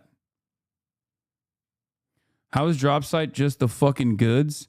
Because they are run by real investigative reporters and not a bunch of fucking charlatans who are stenographers. They do something super basic. They treat American and Israeli enemies as not just like foreign adversaries to disparage, but as, you know, competent, logical people. And as brilliant investigative reporters, they find contacts, they establish contacts with people within the governance structure of whether it be a non-state actor like Hamas or even a foreign government like Iran.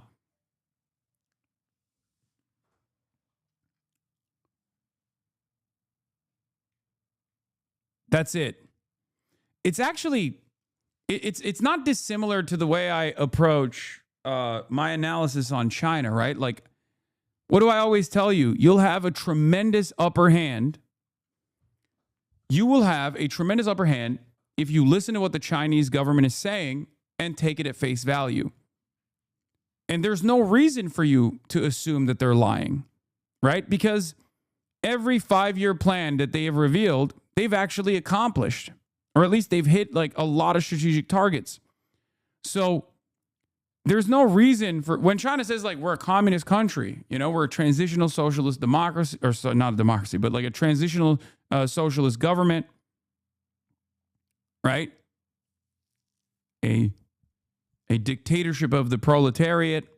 Here are our 5-year plans.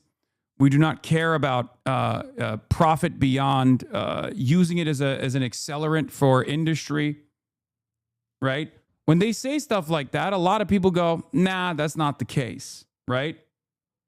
That's not the case. They must be lying. If you simply listen to what they're saying and not automatically assume that they're lying to us, you will be far ahead of most Western analysts, if not damn near the entirety of Western analysts. And the same principle holds for investigative reporting on foreign affairs like this, right? If you're an investigative reporter and you're invested in finding out the truth, if you treat people within the Politburo of Hamas or the governance structure of Hamas as human beings and not just like fucking barbaric animals who are illogical and just simply operating off of seeing red or whatever, you can get tremendous scoops. And that's how Dropsite does it. That's how Western press used to do it, by the way. There are a lot of people that used to not just comply with the State Department narratives or write articles as though they are operating as stenographers for the American government. People used to do that. Many journalists used to do that. Newspapers used to take pride in the fact that they would write and publish things that were harmful to the national security interests, that went against what the official correspondence of the government was. Now, they didn't do it all the time, but in the unique moments where they did do that, Seymour Hersh is a great example of this. He's and Chris Hedges is another great example of this as well. Like when they used to do this kind of investigative reporting, investigative journalism, adversarial journalism, they would get a lot of prestige out of it, right? What changed? Global war on terror, I think. Global war on terror diminished all of that. Like they destroyed it. It became less and less frequent. And it wasn't because the American government was better at like closing up leaks or whatever. It was just that the types of journalists that news media, mainstream media hired were more favorable to reporters that were doing access journalism rather than adversarial journalism. The Jews bought all the news outlets. Come on, man. Yeah, during the global war on terror. Like, even if you have this idea that all of these like major newspapers are owned by Jews, no exchange of ownership took place. So that doesn't even make sense on the timeline that I'm presenting. It's not the case anyway, but it's pretty funny that you think that like this somehow changed after 2001. Yeah, Jews like Jeff Bezos. Yeah. Jewish Jeff Bezos purchased Washington Post to do Jewish news. Yeah, Jewish Elon Musk purchased Twitter, turned it to X.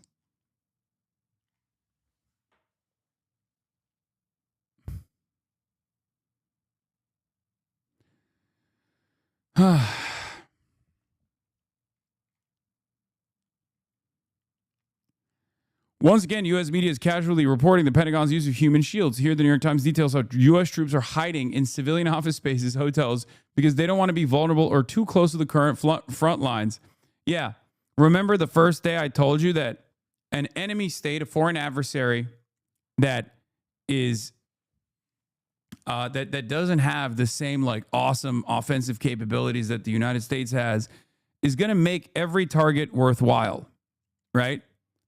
This is something I brought up with like Hamas as well. When people say like, oh, well, why is Hamas like landing random rockets on Israeli territory back in the day? This is like a common thing that people used to say, oh, they just want to kill all Jews. That's why they're doing it. I was like, no, it's because they don't have precise targeting capabilities. I'm sure if you were to give them an air force and fight them on, equal ground,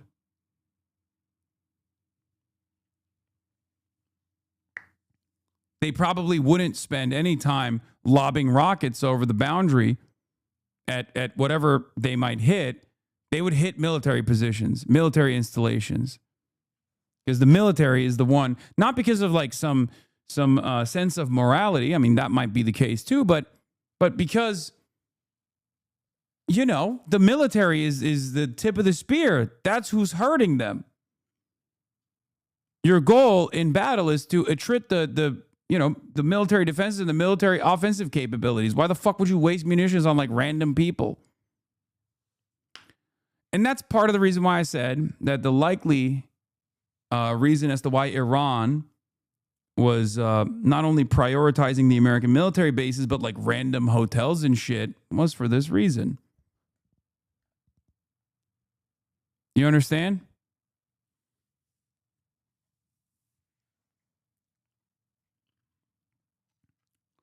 Why does Russia do it on Ukraine then? Wait, what do you mean? Because Russia isn't Iran. Russia has tremendous offensive capabilities. That's the reason why America, also just like Russia, and Israel, also just like Russia, will blow up whatever the fuck they want to. They have the resources. There is a economy here, right? Like Iran wants to continue this war of attrition.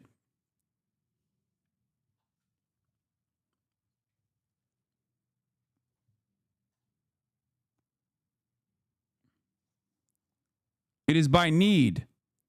Iran has bombed U.S. bases across the Middle East in retaliation for the U.S.-Israeli war, forcing many American troops to relocate to hotels and office bases throughout the region, according to military personnel and American officials. Look at that. Told you. General Kane said that layered defense throughout the region were allowing the United States to protect troops and interests, but that the Pentagon was trying to bolster defenses in the region. Part of the problem for the Pentagon is that 2 decades of war in Iraq and Afghanistan, war zones where the United States quickly established air superiority, left the military with facilities and headquarters close to the current front lines. Oh no. While Bagram Air Base in Afghanistan and the U.S. Embassy in Baghdad, for example, were often targeted in suicide bombings and other attacks, neither the Taliban nor Iraqi militias possess the kind of ballistic missile capability that Iran has. Every single story that features sober analysis on how the war efforts are going basically is an admission that, oh shit, Iran has hands. That's all they keep writing over and over again. They keep putting it in the newspaper that, oh shit, Iran's got fucking hands. Bruh. During the war, in Iraq in particular, the United States built up bases there and in Kuwait, Bahrain, Saudi Arabia, and Qatar. Now the war in Iran has made all those bases vulnerable to the point where service members can't really live or work there for extended periods, military officials said.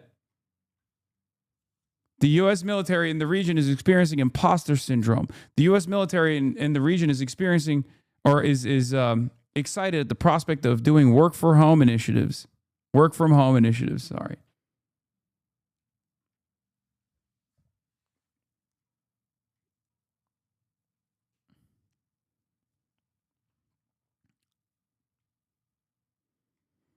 Is it weird that they don't talk about the base in UAE? What do you mean?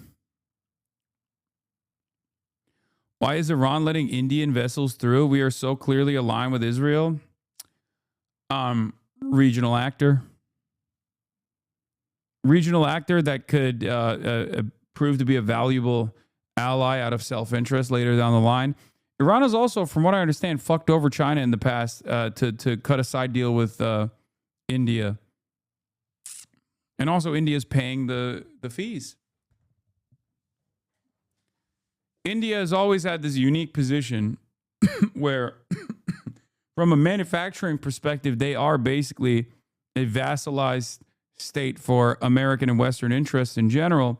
But due to their complex history of being dominated and being colonial subjects, they also aren't very trusting. They operate in a similar way to Turkey, where they have regional goals. They're a massive country. And like, for example, when you look at the Russia-Ukraine situation, they're a mediator for Russian oil and gas to enter the global energy markets. So they, cut side deals with American foreign adversaries and Western foreign adversaries all the time.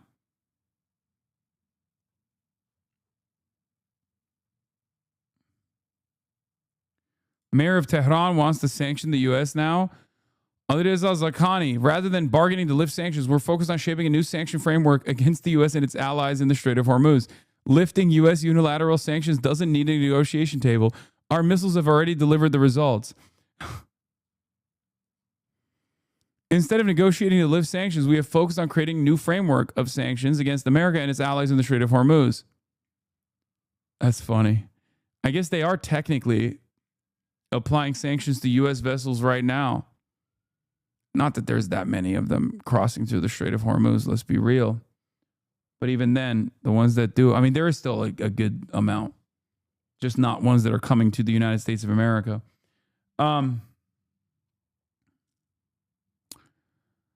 When the New York Times took 5 days to attribute the Minop school bombing to the U.S., its reason for taking so long was they couldn't attribute responsibility until they collected evidence. Yet, despite Iranian denials, they automatically know who fired the first missile or who fired the missiles at Diego Garcia. Weird. Yeah, Iran has denied this one. Iranian missile strike far off target, but U.S. remains out of range. New York Times is going off pure U.S. and Israel say-so. They've done no independent analysis. They have not sent investigative teams to the Indian Ocean to see the wreckage. Again, maximum skepticism for Iranian claims, maximum credulity for U.S. and Israel claims. Yeah, Payatollah.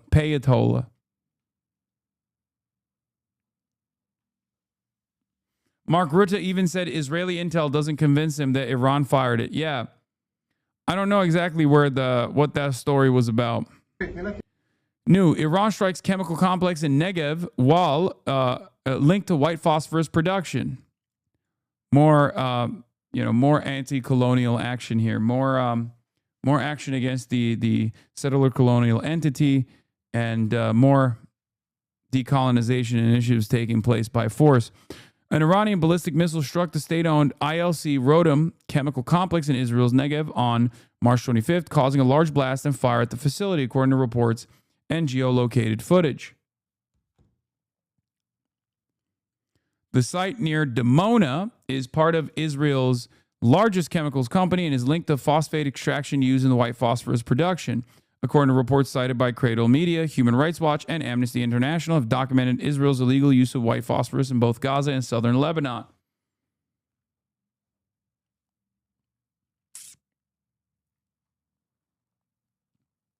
Yep. Ironically, Iran is far more moral actor because they are a theocracy, murder of innocence is sin. Okay, I don't believe that sort of shit. Come on, man. That's ridiculous. You guys are behaving in a ridiculous way. This is when you start glazing too hard, okay? Like, it's a state. Calm down. Calm down. That's ridiculous. Jesus Christ. Ugh. No, it's not even that a theocracy is good or a theocracy is bad. I'm not making a statement on that. I'm just saying that no state operates on moral boundaries, okay? They operate out of self-interest. Obviously, they want sovereignty for themselves and their population, and many of the heads of state, like, no matter how corrupt or how evil a state might be, in the overwhelming majority of states, there is still a primary focus on protecting its citizens, okay? And this, yes, includes Iran as well. Like, for example, their strategic restraint for years and years revolved around not their fears that America will retaliate or whatever and destroy them and collapse the state in and of itself, clearly, because they had the capability, as we found out for the past 26 fucking days. Their strategic restraint was because they didn't want their people to be punished. While they certainly would punish their people, right? It's not a secret that the IRGC has oftentimes been far too ruthless and far too brutal in cracking down and stamping out protest movements, anything that they consider to be destabilizing, right? They absolutely still clearly did not want to escalate and consistently demonstrated restraint because they were worried that what is happening right now would happen. They only reacted the way that they did after America took the initiative and engaged in perfidy once again, and also decapitated the entire leadership.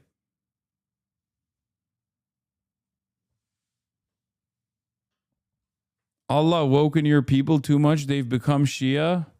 May Allah awaken the people and help them to see the evil doings of Israel and the United States.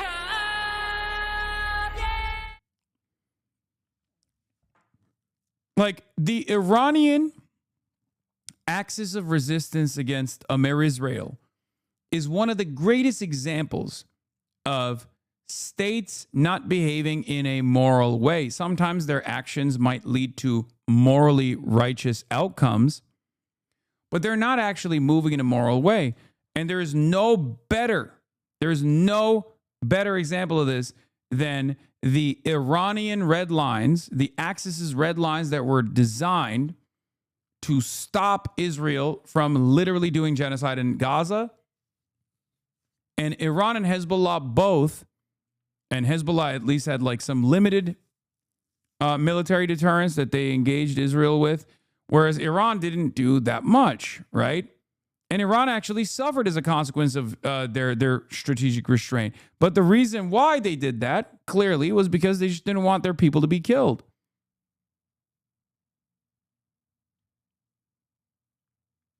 Do you understand?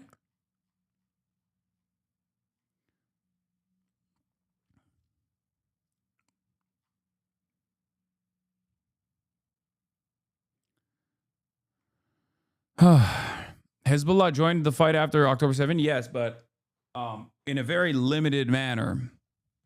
In a very, very limited manner. Because even, again, Hezbollah, led by Hassan Nasrallah, was also demonstrating their own version of strategic restraint.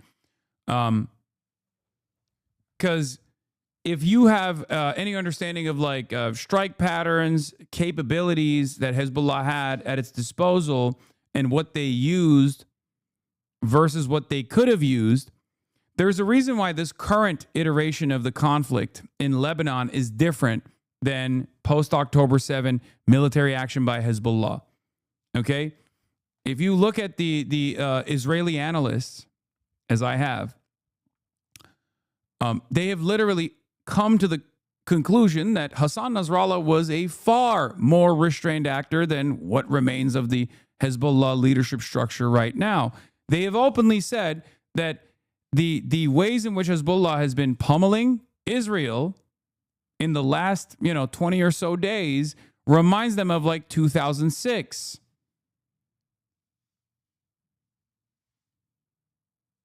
They've absolutely been taking out tanks, constantly pummeling northern Israel. Don't glaze too hard. You should tell that to my mom, who in a span of 2 weeks went from İranlılar gerici olmasalardı, bizim gibi layık olsalardı bunlar hiç başaramazlara. I will die for you Sayed Moştapa. Vay be. Türklerin İran'a böyle gaz vermesi enteresan. Türkler genel olarak Arap sevmezler. İran'ı hiç sevmezler benim bildiğim kadarıyla. Hani İran'a saygı duyarlar ülke olarak ama çok sevmezler. Hele mesela Hizbullah'ı falan hiç sevmez Türkler.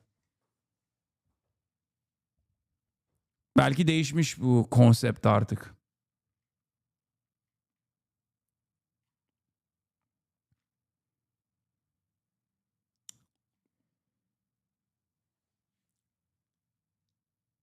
How is funding resistance such as Hamas from Iran not helping Palestine? Do you not understand what I was trying to explain to you?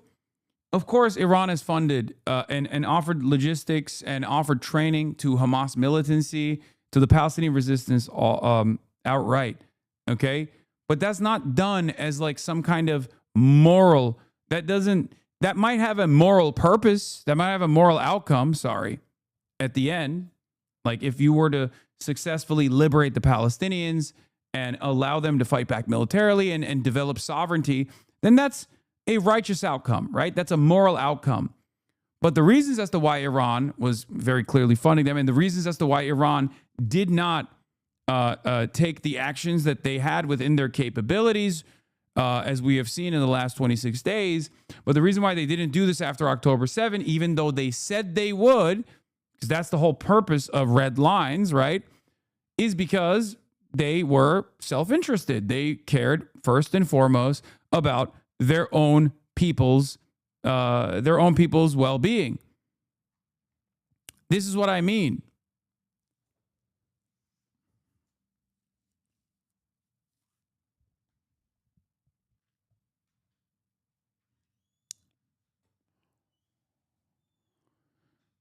Youssef Al-Otaiba, UAE ambassador to the U.S. A simple ceasefire isn't enough. We need a conclusive outcome that addresses Iran's full range of threats, nuclear capabilities, missiles, drones. Bro, UAE is out here like talking as though they are not in fucking striking distance, man. I don't understand. This might be like a lone voice, maybe. Bro, they really think they're Israel. I swear to God. Bro, you ain't Israel. Okay? You're the United Arab Emirates, okay? You're not the United Israeli Emirates. Fuck you mean?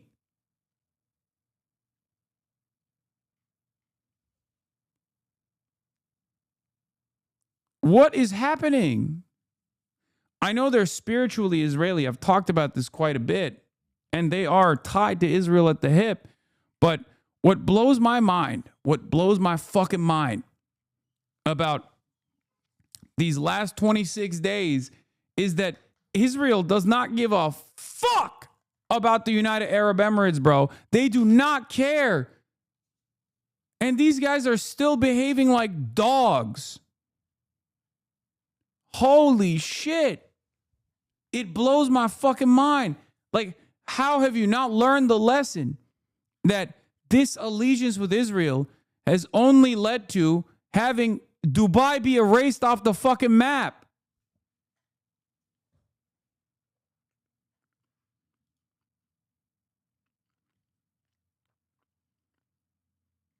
UAE had no say starting this war, and they'll have no say how it ends.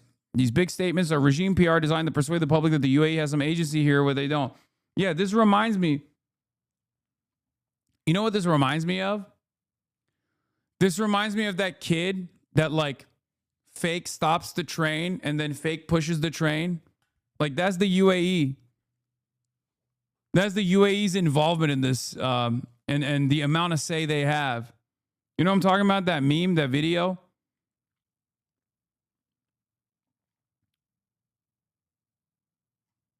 It's so funny. Anytime a non-Zionist person dies, Israel's happy. Brother, UAE is a Zionist country.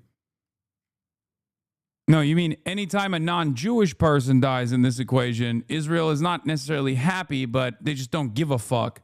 And yes, that does make sense because Israel is a fascist country. It is a Jewish supremacist country. Yeah, this is the one I was looking at. Wait, no, not this one. There's another one, but I guess this one works too. That's the UAE, baby.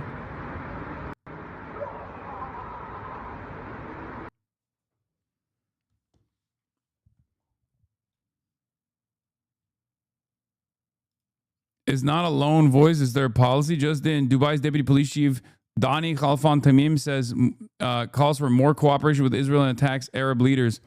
Oh, people of the Gulf, strengthen your cooperation with Israel. Advice. There is no good in the region's countries at all. Oh, God. What a fucking... Oh. Sharmuta. Gahpe. Kalb. Kus immek sharmuta. Oh my fucking God, dude. Jesus Christ. Watch your mouth? Man, what the fuck are you talking about? No, in the Gulf, we say chalp. Kasoktak sharmuta.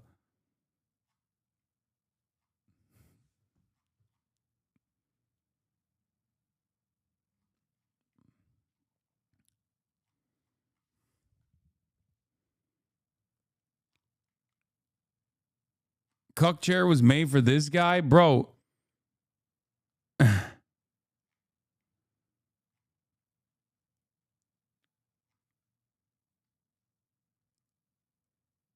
Anyway, UAE had no say in starting this war and no say in how it ends.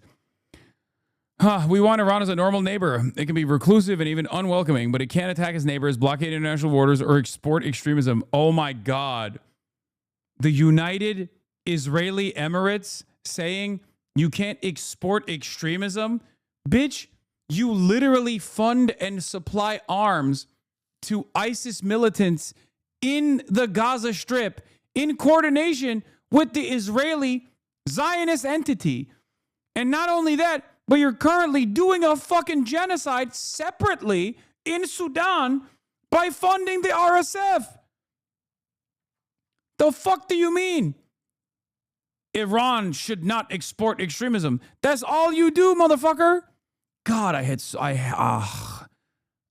UAE, man. Oh, it's just, I'm not, let me just say, I feel bad for people who are stuck there, but if there is one country that is like morally the equivalent of Israel in the Gulf, it's like they are somehow fucking worse than Saudi Arabia. How is that even possible?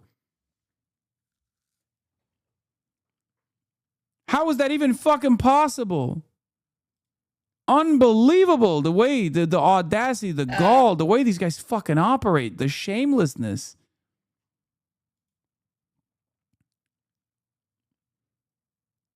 Yeah, the UAE.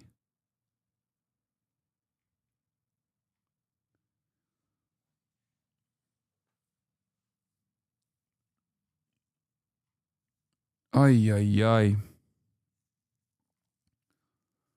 No wonder it was a Emirati that gave Jeffrey Epstein. Oh my God, I forgot about Jeffrey Epstein. Ironically enough, that's the other thing. Like, they are the most involved with Jeffrey Epstein, like the most involved. They're gonna make videos about you, bro. Yeah, they're gonna get those. They're gonna get those like English speaking, like perfect English speaking Instagram influencers to be like, the UAE actually despises extremism in the region. We're not like the rest of those disgusting Arabs. We're actually a different kind of Arab. Have you guys seen those videos where they do like they do these like insane Orientalist videos about their own people? It's fucking terrible.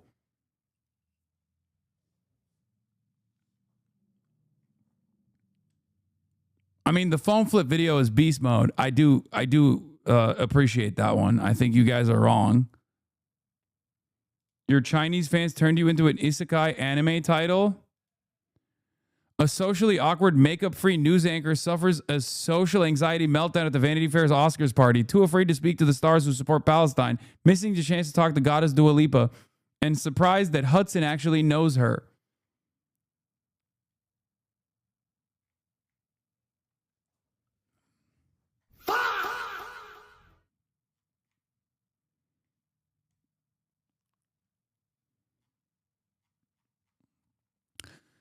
I was always stunned by the lunacy of the Abraham Accords from an Emirati perspective. The UAE's conflict with Iran is far more resolvable than Israel's conflict with Iran. By joining the Abraham Accords and explicitly becoming a member of Israel's anti-Iran bloc, the UAE essentially attached itself to Israel's conflict with Iran, even though Israel is 1,000 miles from Iran, while the UAE is only 50 miles from Iran's shores. The UAE made itself a frontline state in Israel's fight with Iran. Abu Dhabi is now paying the price for this mistake. Geography is ensuring that key decisions are made elsewhere while it pays the highest price.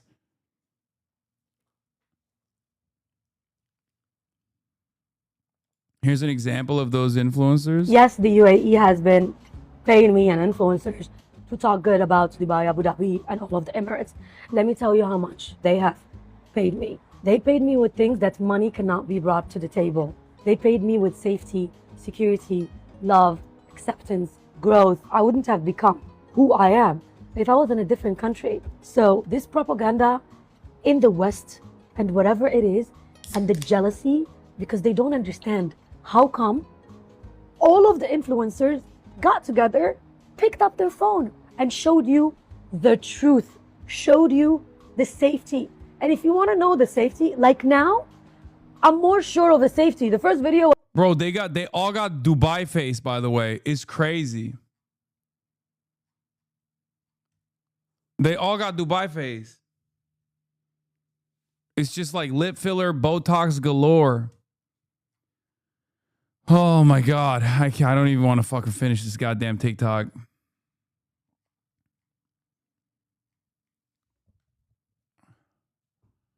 Check the comments, please. I don't even care. Yeah. Mar-a-Lago face versus Dubai face. Would Iran only be morally righteous if they attacked Israel right after October 7th? Maybe it was a strategic depth on their end to wait until they had the stockpiles and Israel has been on their ass. No, dude. You think they just materialized the stockpiles in the last 2.5 years? What are you, crazy? They've had the motherfucking stockpiles. I'm telling you, I think Yahya Sinwar's like Yahya Sinwar's design was to trigger this far before it actually ended up happening. No, Iran just didn't want the smoke. Like, understandably, they didn't want their citizens to be killed. They just thought that they could, they thought that the American and the Israeli side would not engage in lunacy, okay? Well, they were wrong. They're fucking lunatics. That's it. They're lunatics.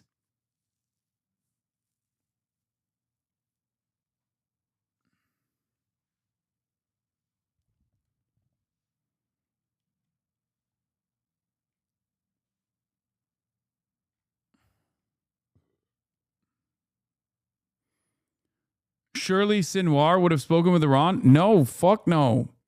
This was literally, this was not done in coordination with Iran. October 7 famously was not done in coordination with Iran. It was the last time that America, Israel, and Iran agreed on anything.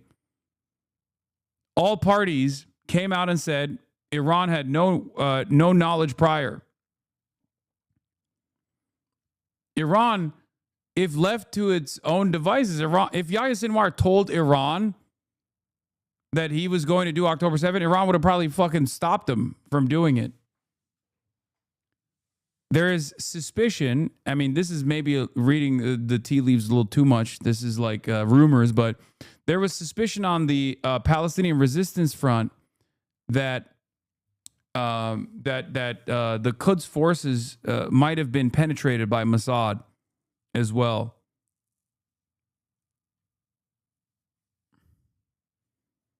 Like that the IRGC leadership structure might have been penetrated at its highest levels by Mossad. Why would Iran stop Sinwar? What are you talking about? Look at what happened to the Iranian resistance forces in the region.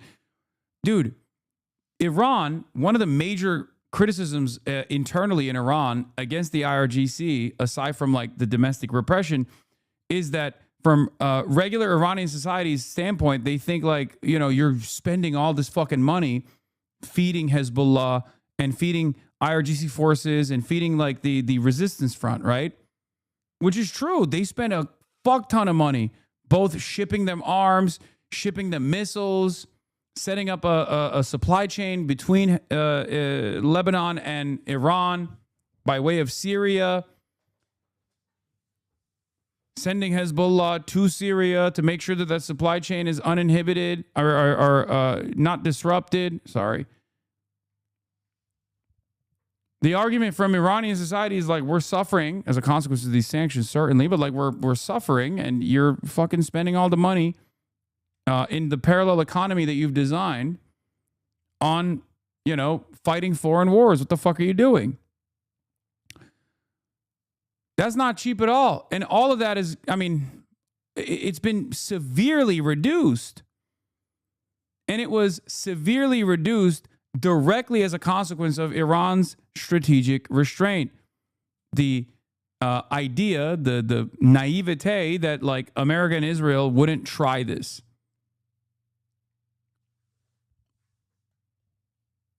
What sources say Iran didn't know? Every source except for Wall Street Journal. Wall Street Journal was the first American news outlet that said Iran had working knowledge of October 7. Israeli officials came out and said that's not the truth. American officials came out and said that's not the truth. And the Iranian officials came out and said that's not the truth.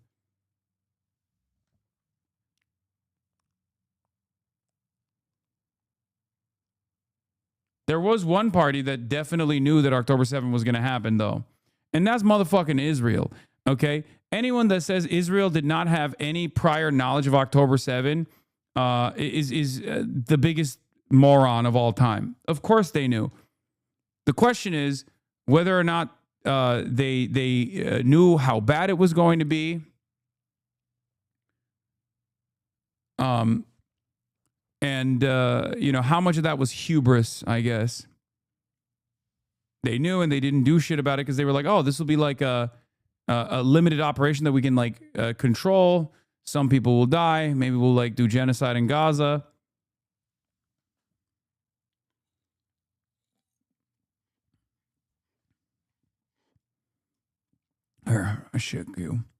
Netanyahu's own spokesman confirmed that they had warning from Egypt. Yeah. I mean, we knew that already. Egypt also confirmed that.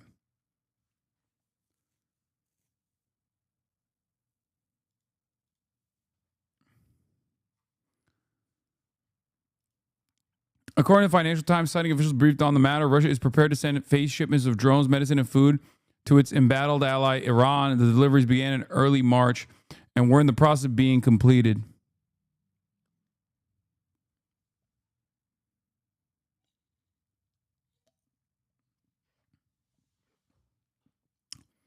Yeah, it was only due to the strategic restraint demonstrated by Ayatollah Ali Khamenei that Israel was able to target and single out different factions of the resistance, the axis of resistance, piece by piece.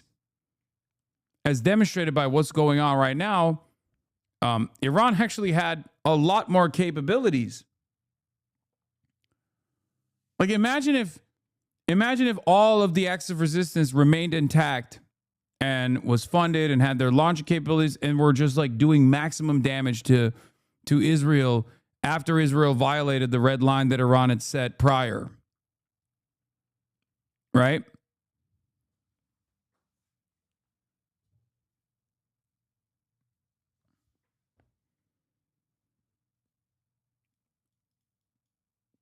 In that equation, Hassan Nasrallah remains alive. Syria is not controlled by HTS.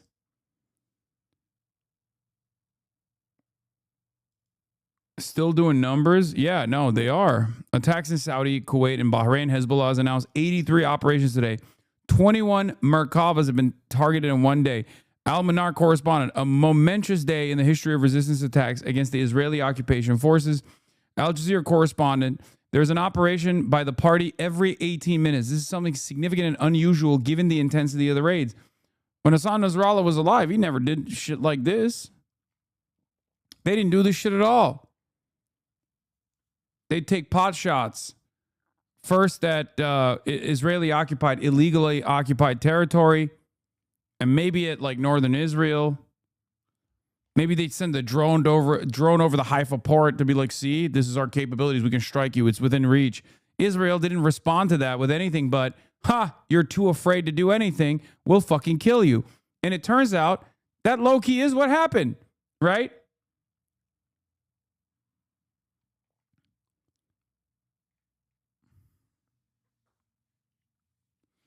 America would have attacked Iran in that situation. So the fuck what? America is currently attacking Iran. Hello? Hello? It seems it was an inevitability because we're in it right now. The only difference is, at that point, Iran would have even far more military deterrence capabilities.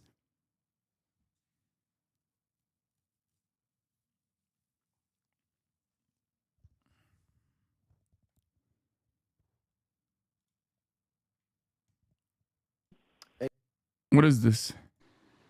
You think Putin is helping him? I think he might be helping him a little bit. Yeah, I guess. And he probably thinks we're helping Ukraine, right? And you are, right? Yeah, we're helping him also. And so he says that. And China would say the same thing. You know, it's like, hey, they do it and we do it, in all fairness. But harder to justify their own people if they started it as compared to saying they were attacked. What are you talking about? Israel attacked Iran on numerous occasions. Israel assassinated Ismail Haniyeh in Tehran, okay?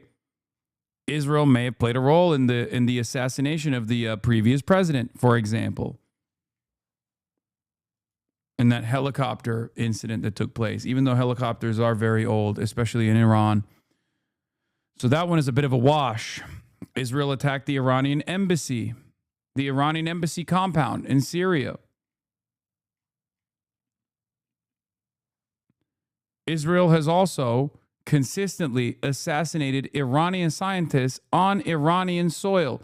Israel hit the Iranian embassy compound in Damascus, technically striking Iranian soil then as well, a violation of Iranian sovereignty. In all of those instances, what did Iran do? sent in a fleet of slow drones, maybe a couple missiles. That was restraint theater. I mean, not restraint theater, sorry. That was retaliatory theater, right?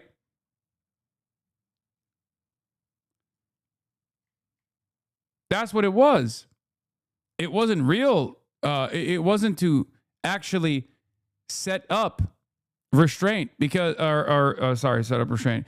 It wasn't to set up significant military deterrence. Now they're doing it.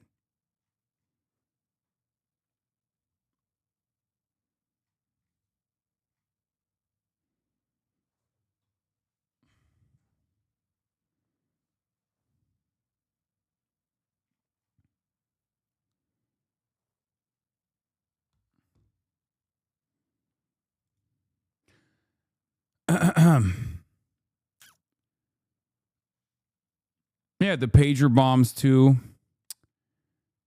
Anyway, let's continue. Like trying to go out for a drink in general these days ends up in a bomb shelter. What's going on in Israel is a lot of confusion. I have to tell you, my impression is that the Israeli authorities know as much about these talks as you and I do, which is saying quite something given how close the military alliance continues to be between the United States and Israel. But, you know, while you were speaking just now with Reza, we received a statement from the Iranian Foreign Minister Araghchi, who said there are no negotiations. He said messages are being transferred back and forth, but there are no negotiations, and that he reiterated a very hard line for Iran. He said that Iran demands a complete end to the war and reparations for damages done. That's it. In Israel, the government appears to be just listening and waiting for these messages, and in particular for Donald Trump, so that today we have heard at the same time that the U.S. is significantly upping its military presence in the region, not in a formation to defend Israel that has been quite roughly hit, but in a formation that could indicate even the deployment of ground troops in Iran. And at the same time, we're hearing genuine concerns from the Israeli government that Donald Trump could unilaterally decide an end to this war as soon as Saturday. So it's a bit of a chaotic sense here. And remember that the Iranians are also demanding that Israel halt its operations in Lebanon. So all of Prime Minister Netanyahu's statements saying that Israel is about to go deeper into Lebanon, that even if the war in Iran ends, the one in Lebanon will continue.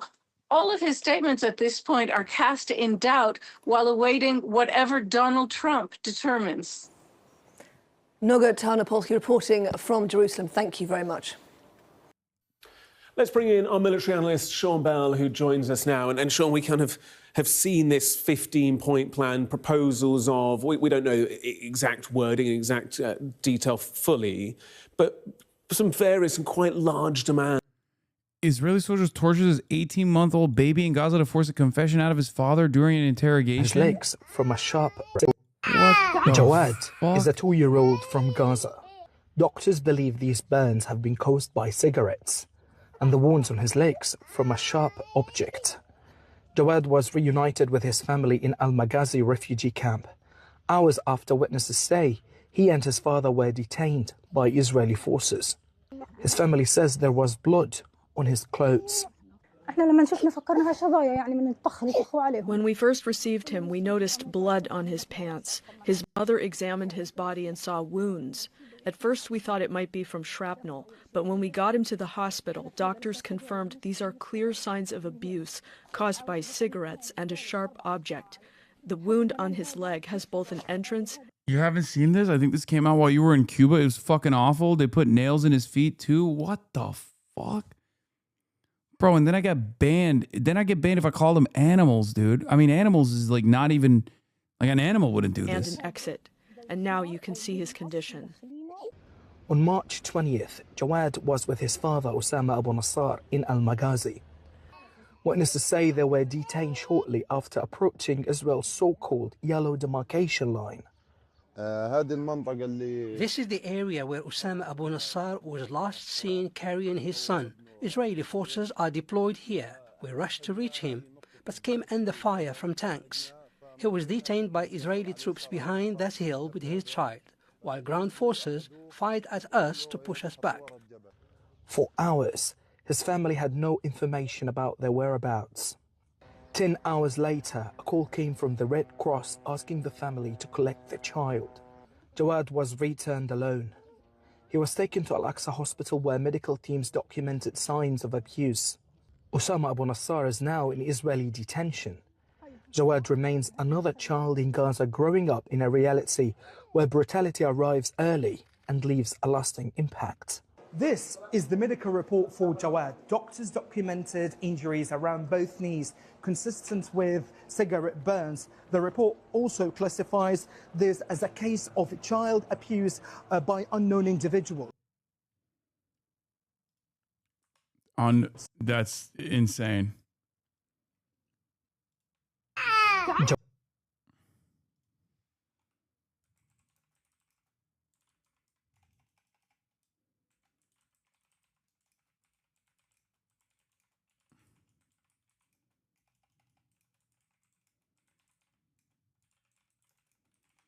Country that does.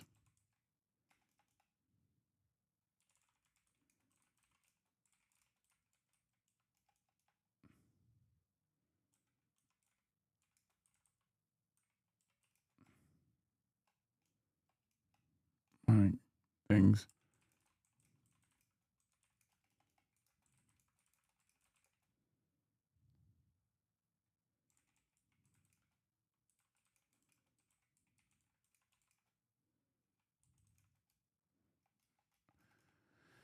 Oof.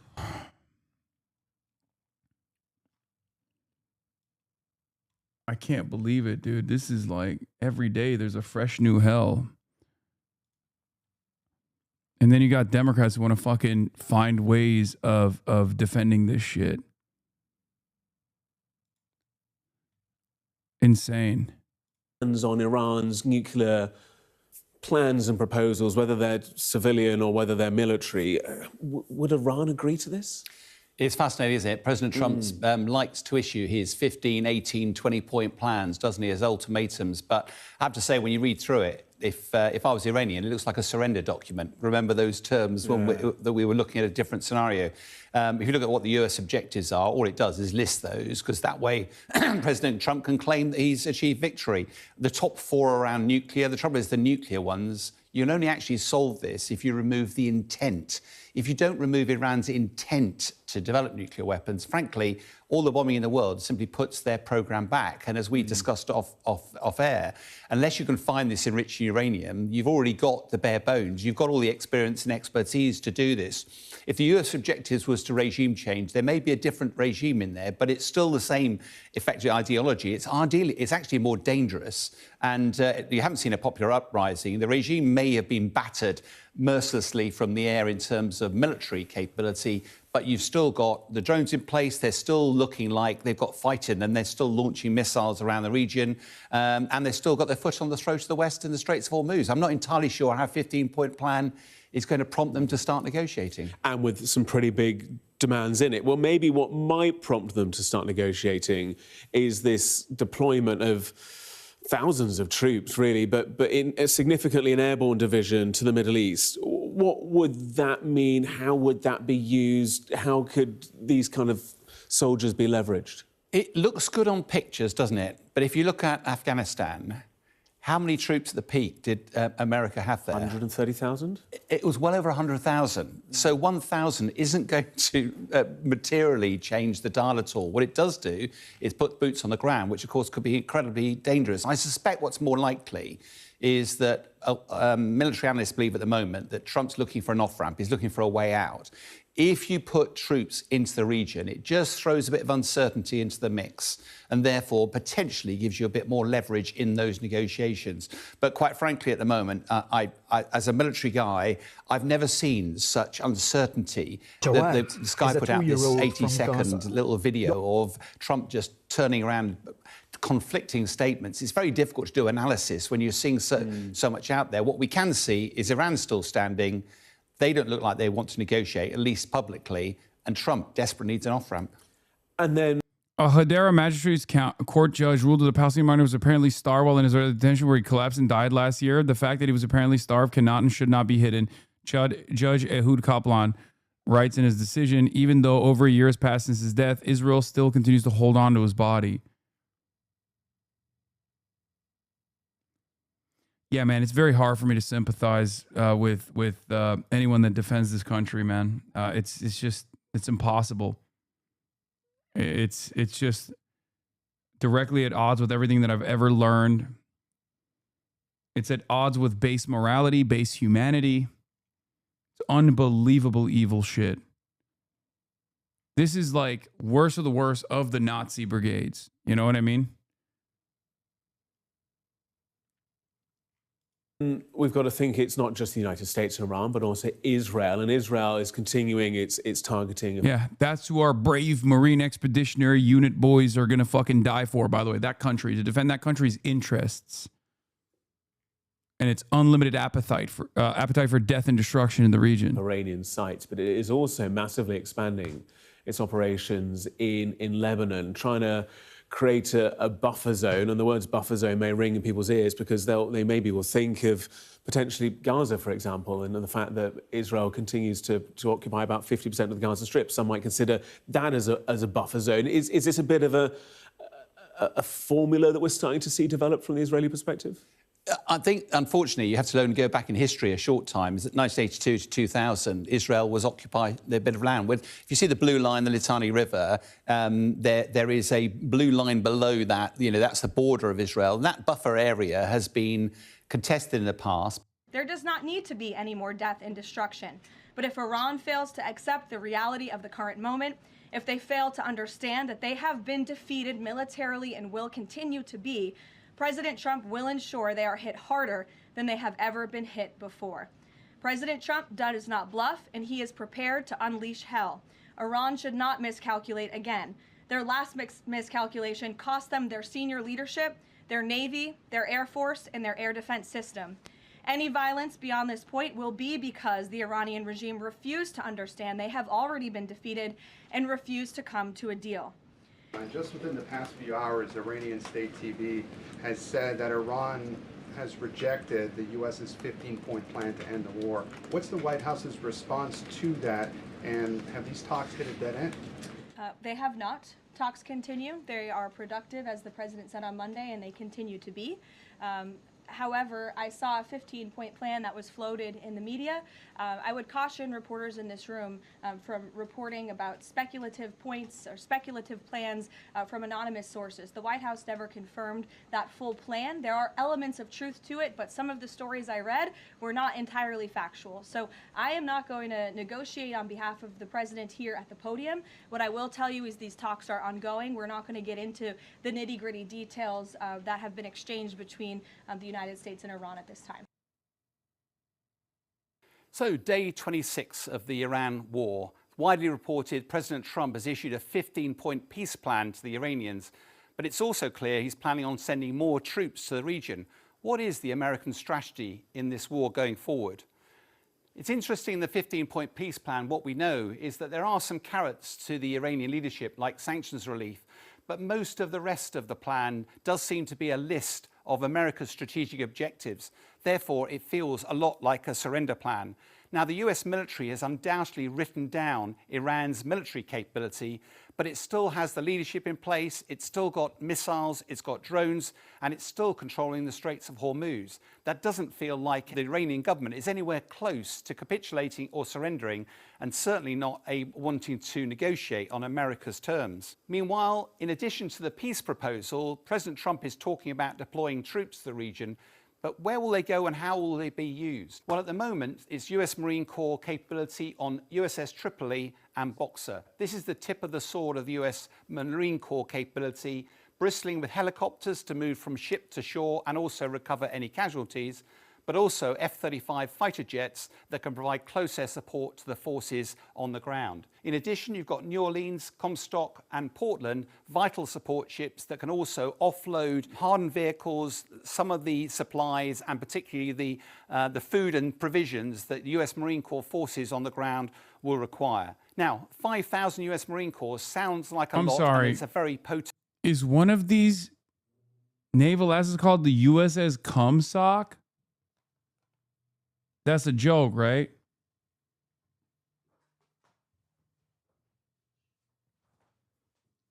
That's what they said, USS Comstock. This is a good one for us. Out of all the names that we could have gone with, we chose this one. I mean, respect, I guess. Beast mode. That's cool. That's cool.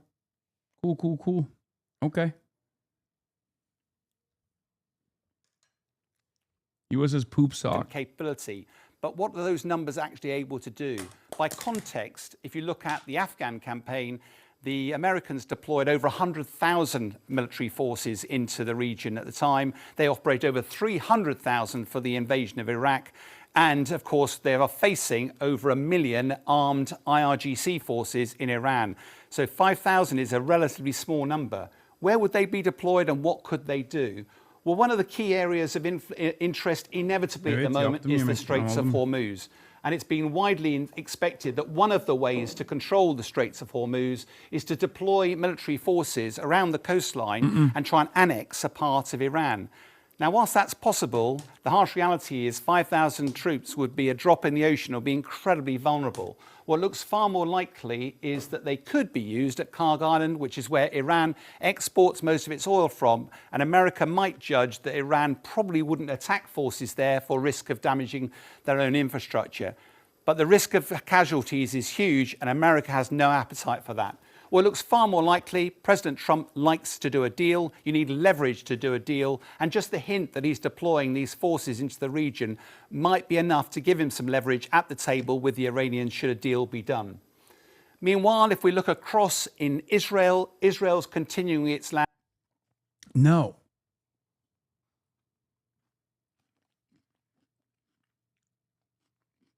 Not even a little bit. No, he's doing that because he's amassing troops to invade Iraq. And operation. Like, how can you say that and call yourself like a fucking serious adult analyst when the last time Trump did this was 26 fucking days ago? It was a month-long buildup, and it was very clearly an act of perfidy where he faked the negotiation to start bombing Iran alongside Israel. Into southern Lebanon. That is across the border here and south of the Litani River. It's not the first time they've occupied this region. It was occupied in 1982 to 2000.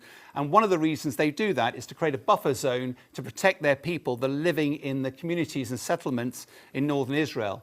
It's also been reported that several of the bridges across the Litani River have been blown, but not all of them. One of the reasons that they won't all have been blown is to allow the Lebanese people to escape from the region. The challenge, of course, this operation is incredibly dangerous. Hezbollah will be trying to stop Israeli defense forces every step of the way.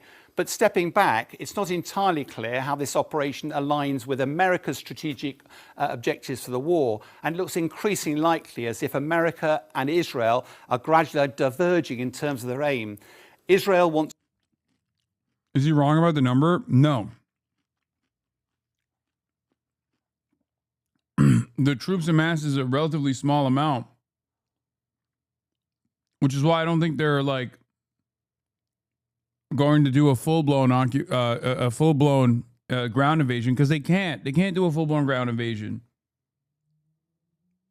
They don't even have the logistics. They don't even have the logistics to do a smaller operation. The likelihood is that they're going to try to land on one of these fucking islands and try to hold it.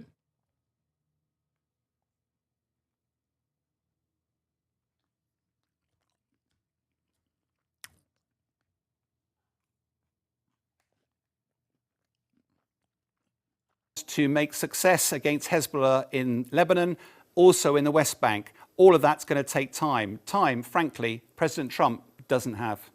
Who has the upper hand right now? Iran. I regret having come to this conclusion because, like many MI6 officers of my generation, we faced the violence and brutality of the IRGC for most of our careers. That's the Islamic Revolutionary Yeah. Guards Corps. Yeah. So there is no...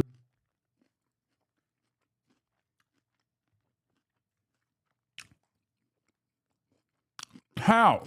Also, you're British. You're literally a British spy. I'm sorry, if you're a British spy and you're like, oh my God, we faced the brutality of RGC, like you probably, you know, in some ways brought it upon yourself, right? It's the same with like people being like, oh, the IRGC has been like so devastating to our forces. It's like, why are you near the IRGC? Like proximity wise, it makes no fucking sense. You chose to go to their backyard. Also, for the British intelligence agency and the American one, you literally are the reason why the IRGC exists, okay? You are the reason. You did a coup in Iran. You installed a fucking puppet. The puppet was ruthless. You trained its torturers. And then the people rose up and had a popular revolution.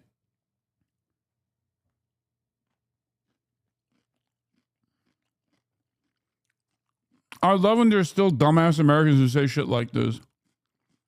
My friend is going there. Lol, Ayatollah is mutilated and they're winning. Okay, yeah, right.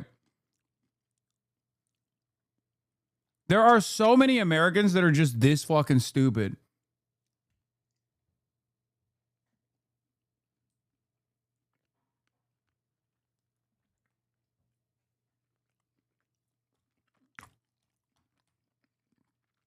When's the last time you talked to your friend?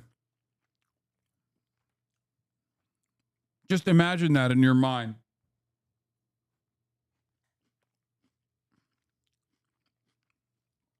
It might be the last memory you've ever had with him.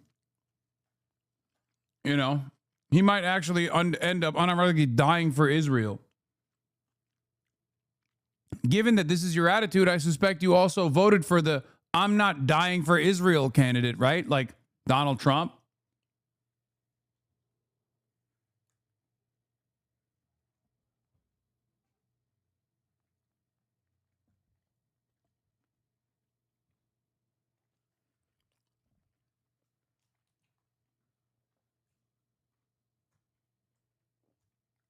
If you got an opportunity to contact your loved ones that are being deployed or at the precipice of being deployed, tell them to apply for conscientious objector status.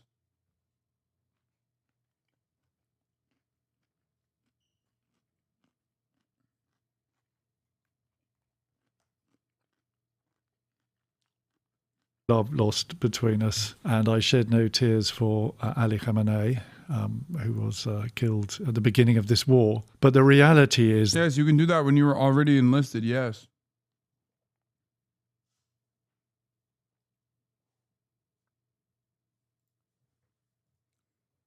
This has to be coordinated, right? Elisa Slotkin, Haley Stevens criticized El Sayed over rallies with Hassan Piker. Stevens said, oh, association with Piker, El Sayed is choosing the campaign with someone who has a history of anti-Semitic rhetoric. It's kind of wild that, like, there is this much of a coordinated smear campaign.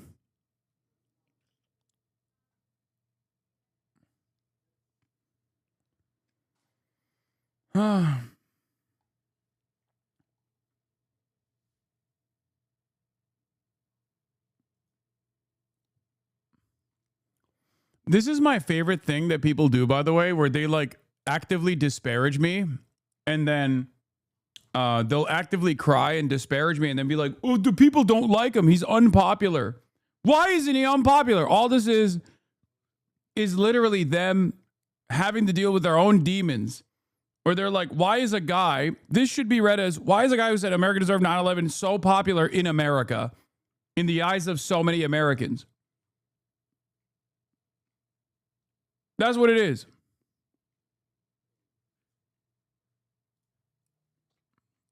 Andrew Cuomo tried this shit, man. It don't fucking work. AIPAC has made the boss call. They got all the Israel lobby dogs to fucking bark as hard as they can. It's so crazy.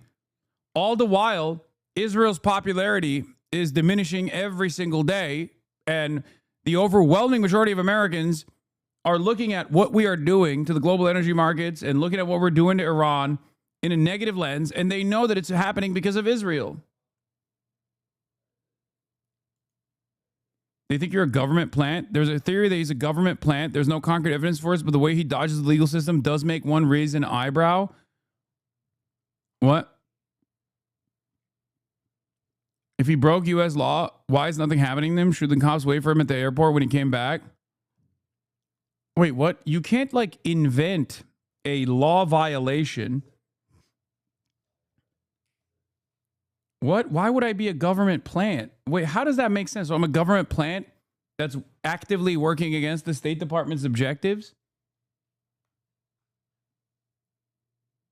How is that? What?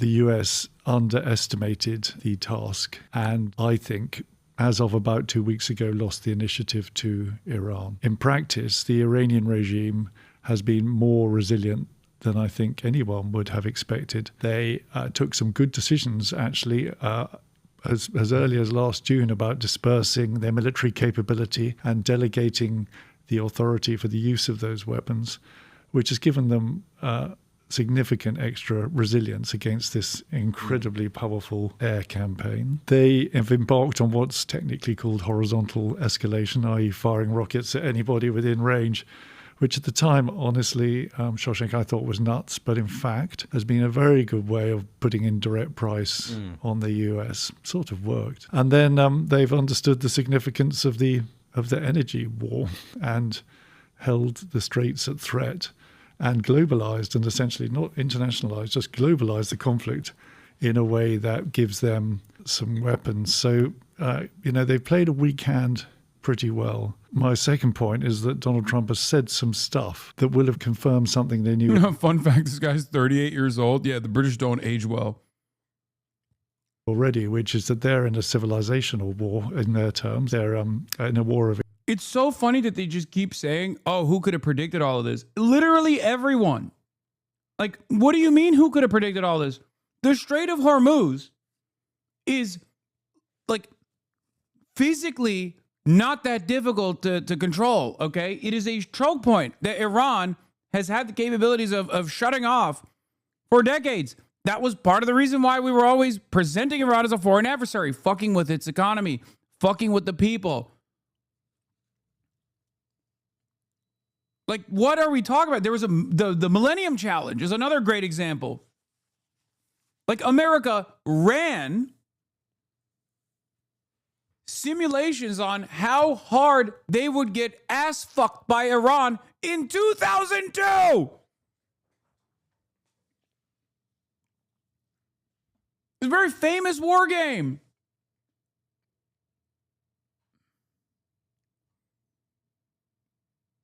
Like, it's such a famous war game that, like, random fucking dumbass YouTubers have covered it. Not even like, military Andes, like straight up.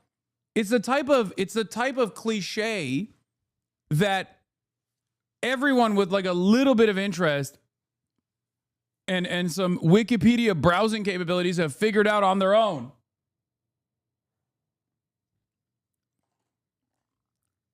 The best part about this is the fucking Pentagon knows this too. It's not like they didn't know.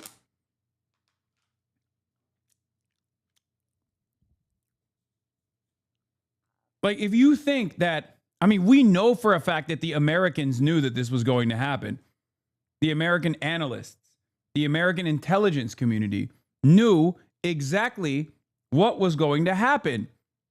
If I know what was going to happen, how the fuck would they not know that it was going to happen?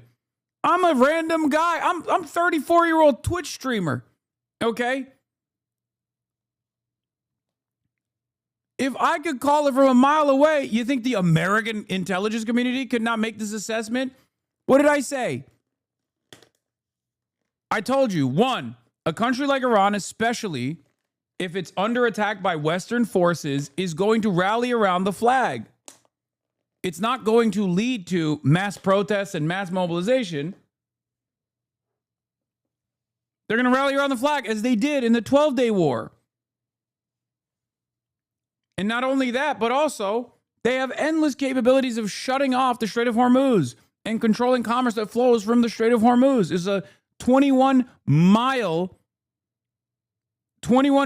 wide entry point in which 20% of all of the energy flows through for the rest of the world.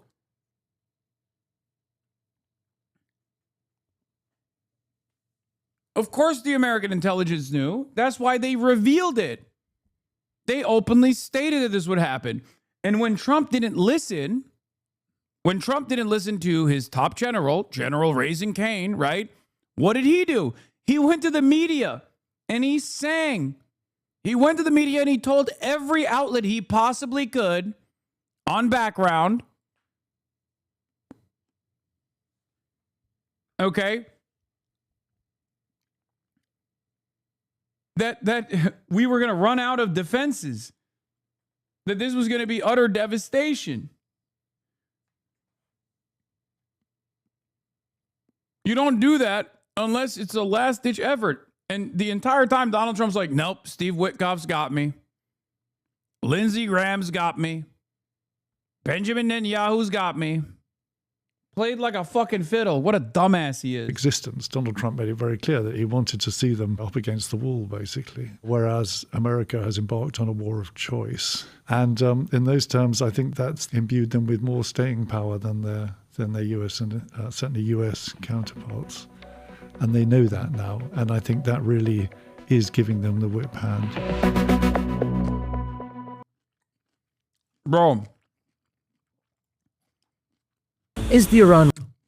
It's also... there is this like... there's a suspicion that I have. And I want to know what you guys think about this. This is pure speculation. But I think Donald Trump just straight up doesn't trust the American military or its own intelligence community. Like, this literally happened with Vladimir Putin. I think Donald Trump, time and time again, has demonstrated that he just straight up does not trust his own intelligence and does not trust his own generals. I genuinely don't think he trusts them. Because, like, think about how he dealt with Vladimir Putin initially.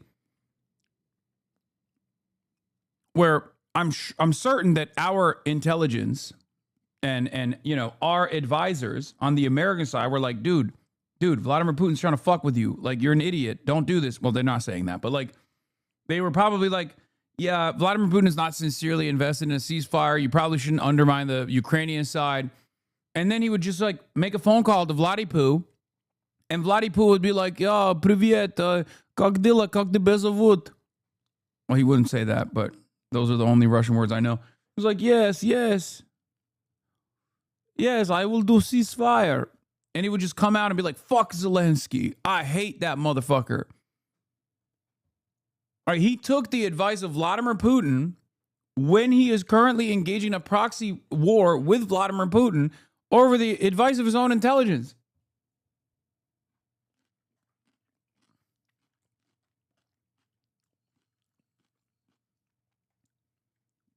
And I think it's the same with Benjamin Netanyahu.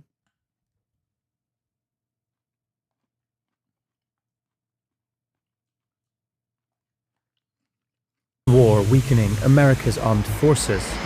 America's Operation Epic Fury in Iran. AIPAC is literally begging people to condemn you. This is an opportunity for thought leaders like John Fast to offer moral leadership and condemn dangerous lies. Respected platforms play a crucial role in elevating the discourse by not giving oxygen to streamers who profit off rage bait. Whether it's Hassan Piker or Nick Fuentes.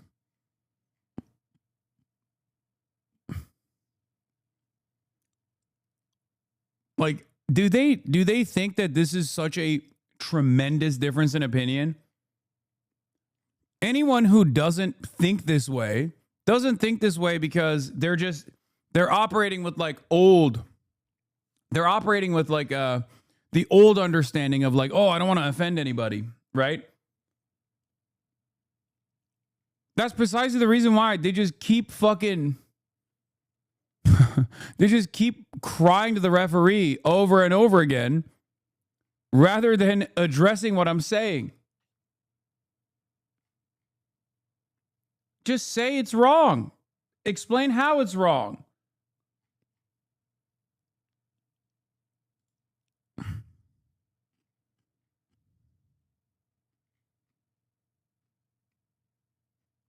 I think Trump sees the intelligence agencies as a part of the deep state whom he holds responsible for impeaching him and prosecuting him.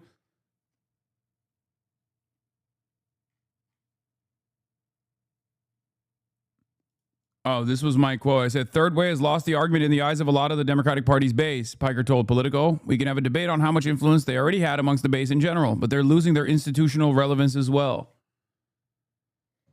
Yeah.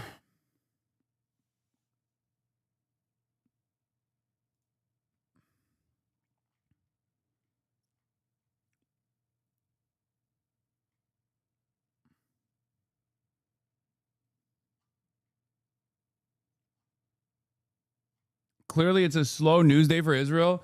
No, I think they're very stupid. I think that they legitimately, first of all, AIPAC is not going to get any fucking serious Democrat to react, right?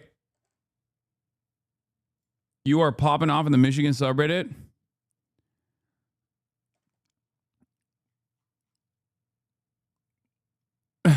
Yeah. Piker's been called anti-Semitic by many on the both and the political right and within leftist circles for his unwavering stance that Israel is committed to genocide in his war with Hamas and Gaza. Fuck that. It's not within leftist circles. It's among the corporatist Dems who are in no way leftist. It's not anti-Semitic to say genocide is genocide. I'm pretty left-wing and do not like Piker, but I wouldn't call him an anti-Semite for opposing Zionism. I'd call him an uninformed elitist grifter that mostly talks out of his ass and changes his position day by day when he's not being a raging tanky. If there's one thing you can't say about me, it's that I change my positions. But at the end of the day, that's a personal dislike.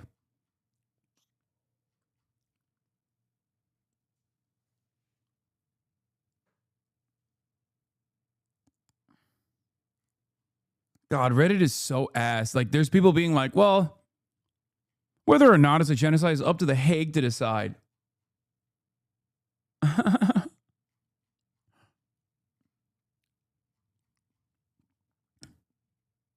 Check the article. Dr. El Sayed said he is not backing down. Event will go on with you. Yeah.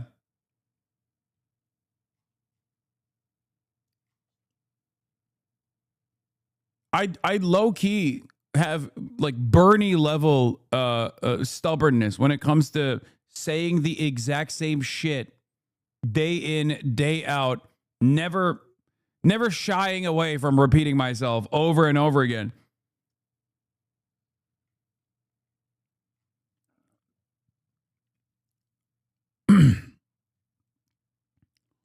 They said Ms. Rachel is anti-Semitic. Do not take them seriously. The left needs a Joe Rogan that can engage a broad audience. Abdul speaks with Hassan, top 5 most watched Twitch streamer twice in campaigns with him. How dare he? If he can't win the state, he won't win the primary. I'm not too worried about that, and I'm not going to overthink my vote.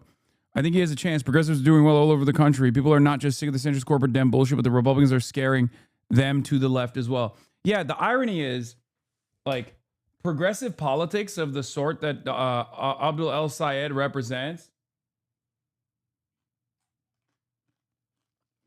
is actually more popular in the general than it is in the fucking primary. These guys and their politics actually are much harder to win primaries with because the Democratic base of support still has that old guard mentality.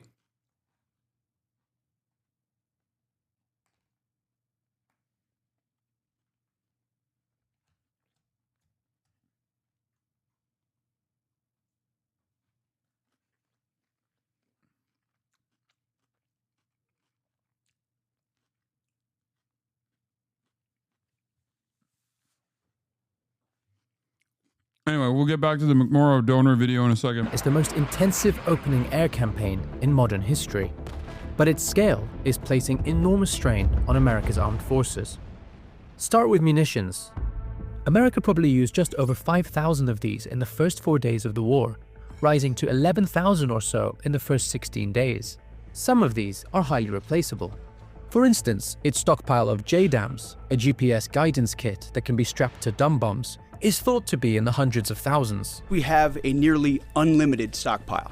But others, such as the longer-range standoff munitions America used to neutralize Iran's air defenses, are scarce. One such example is the Tomahawk cruise missile. The Pentagon had planned to buy just 57 in the current fiscal year, but in the opening days of the war, it used over 300. It's a similar picture for air defenses. In the first week of the war, America is estimated to have fired more than 150 THAAD interceptors, but there have been no new deliveries of these since August 2023. America's ships and planes are also under strain. Kuwait accidentally shot down 3 of America's F-15 fighter jets. Iran also has hit a number of expensive radars. These are relatively modest losses. The bigger issue is wear and tear. The war has meant that the USS Gerald Ford aircraft carrier has had to stay at sea for more than 260 days. This has put enormous strain on the crew and delayed maintenance of the carrier. In March, it suffered a 30-hour fire that left more than 600 sailors without beds. The pace of operations could mean America is unable to deploy a carrier in some parts of the world for several years. There are some bright spots for America's armed forces. One is the debut of new and cheaper weapons like the low-cost uncrewed combat attack system. Wow. The latest and greatest tech we have is a more expensive version of the Iranian drones that we are incapable of stopping. That's awesome. This is a... How can you think?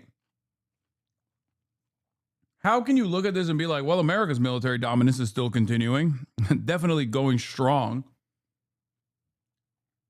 Cheap one-way strike drone, modeled on Iran's own Shahed, used in the Iran conflict for the first time. It can be produced far more quickly than a Tomahawk. Another is the combat experience gained by America's forces. In the event of a future conflict over Taiwan, that could be a helpful differentiator between the United States and China. But even this may not offset the longer-term costs of this operation. The impact of this war on America...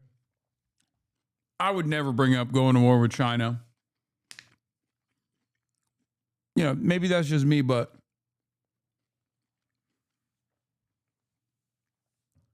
kind of feels like it's a stupid thing to say, right? Going to war with China. I'm sorry. We can't even go to war with Iran. What the fuck? Bro.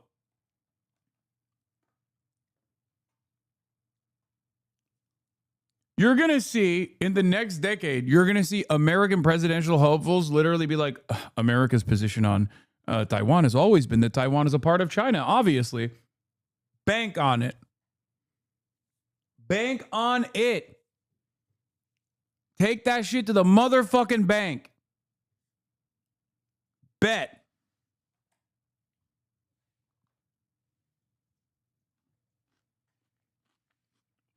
We must do away with strategic ambiguity as a policy in order to move towards a more dignified diplomatic approach with a wonderful and reliable and important ally, China. That's what's going to be saying. People saying that.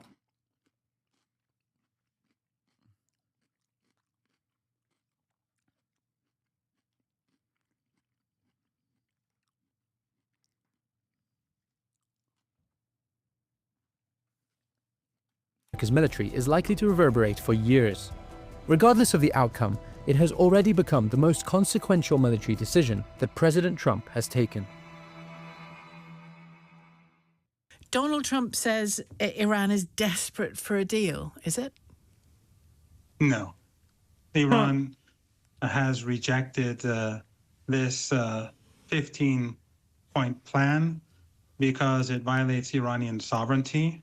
And that's what the revolution in 1979 was all about. It was about sovereignty and independence and dignity and honor. And it was anti-imperialist. And that's why the United States and its allies and proxies hate Iran so much. Iran opposes genocide in Gaza, and that's a sin. You must support genocide in Gaza. But no, Iran is not going to accept anything that will have the slightest, let's say, impact on Iran's sovereignty. Someone said you would be Mike Huckabee, but for China in a future administration. Oh my God, you are not wrong. I'd be going out there being like, well, it's called the South China Sea, don't you think?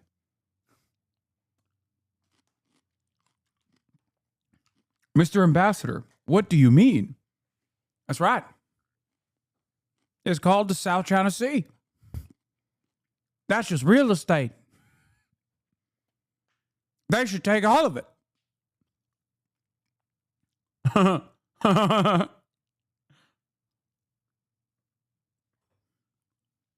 Mike Hucksanabi? Yeah.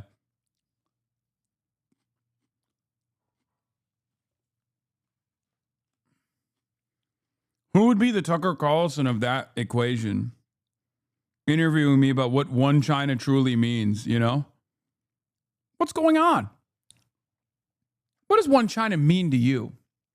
Be like, well, one China, China's a very important ally. Very important ally. And therefore, one China means what China wants, China gets.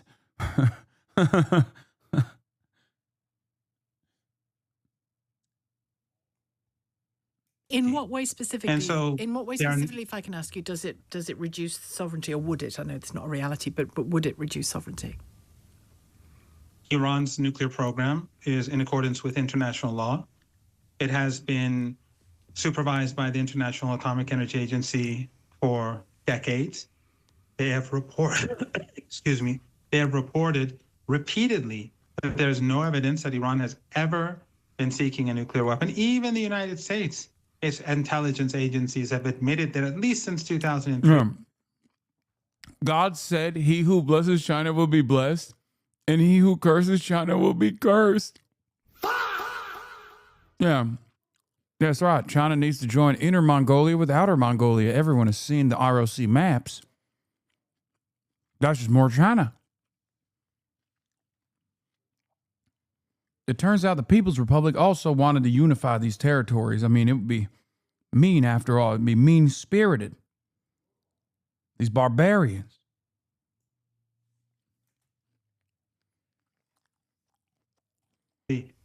Iran has not been pursuing a nuclear weapon.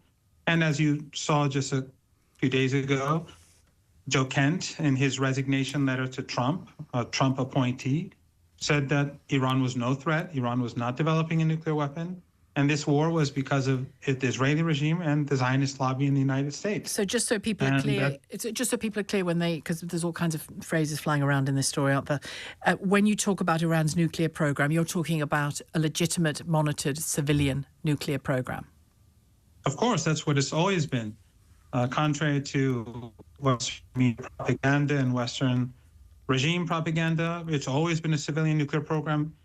The International Atomic Energy Agency, until these sites were bombed, they had people in there. They had cameras in there. They had monitors there. But this, of course, drops away in the narrative on Iran because Iran's problem is that it opposes ethno-supremacism, which is a sin. It opposes the extermination of the Palestinian people, another sin. And it opposes the strangulation of Cuba and so on. Damn, he even brought up Cuba. Dude. Morandi is so funny because anytime he goes on the news, he literally puts the camera directly at his chin. They're tapped in? Yeah, of course they're tapped in, dude. Also, I assume Iran and Cuba probably have always had a fairly decent relationship. They are on that Axis side, as far as like being countries that were like existing sovereign nation states that have been able to successfully fight back against Western imperialism, specifically American imperialism. So from there, I mean, they're sister nations, you know? They got the same fucking haters. But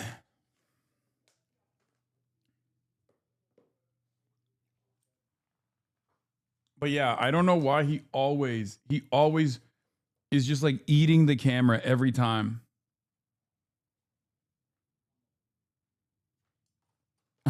Of course, he brought up Cuba. Don't you know Iranians love Cuba Day?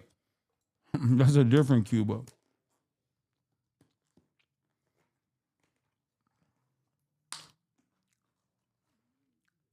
I think it's just a dad angle. And that's, of course, makes it a target for empire.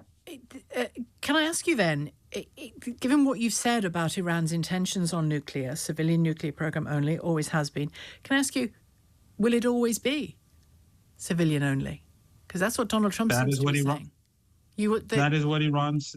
that's what Iran has always said. Oh, that's interesting. So when Donald Trump says they will give up any military nuclear weapon ambitions, is he right? You seem to be saying that's true. No, that's not true. Iran never had ambitions. And never will, is my question. Yeah, that's what Iran has said always. Never will. Of course, that's what Iran has always said. But the United States, the Western media, they will always try to make... I mean, look, the same people who created ISIS and Al-Qaeda, meaning Western intelligence agencies, with their local... Iran, as always, due to the long-standing fatwa by Ayatollah Ali Khamenei, refused to develop nuclear arms. Now, from my perspective, obviously, I find that to be a massive L. But, you know, I'm not a religious scholar. I'm not Shia. That's their own thing, right? However, when people say, oh, well, why were they enriching nuclear grade? I mean, why were they enriching nuclear grade uranium far beyond civilian usage? For leverage. That's it. For leverage.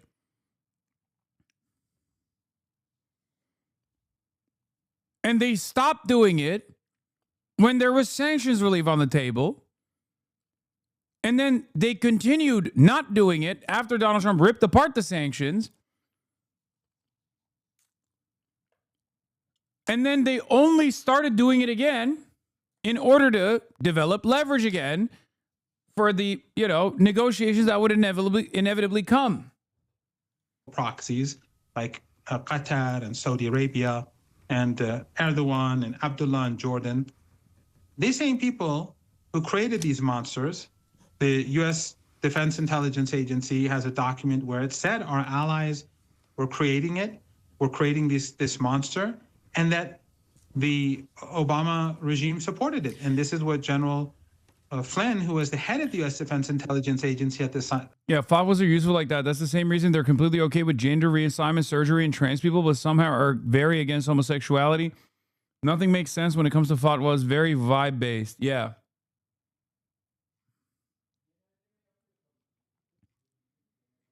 Also, I shouldn't be making fun of his camera angle because Marandi's camera angle is like quite similar to my new camera angle.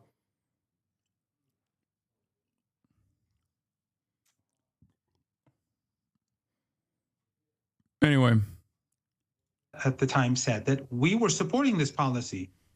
And Jake Sullivan, who was Biden's national security advisor, said that when he was working for Hillary Clinton, when she was the Secretary of State, he said in an email on February the 12th, 2012, that in Syria, Al-Qaeda is on our side. This is the same Al-Qaeda who we're told carried out 9/11. And I have to say, as in my job, and you'll understand it, I hope, Iran has created a few monsters of its own, hasn't it? Thinking Hamas, we haven't created... Hezbollah.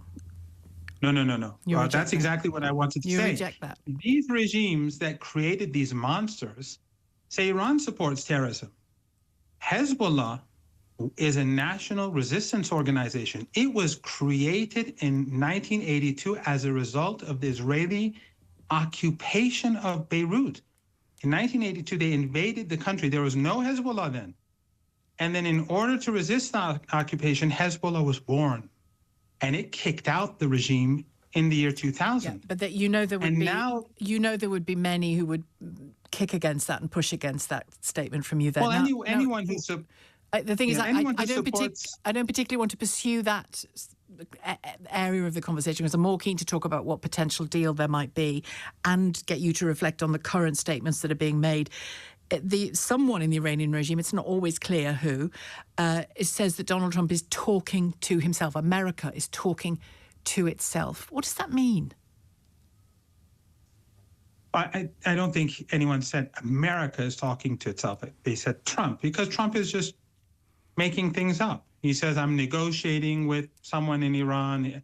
Every moment he says something new. Do you One accept day that he says Pakistan Iran. is offering help with some kind of conversation? Or do you say that's not happening? No, what happened was that the Americans sent a message through Pakistan to Iran. That's it. I mean, we always have messages. It's been going on for 47 years. That's nothing new. But the message was not anything that was of any value to the Iranians. Iran, in this war, will make sure that it is not attacked again. Because we just had a war, a 12-day war, 9 months ago. How will it do that? It will defeat the enemy. It will make the United States pay a price to ensure that it never thinks about attacking Iran again. Ever. What's in your mind when you say the United States will pay a price? Is it Strait of Hormuz? Is it an economic price? Or are you It's talking everything. attacks? They will. Trump Attacks on will have American to soil? be. No, Trump will have to be defeated. Remember, this is clear. Just like easy to say. just I'm like asking you to give me a sense of what you mean. the when you United say that. States, and the Israeli regime, with the help of these local despots in the Persian Gulf, who allowed them to use their territory to attack Iran, they have to be made to recognize that attacking Iran is no longer an option. How? We went through it by defeating them, by making them pay Bombing a them. price. Well, they are being bombed. So They're being bombed day and I know night. they are. The Iranians are bombing their positions day and night. And So economic and the military Iranians, attacks. you were being told, and everyone was being told. Is this a random caller? Wait, you think this is a random caller? No. This is Mohammed Marandi. He is a very famous professor. He was a child soldier in the Iran-Iraq War on his own volition. Like, he traveled back to Iran from America during the Iran-Iraq War to go fight to defend Iran. And I mean, he is a little bit of a, an IRGC spokesperson. Let's be real. He's not like some random chatter. Yeah, he was born in Richmond, Virginia. Now that your chatter's insulted him, you have to get Marandi on the stream. I mean, I don't think he probably likes me too much because I do. I contrary to what every Iranian diaspora person in this chat will say, I do actually have, some criticisms of the Iranian domestic policies, and he gets real mad about that stuff. And I don't want him to yell at me. But I guess he doesn't, he's not connected to the government in any form. No. He's as far as I know, he's not. But I wouldn't mind interviewing someone from the government either. I'm just saying that he is a little bit of a spokesperson because he I think he's just sympathetic. He is legitimately sympathetic. That's it.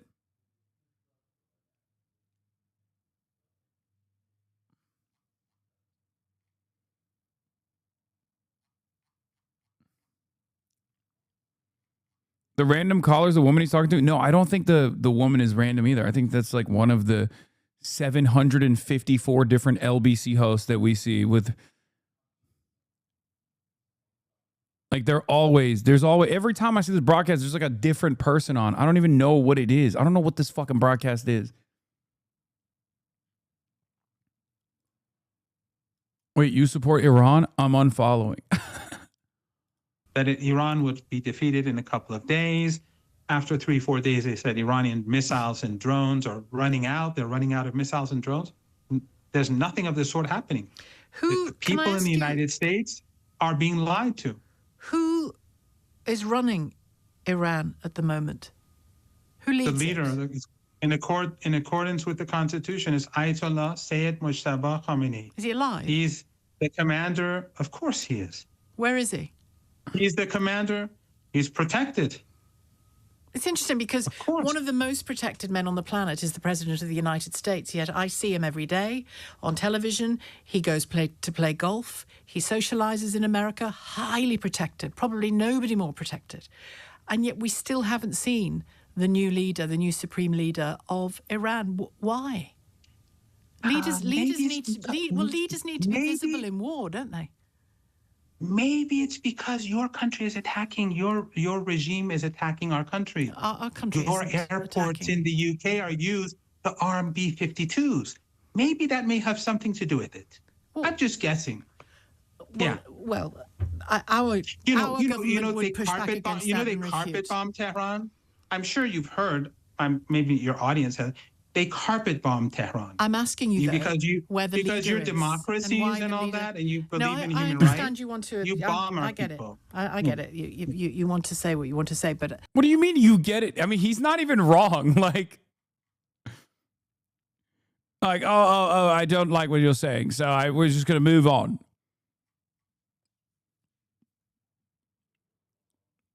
It's so funny. I mean, like, regardless of everything else, like, I mean, he's fucking nailing, and he does this all the time. And this is part of the reason why he goes on these Western shows, because he's always willing to just nail him to a fucking cross and just be like, nope. Yeah, these are some of the limitations of liberal interventionism, for the record. These are some of the major limitations.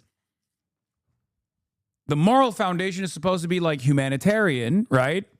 But it's very obvious that it's been anything but humanitarian in its actions, in its foreign policy, in its endless military domination all around the world. And you can only keep up this attitude that, like, liberal interventionism is actually a force of good if you just don't offer any dignity or sovereignty or humanity to the people that you're fucking destroying. So when you got a dude who's from the other side of the world, from one of these countries that we're currently bombing, right? Now you have to deal with them on a person-to-person basis, and he's intelligent enough to absolutely fucking destroy these sorts of counterpoints.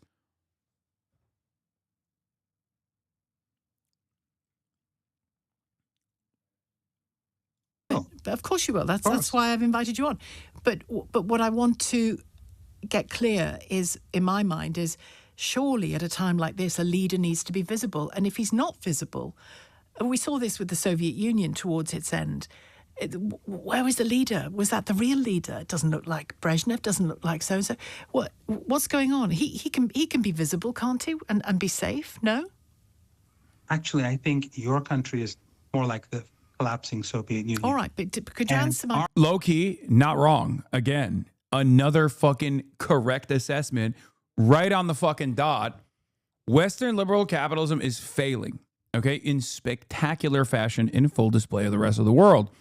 So for them to turn around and be like, well, what about the regime collapsing any moment? It's imminent. It's like, I mean, listen, America's tried, right? The Western world has tried for decades now, for almost 50 years, to very limited success.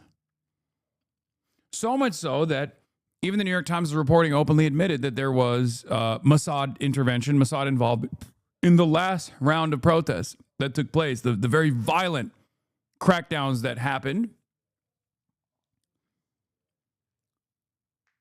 It's not that they were hiding it anyway. They were very openly saying that they were going to intervene and foment discontent. But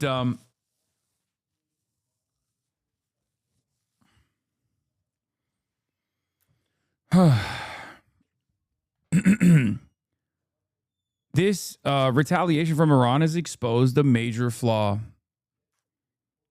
It showed that American imperialism is a paper tiger, and that Americans have maximum hubris. Question as to why he's invisible. And people here know exactly why he's protected, and they don't want him to be on the streets because they don't want your terrorist regimes to target him. And that's the smart thing to do.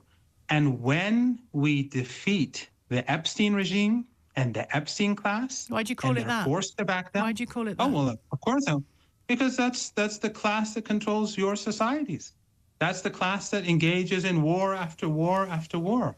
Your endless wars, which are making your own people poor and which force people out of desperation to leave their countries and to come to yours. Well, can I and just, then you have, all right, let me. It's your own doing. It's the doing of your own regimes. All right. Your characterization of our government, let's focus on the UK, if I may, because I'm a UK presenter. Your characterization is so far from what is the truth here. I am currently in a country whose prime minister used to be the director of public prosecutions, came from an ordinary working class home, and is now the prime minister. We, the voters, put him there. We, the voters, may or may not remove him from there in the next few years. And that process... Easiest fucking counter of all time. Are you ready? The overwhelming majority of British society does not want England to participate, does not want the UK to participate in a genocide in Gaza. The response from your government has been to arrest people for holding up a placard that says Palestine action is not a crime. How can you sit here and act as though you abide by the democratic wishes of the majority of your voters? Okay? Not only is the UK led by a king technically, but let's say, I mean, that's just like symbolic. Fine. It's okay. But this argument betrays, once again, the Western liberal capitalist notion of democracy. The idea that the wishes of the majority are listened to, it's an illusion. It's an absolute illusion.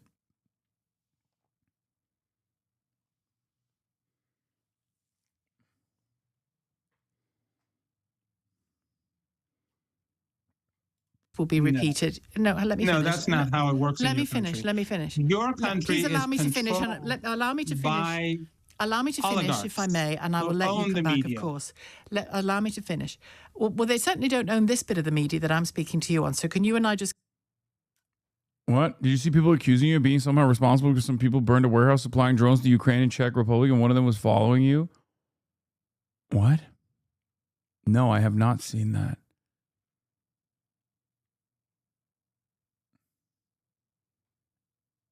The fuck? Keep it civil and speak to each other directly. You talk, I'm not bombing you. You talk about the moral character of our country and the West. Iran massacred thousands of its own population. Bro, I got 1.6 million followers. You know that, right?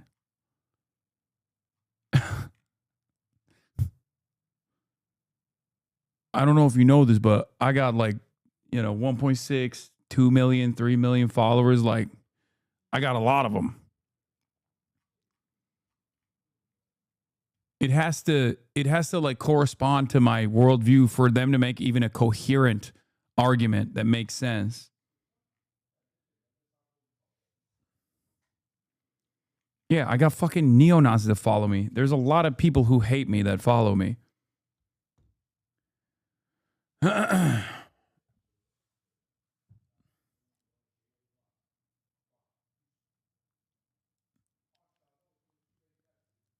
What is this? Who wants to place bets on the American exchange student who was burned down the Czech factory producing drones for Ukraine was a Hassan Piker viewer?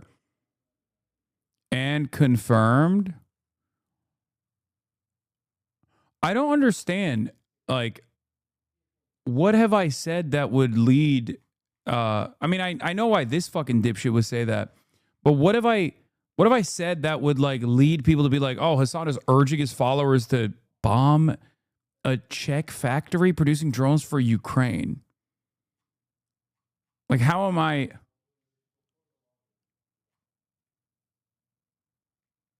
Why would that remotely make me liable? Like, at least you can tie back, if you were to find like someone who's a, Palestine action guy or something that does like one of these direct action incidents, you could at least like tie that back to like a thing that I consistently advocate for, like Palestinian liberation, even though I would never be stupid enough to urge anyone to engage in acts of adventurism regardless. But like, oh, it was an Elbit Systems factory. Oh, okay. Yeah, so this person is not even like this person probably, it's an Israeli factory. It's an Israeli defense contractor. Okay, that makes a little bit more sense. These guys are so funny though that they're angling it from the perspective of like Ukraine. That's why I was confused. I'm like, the fuck? I was like, oh, dude, that doesn't make any sense whatsoever. But at least there's a coherent bad faith argument there, right? It's like a bad faith argument, but at least it's like more coherent, That account is a hater boner for you? Yeah. I thought it was a weapons factory. It was making weapons for the Israeli military. It's an Israeli weapons factory, yes. Elbit is an Israeli weapons manufacturer.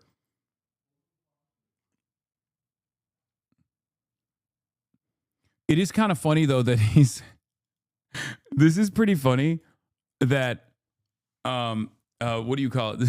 He didn't actually put together like a more reliable, more coherent narrative. He had to like somehow talk about fucking Russia and Ukraine as though like I'm urging people to stop Ukrainian drone production or something.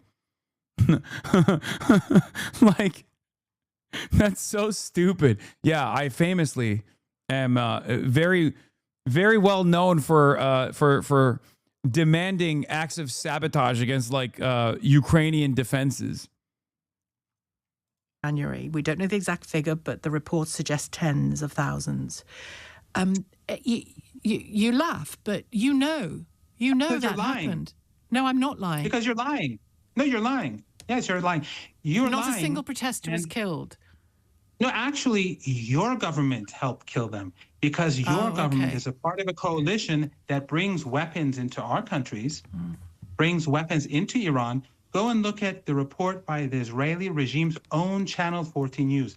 They said that foreign intelligence agencies brought in the weapons that caused the armed insurrection. I'm not saying it.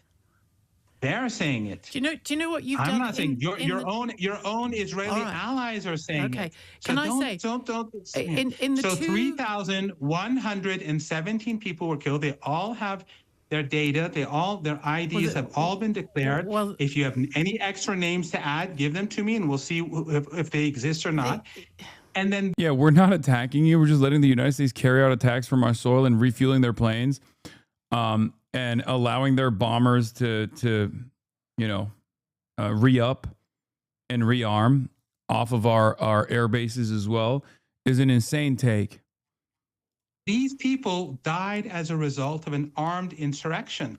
In the United States, a woman was moving her car to the right. I saw it. And they shot her in the face in the United States and said it was justified because she wasn't turning to the right. She wasn't sitting. Oh, listen. You're not very good at listening, are you? We had this problem last time. Yeah, you said you a made conversation a huge involves two people. It really does. And yes, the argument that he's presenting is that like, what is a state supposed to do if a foreign state that has actively tried to destabilize a sovereign state has openly armed segments of the population to do an armed insurrection?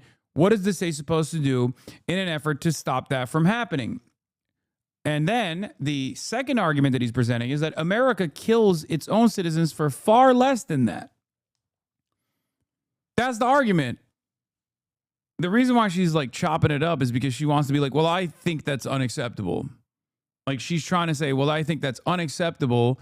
And I think what you guys did was also unacceptable, right? It's an interview. Sometimes it's a conversation. This is your- Sometimes people yield to allow the other person to come in on a point they've made. It's like a dance, if you will. This is your show. No one was armed in 2022. They killed 5,000 people. Yeah, I mean, I'm not going to fucking, this is what I mean. This is like the area of divergence. Not only do I have criticisms, like not only do I think that the IRGC takes an unimaginably heavy-handed approach to any kind of protest initiative and like straight up kills its own population, which is ridiculous. But on top of that, this level of repression, unironically, is a major mistake for a national security purpose as well. Because the reasons why they're doing it is because they think, oh, like the reason why they're doing it is not because they're like, oh, we just like really love killing our own people. The reason, there's a logic behind every action, no matter how evil it is, right? And I, yes, do believe that killing your own citizens is evil, okay? Let's be real. The logic behind it is, we cannot allow the country to destabilize. We cannot allow the country to be balkanized. We cannot allow the country to fall apart.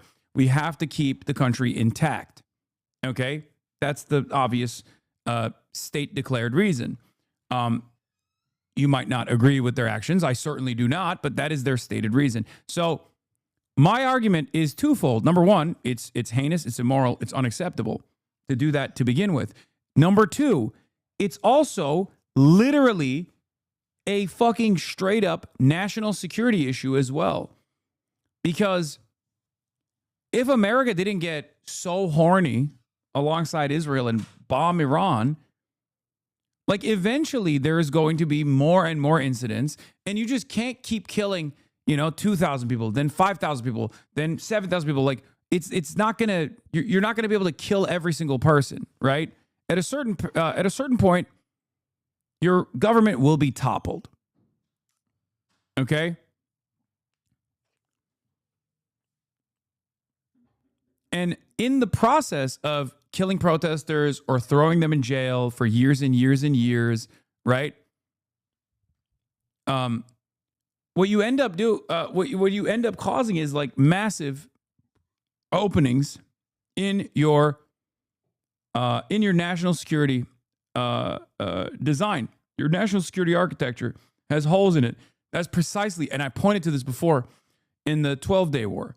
That's precisely the reason why Mossad was able to build a fucking drone manufacturing factory in the heart of Tehran and take out anti-air defenses before the Israeli fighter jets flew over and started bombing different targets. Okay? There's too much discontent in the public at that point. So much discontent that there are willing and able to work with an enemy. Okay? Do you understand? This is why I always talk about like, green revolutions and things like that. It exists. It exists all around the world. It happens all around the world. But there is, like a competent state is supposed to identify social pressures and deal with them by being responsive, okay? If your goal is to remain sovereign, you have to address the issues that people have.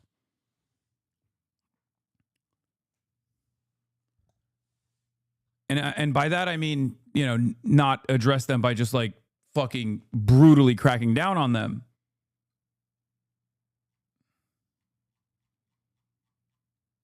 You can say it all day. You can badmouth Iran day and night. I'm not badmouthing Iran. I'm talking to you. You invited me I'm talking to so you. that I can give an alternative perspective. And you are doing that. And I'm coming in to respond to it. That's but fine. you keep interrupting. I don't keep interrupting you. I fear when you hear my voice, you regard hundreds it of as an police interruption. officers and officers of the law were murdered, and then you say these are peaceful protesters, and then you just make up numbers, tens of thousands. Hundreds of police officers. Oh, you're talking about in Iran.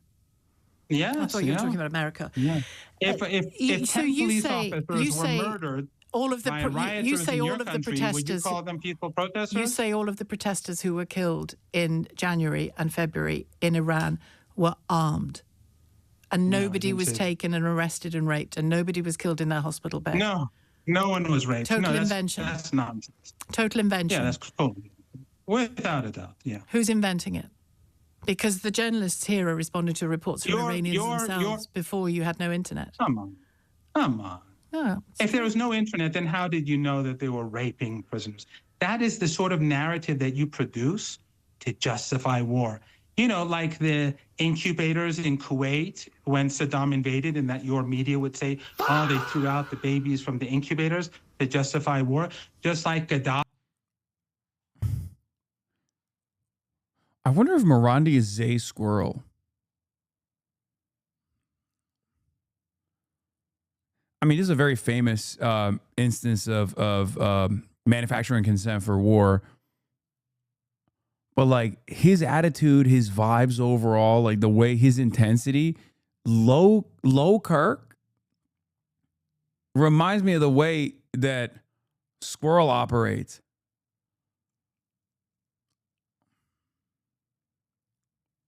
And what was it, Viagra? You always do that. That's how it works. In reality, do you know who does the raping? It is the Israelis. And do you know that when they rape people, they don't go to prison? And do you know that in Gaza, they go to hospitals and pull the plugs on incubators? And then you have the audacity to say that Iran does that sort of thing? It's your allies that do that. Are you allies that you protect? Can I ask a question? See, Morandi doesn't know. If he really wanted to hit him, he would be like, "Hey, how many successful? What's the clearance rate for sexual assault in the British police force?"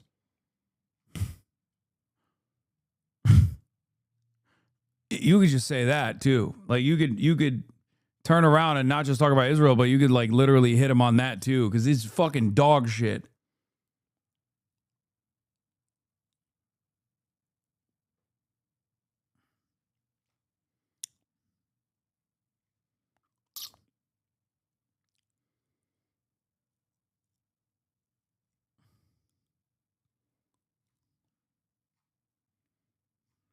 Can I ask you, are you familiar? This is all projection. Are you familiar?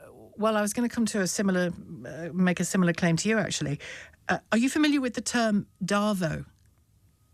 Oh. Deny, attack. DARVO. It stands for deny, attack, and reverse victim and offender. And almost everything. Oh, that's exactly what you do. Well, no, that's exactly. I was going to say that on the two occasions of late in the last few months that I've spoken to you, that's precisely what you do in your conversation. No, anything that's that what happens, you do while you're carpet anything bombing. that happens in Iran, I haven't carpet bombed anybody. No. Neither has the UK.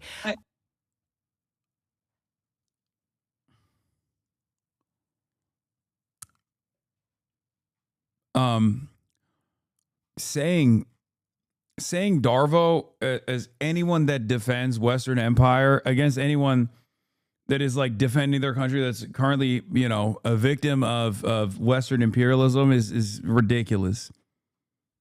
I'm asking. your regime I'm saying to does. you Your that regime- whenever your I ask regime- you, let me speak, please. Whenever I ask you, Yeah, it's not Darvo when you apply the same standards to your government or the governments that you're aligned with.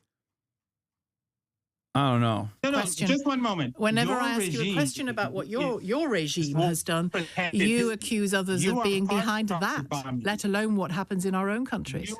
Look, there's no way you can hide this. Your regime, which has nothing to do with the people, your regime is aiding the United States in carpet bombing our country. Okay. And as you do that, you try to say that Iran kills tens of thousands of people and rapes people. Why?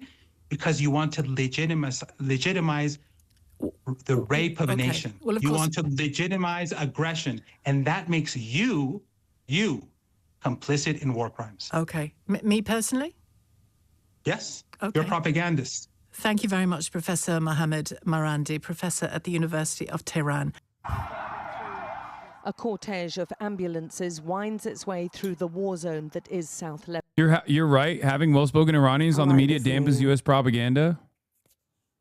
I'm gonna talk to my therapist about it tomorrow because he don't give a fuck, and for some reason I like that.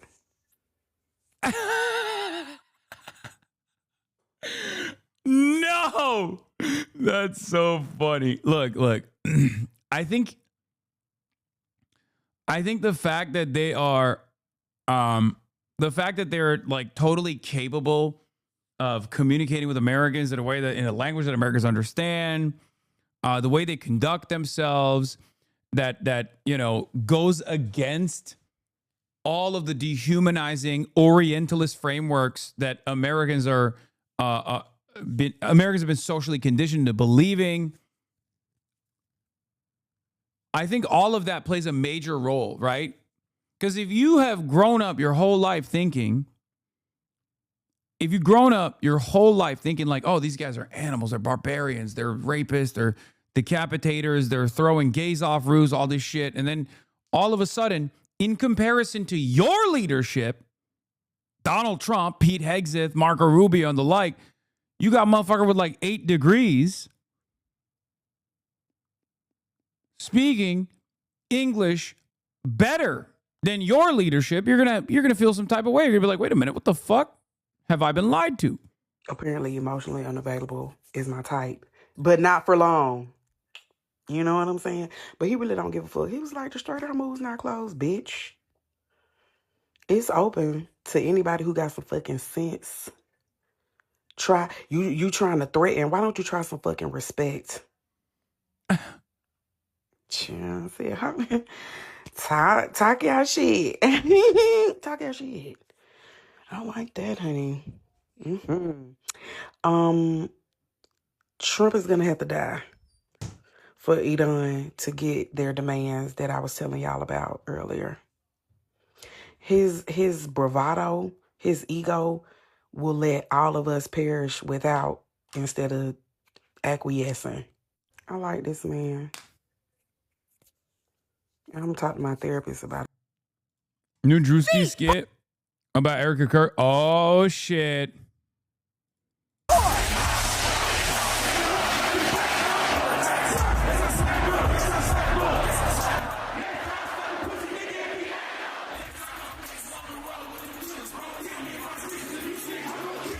War is raging in Iran. We're praying for all the soldiers and troops. That's great that you're praying, but how about all the kids that died when the USA hit the towers? It broke my heart. That is the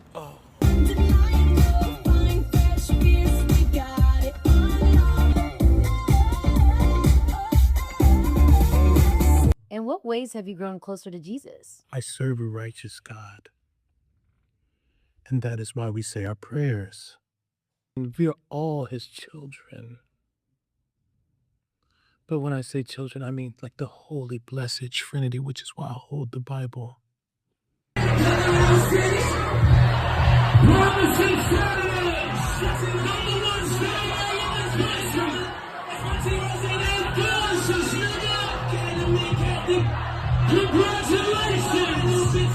Sweet cream foam chai ice matcha.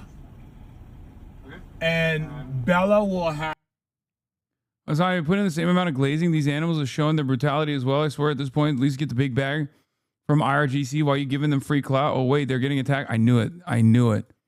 Even though I spent a good deal of fucking time during that conversation criticizing the Iranian government and quite literally saying that Morandi is way too sympathetic to the government itself. I knew it. I knew it was coming. Bro, I swear to God, this chatter literally turns off the stream when I'm shitting on the IRGC and only fucking turns it back on at every other point. It's mind-boggling. It's fucking mind-boggling every time. Literally every time. This has been an ongoing thing since like December. No, I know you're a longtime watcher. And you constantly fucking complain about this shit. You want me to sit here? When did you shit on the RGC? Do people not hear me when I'm actually doing this? Like, what is happening? It's at this point, it's straight up being like, well, why would you criticize Hamas? Why don't you criticize Hamas? As they're like fucking withstanding a bombing campaign, okay?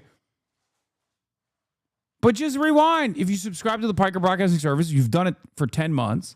Subscribe again, and you can rewind, okay? If you subscribe to the Piker Broadcasting Service, you can you can rewind and rewatch.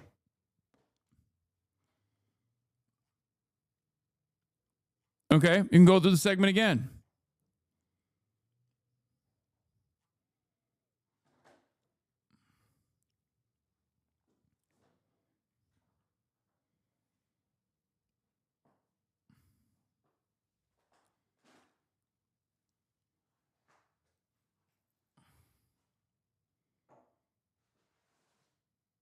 I thought that you were sponsored by the IRGC. Yes, the Piker Broadcasting Service, sponsored by the IRGC, apparently.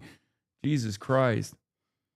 The lack of soundboard makes me feel like your heart ain't in it. True, true, true. It's like 20%, 80%. Yeah, you want to know why it's like 20%, 80%? Because they're being fucking bombed. And not only are they being bombed, but they're able to fucking erode American imperialism in a very spectacular manner. Not only have they, when I'm analyzing state versus state actions, it's an entirely different equation as opposed to each individual and their civil liberties. Yeah, see, I just talk about how the IRGC literally exploited the natural resources of the whole country, draining century-old rivers, making dams to make missile cities. Yeah, guess what? Those missile cities are the reason why the Iranian country, currently as it stands with 93 million people, is remaining intact. Okay?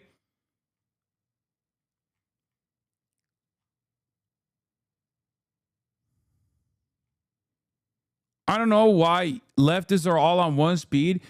I think many leftists would probably be way more sympathetic to what you're saying. I'm just not one of those people because I look at the situation between two states warring with one another, okay, or three states in this circumstance,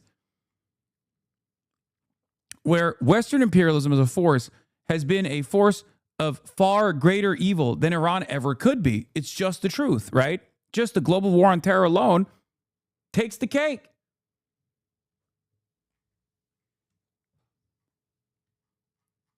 So no, in a situation like that, it's ridiculous for me to sit here and be like, yeah, you know,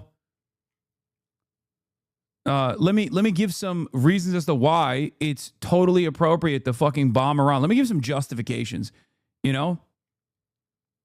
It blows my mind. It's like talking about Hamas's like lack of interest in trash collection capabilities, you know, while the genocide is going on or something.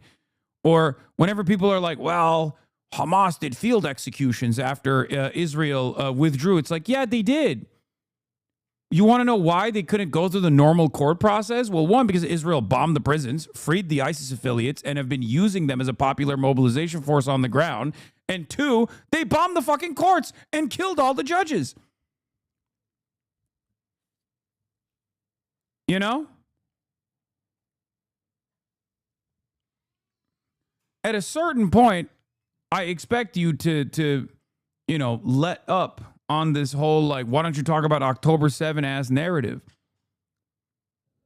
That's a next day after situation. Wait, are we doing it tonight? Oh, okay.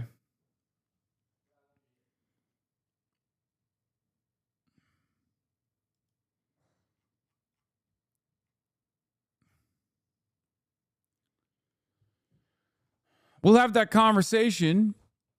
We'll have that conversation when we cross that bridge. You know what I mean?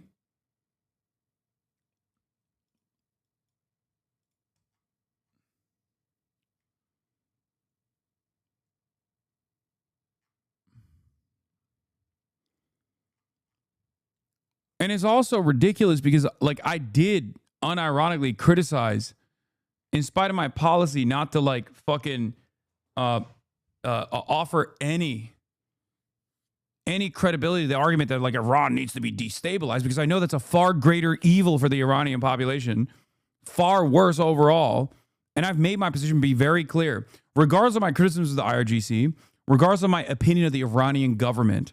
Okay, right now, it's very obvious to me and everyone else who is capable of observing reality unfolding right in front of our eyes, an American and Israeli-backed intervention is not going to have a democratic design for the Iranian population. Hamas and IRGC are terrorists. America and Israel are the terrorists in this equation, okay? America and Israel are the terrorists in the equation. If you look at the totality or even the percentages of civilian versus armed combatant casualties, it's not even fucking close. It's not. But many of you think every single kill that is logged in the hands of America or in the hands of Israel is just killing not humans, okay? That's the reason why you can't comprehend it. America bombed a fucking school on its first day. They double striked us. They double tapped the school, chatter. Jesus fucking Christ.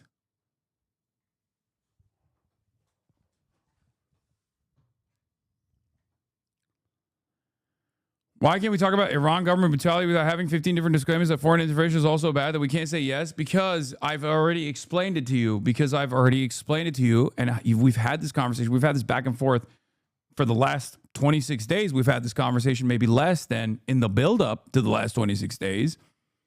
But those conversations are had in the Western world specifically to subtly or not so subtly justify American and Israeli intervention. And if you want what's best for your people as it stands currently, you must hope to God that the IRGC continues demonstrating enough military deterrence and that the Iranian government remain intact, because balkanization will destroy Iran. It will destroy Iranian culture. Israel has already started this process. Israel's engaged in chemical warfare against the Iranian population. These are far worse crimes than what the government is even capable of doing.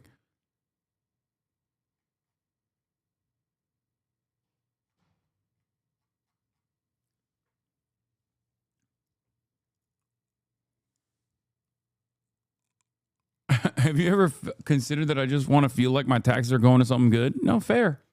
Fair is fair.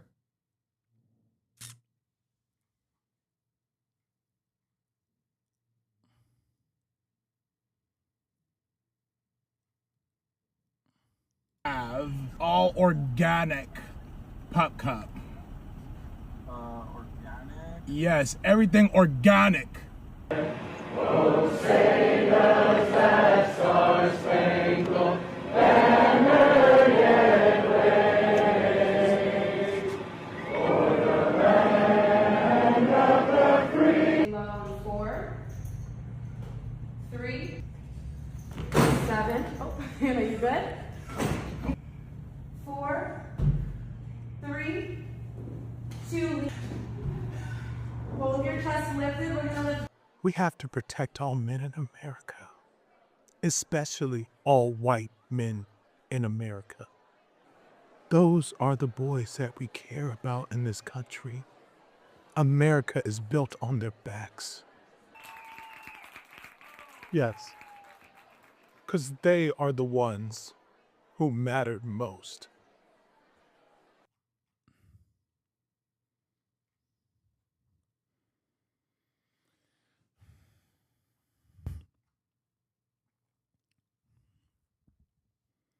Yeah, to kill one engineer and professor, the United States and Israel, this happened the other day, yesterday, killed 50 other people, 50 civilians.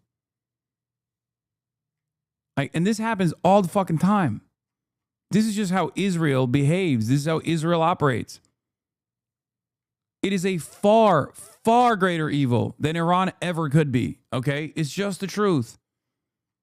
It's not even a question when we're talking about like Hamas versus Israel or Palestinian resistance versus Israel in general, but like even with Iran, which is a sovereign state that has a good deal of brutality, that has demonstrated a good deal of brutality, ruthlessness, deaths against its own population. It's not even a fucking question.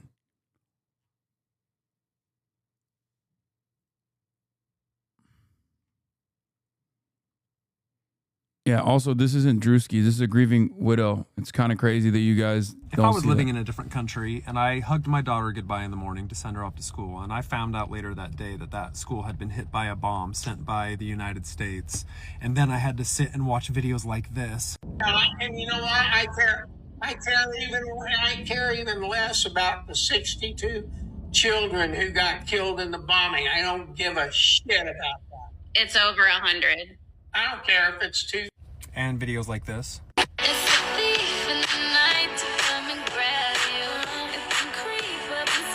Bob. I would be saying to America too. And I would be very extreme about it for the rest of my life. We are the villains. We are the bad guys. We are no hero in the world right now. And I can't believe this is hard for you to see. If I was living in a different country...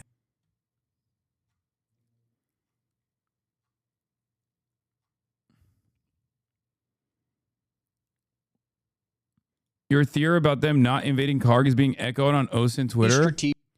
So Cappy Army officials confirmed my theory that the U.S. Expeditionary Forces will invade Keshem Island instead of Karg Island to open the Strait of Hormuz, secure the airport, land heavy equipment, then invade the mainland, advancing both east and west along the coast of Iran. They're targeting here for 3 strategic reasons, I think, that we'll get into. First, because so far, the main weapons that Iran has managed to hit commercial oil tankers with are short-range unmanned surface vessels, or USVs. They're cheap, and they work against targets that are naked and defenseless. According to naval expert H.I. Sutton, he believes these seaborne drones are responsible for most of the damage done to tankers in the contested waterways so far. But these weapons have the downside of needing to be launched from close proximity near the shores. Take a look at this section of the Strait of Hormuz here. Notice how there are multiple tiny islands. You've got the Hormuz, you've got the Lakark, and most importantly, the Kashem Island. This is where the headquarters of the IRGC's deep underground bases are located, and it's where they launched these attacks from.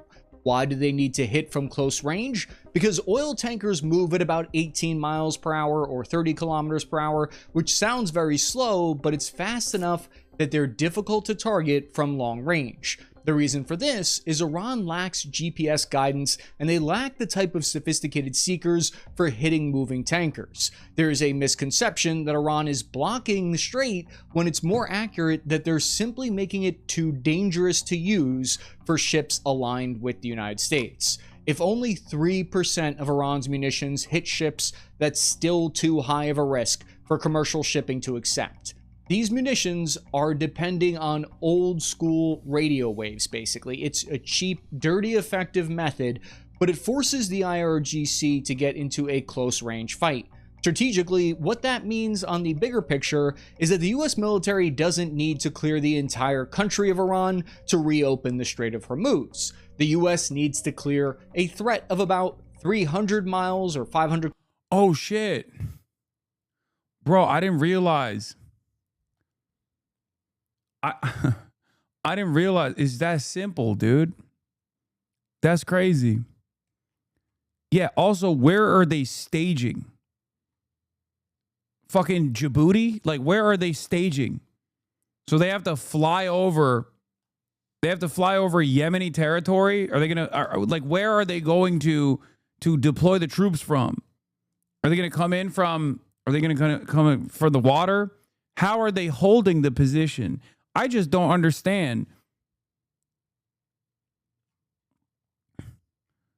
They're just going to clear 300 miles of coastline with 300 miles of mountainside right on top of that coastline.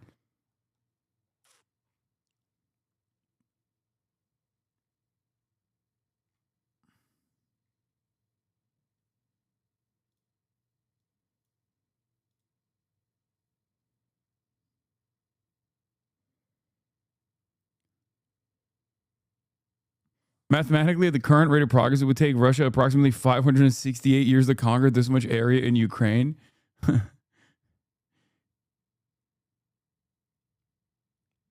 Stage in Fujairah and take rowboats over.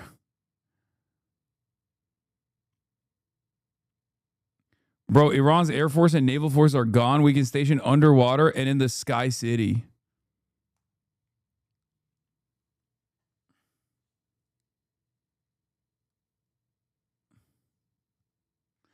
I don't know. I mean, look, America's offensive capabilities are pretty powerful, right? That's true. But at the end of the day, my assumption is that they're not going to leave the strategic choke point unguarded, right? And not only that, but also, I just don't understand how you hold an area like this. And if you invade, but you can't hold, that means you're just invading and throwing bodies into the meat grinder. You're just literally dumping American Marines into the fuck pile. What do you do in that? Like, you can't do Russian style conquering, right? Like, America's actually never done that. I mean, Israel will certainly never do that.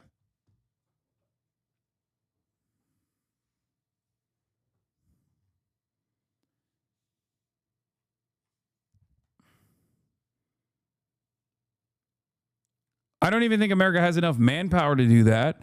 I'm expecting massive air cover just to help the Marine carrier get close enough to start deploying the IFVs. That island is the perfect beachhead.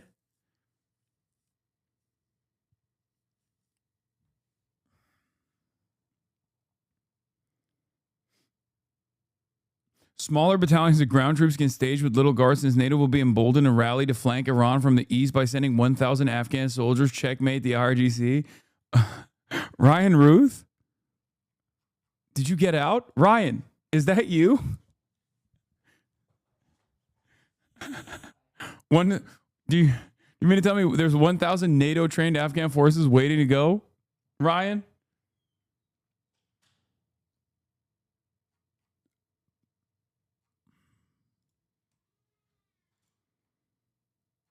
I feel like military action of this sort is going to absolutely lead to Iran damming the living shit out of the Strait of Hormuz, okay, immediately.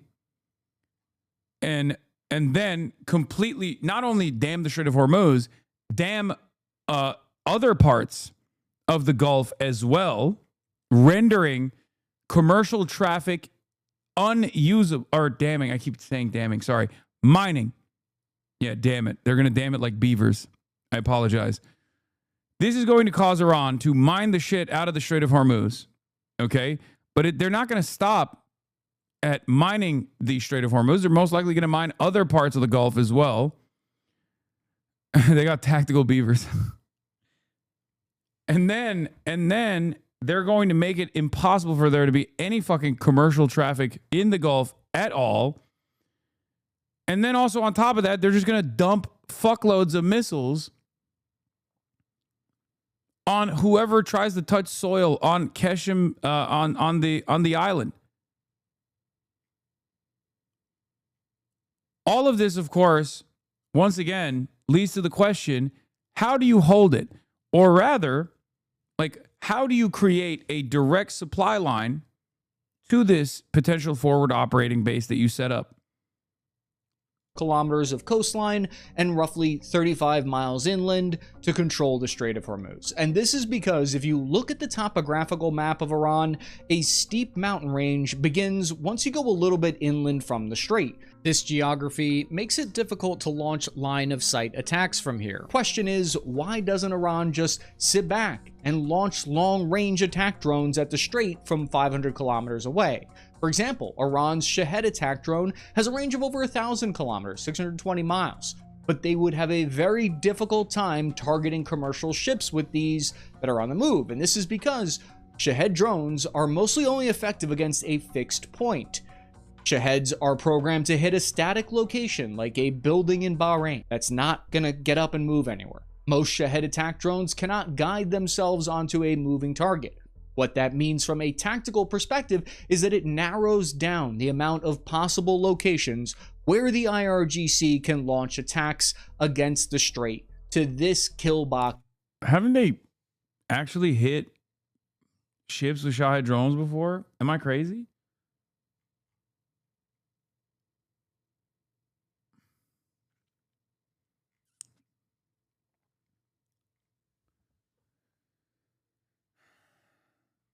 Oh, but I mean, I guess they might have been.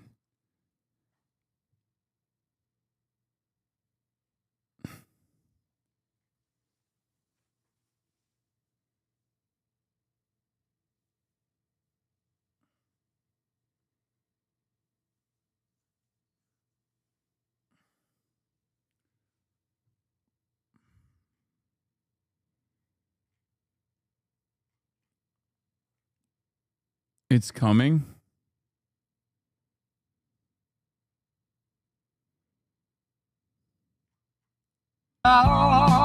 正义一片苍茫，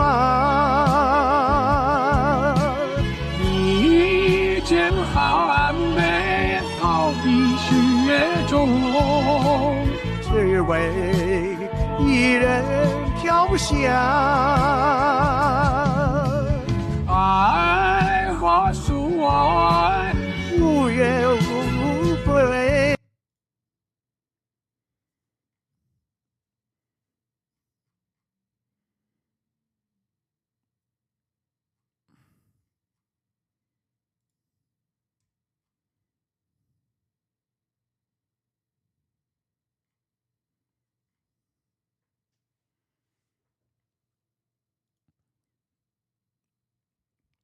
These people are high on crack. Ketchum Island is bigger than Okinawa, which took 3 months, 184,000 troops, and 12,500 killed in action to take. And Ketchum is in fire control range of countless Iranian missiles and drones dug into cliffs and caves for hundreds of miles. Back from Ketchum on a 270 arc.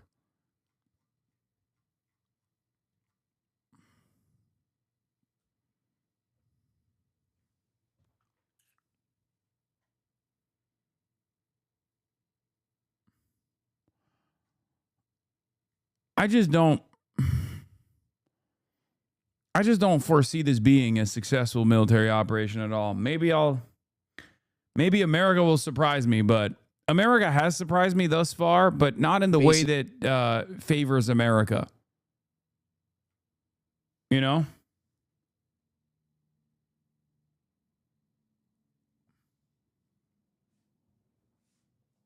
Like, I've been surprised with the overall incompetence and our like, I clearly overestimated American capabilities. And I wasn't exactly fond of our capabilities to begin with, but it was worse than I thought it was, right? And this is already a spectacularly stupid plan to try and pull off. There's no doubt they can pull off a landing and defeat conventional forces, but any kind of occupation will be a fucking disaster. Yeah. Like, what's the plan here? This can only happen if you have a clear-cut, if you have a clear plan of like just doing permanent military occupation in Iran. Otherwise, you land there, you kill the forces, and then you just eat missiles for the rest of time until every single boy and girl from Iowa is dead.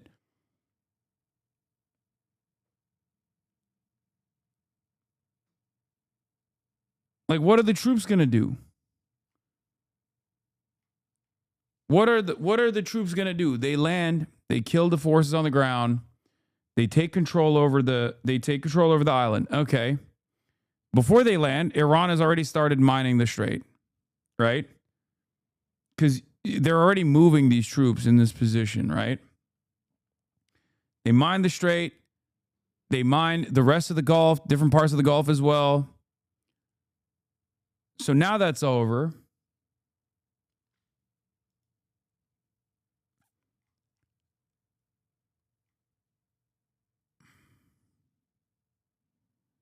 What is this? I just asked my friend from work. Dude is on tape saying America deserves 9/11. Do y'all want to fucking win elections or not? I just asked my friend from work. Hey, if a candidate were campaigning with the internet influencer said that America deserved 9/11, would that make you more or less likely to vote for him? Lol, why are you asking me? You know I'm not a news junkie like you.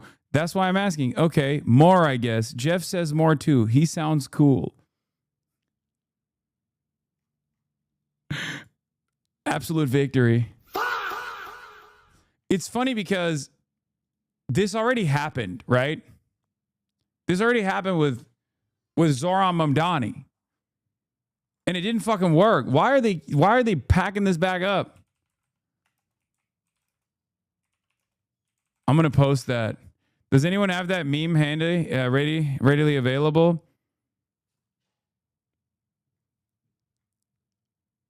The ad, the mailer that they sent out.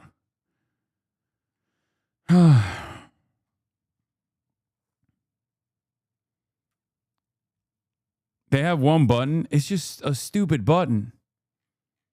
In New York, nonetheless. Yeah, it's crazy to me. These guys are so extreme. Why are they attacking the Strait of Hormuz, not the Gay of Hormuz? Yeah, this is woke. Our military's gone woke, folks.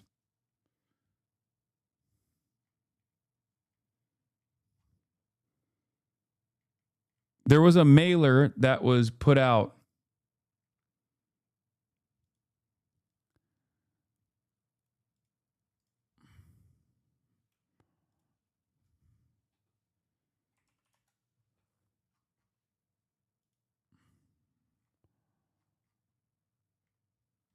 Yeah.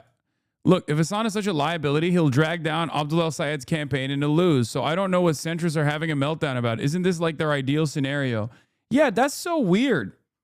It's always motherfuckers who don't like the cause. Motherfuckers who are like, I hate your cause. That are always giving advice and pointers on how this stuff works.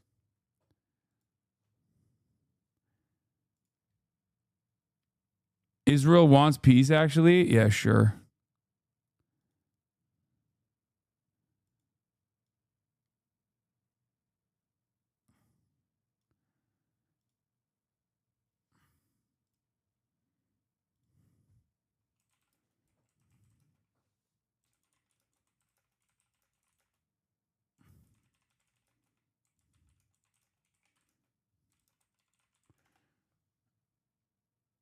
Found it. No, I got it.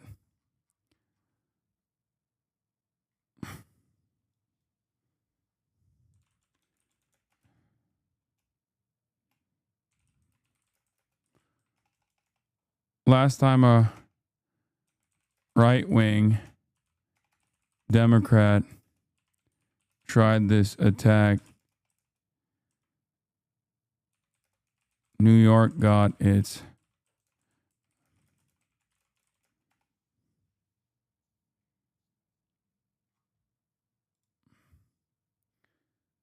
what do I say to a friend or anybody for that matter who brings up the 9/11 thing? Ask them what they think I mean. Ask them if they think you are watching someone who sincerely thinks it's awesome.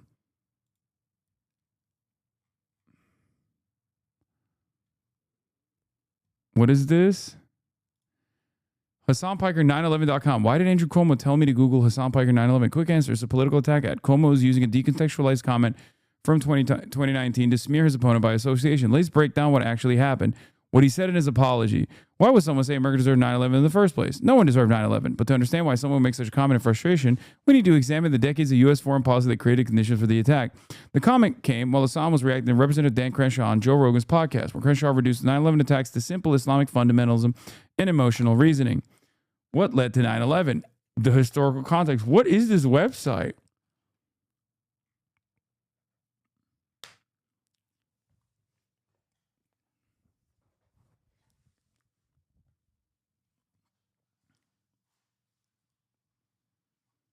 What the fuck?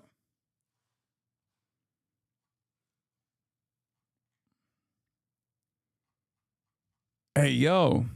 There you go. Turns out there's a literal website that you can go to, chatter, with like clickable. Like, look at this. Oh my God.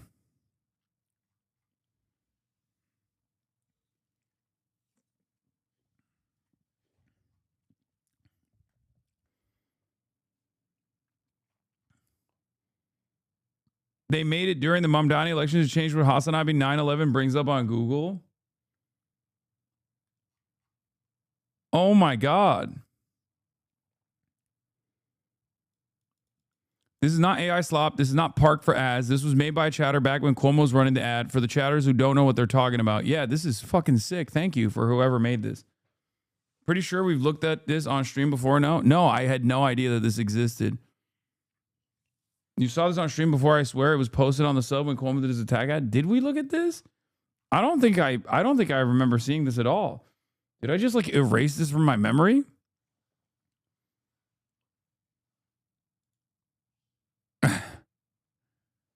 A solemn Andrew Cuomo thinking about how he's gonna lose the election.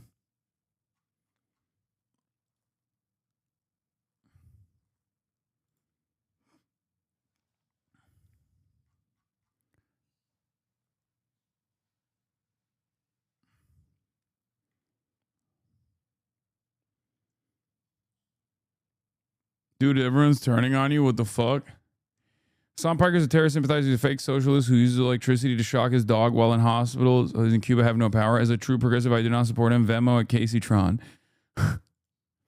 Hassan Piker is an anti-Semite, and we Democrats need to purge him from the Democratic Party. Venmo at VO2Bing. Okay, everyone needs to chill out. People are going to take this seriously, okay? There's a lot of boomers on this goddamn website. They're going to be like, Hassan is being outflanked by his allies. He's being exposed by his allies.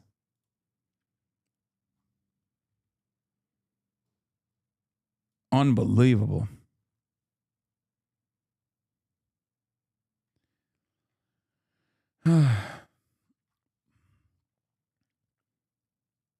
You're the Chuck Norris joke. Hassan's so bad. Is everyone getting paid for real? No, man. It's a fucking meme.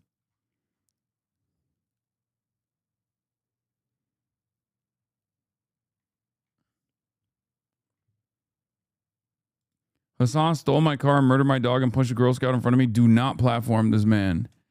Yeah, this one was wild. This guy said Hassan Piker called Jews vermin and celebrated October 7. He's a bad person and no one should platform him. 1,000 likes. Neither of these things have ever happened.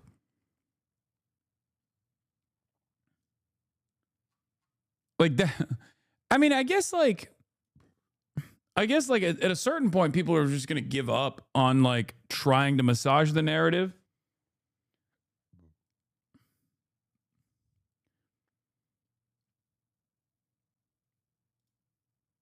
What is this? Senator Slotkin said that she's not familiar with much of Parker's language, but that what she knows of his rhetoric raises concerns for her. Any equating of all Jews or American Jews with Israel and the Israeli government is a problem right off the bat. Wait, what? Great. I agree. I don't do that at all, as a matter of fact. And then it sounds like from their cascading set of anti-Semitic tropes and just the kind of rhetoric that is, I love that she literally said, like, I don't know anything about this guy, but it seems like he's equating all Jews with Israel. Okay, you could have just looked into it and realized that I have repeatedly, for like the past 12, 13 years at this point, done the exact opposite of that.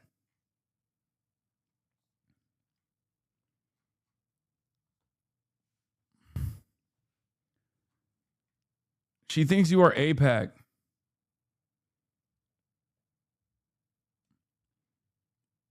Hassan America hater. I want to read for myself, but that sounds deeply anti-Semitic consistently and therefore not someone that should be helping anybody out in the Michigan political environment, she said.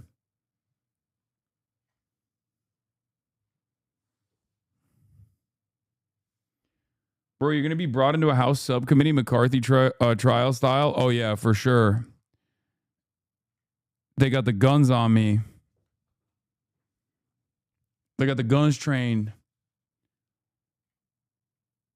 My friend who works at the Elisa Slotkin office says that they hate you and call you revisionist and a Democratic Party sheepdog.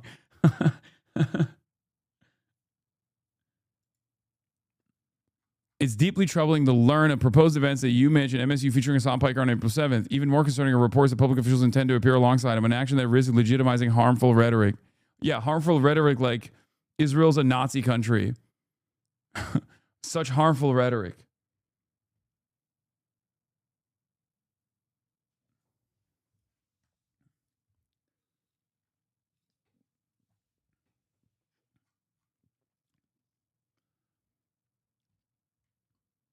Bro, being honest, if you were not a streamer, I think you'd be disappeared. I mean, if I wasn't a streamer, no one would know who the fuck I am. I would just be a regular ass person who has regular ass opinions.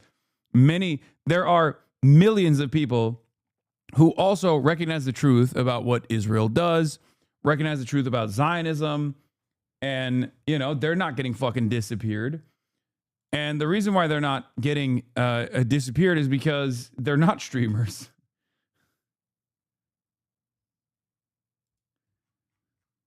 What is this?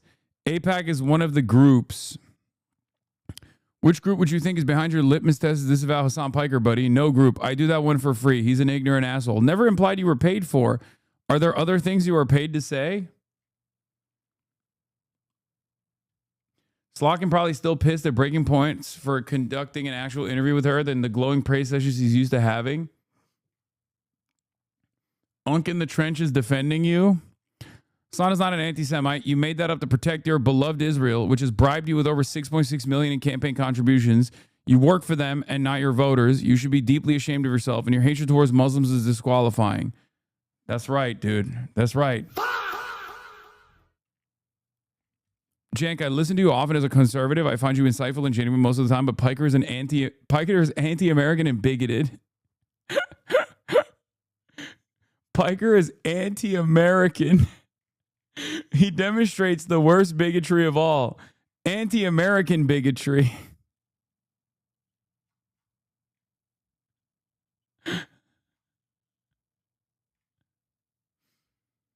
The hate is always funny to me because it brought me here originally and I've stuck around since because I wanted to see why people were hating and I love the coverage of the news stories I might have missed. Yep.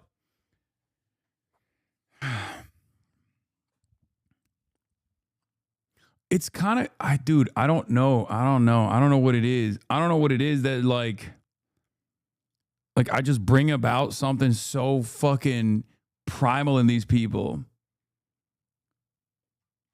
Trump is on tape saying, you think our country is so innocent in response to a question about Russian crimes? He's on tape calling America a garbage can. He incited an insurrection also on tape. He's also a twice elected U.S. president. Piker's a streamer, not a candidate. Against you on your Piker defense, but this is true. We should be capable of holding out POTUS to a higher standard than our streamers. Yeah, you know what's funny? I swear to God, maybe it's because I'm the one in the crosshairs and therefore I have like a personal association with the incident, but these guys legitimately hate me more than they hate the Republicans. Am I crazy? Am I wild? Is this like a wild assertion? It kind of feels like they hate me more than they hate the Republicans.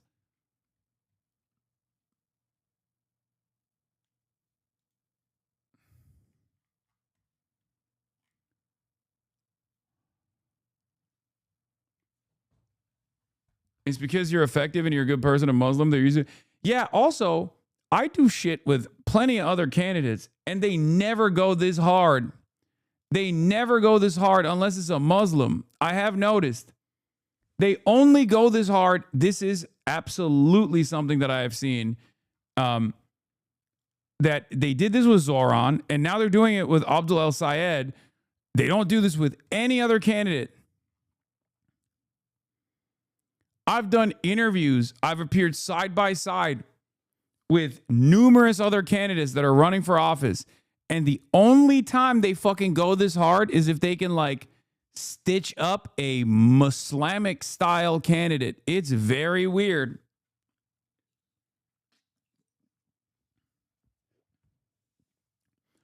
I've told you this 50 times in this chat why this is. Republicans reinforce their sense of moral superiority and you threaten it.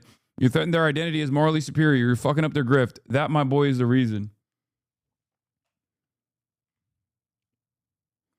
They say you're doing Takia. Summer Lee only got one article. Yeah, Summer Lee to appear with controversial streamer from Pittsburgh Jewish Chronicle. Summer Lee to appear with controversial streamer Hassan Piker at Michigan rallies. Piker has been accused of anti-Semitism. What does this mean?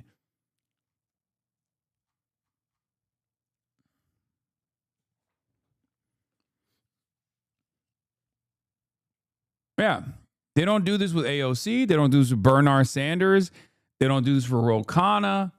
But anytime there's a Muslimic style candidate, a Musliman, they go hard, bro. They go nutty mode. I genuinely do think it's because, you know, they want to stitch up Muslim candidates with like Islamophobia, but this is like the liberal version of doing so. Apparently, according to my contacts within AIPAC, you are being targeted specifically because your jump shot is limp, your hairline is fading, and your noggin is tiny. Seems like overkill. I know. I already have all those L's. Going for me. Always funny how many of the big tent, we need to be less scoldy. Democrats absolutely hate the idea of a big tent and love to scold people. Yeah.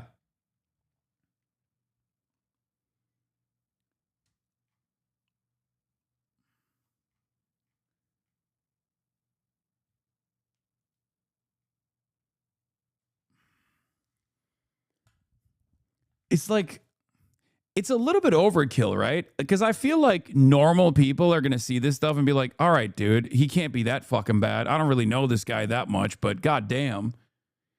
That's what I assume. This exposes that the controlled opposition party is a misnomer. In actuality, they're just a marketing arm of the imperialist regime trying to make Republicans look better at all costs.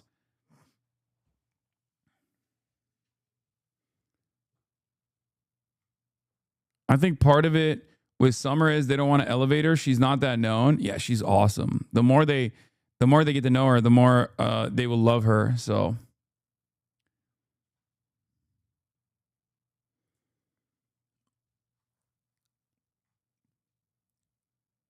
very strange stuff. The story of Republican dominance in the last decade can be told by examining how the GOP treated Charlie Kirk versus how the Dems treat Hassan. The Democrats never miss an opportunity to miss an opportunity. I mean, this also implies that, like, I'm, you know, morally equivalent to Charlie Kirk. But I guess the point that Daniel's trying to make is that, like, I am the Charlie Kirk of the Democrats, except, you know, I think I have more motion and get way less acceptance from the party. Like, more real pre-assassination Charlie Kirk, he had some motion, especially after TikTok. But before TikTok gave him that elevated boost in order to stave off their date of execution, Charlie Kirk didn't really have that much motion. But then this happened. We are Charlie Kirk. We carry the flame. We'll fight for the gospel. We'll honor his name. We are Charlie Kirk. Dems would not say a word if I got Kirk. Bro, Dems would be at the fucking funeral proceedings partying. Like, honestly, I mean, you can see there are Democrats out there who are unbelievably invested in defending the state of Israel and maintaining some kind of allegiance to the state of Israel. And this seems to be their only shot at doing so. They have placed so much emphasis on me as a singular individual, as a singular force that, like, represents a separation from the Israeli state, which is odd because my popularity does not come from my capacity to, like, hypnotize people into hating Israel. My popularity comes from the fact that people agree with these positions. They've heard my advocacy. Maybe they didn't agree with it at first, but time has proven me right. Their own experiences have caused them to come here. Your own experiences, like, you are all people like this. You never, at some point in your life, you had never heard of me. And, you know, through a different sequence of circumstances, you found yourself here, maybe because you, like, heard a lot of negative things and you want to check out for yourself, or maybe you heard positive things, you want to check it out. Some of you agreed with me on most of my worldview, even before you encountered me. Many of you didn't, but over time understood where I was coming from. And maybe some of you still don't agree with everything that I say and do. But at the end of the day, when it comes to, like, this issue of Israel, or the issue, like, the criticisms I have for the Democratic Party, it comes from a place of wanting to destroy the Republicans. Okay? I want to destroy the Republicans. I want to destroy the Republican Party. And it blows my fucking mind that a lot of these guys seemingly don't want to do that. They don't want to do that at all. They claim that they want to do that, but they just want to behave like a lighter version of the Republican Party.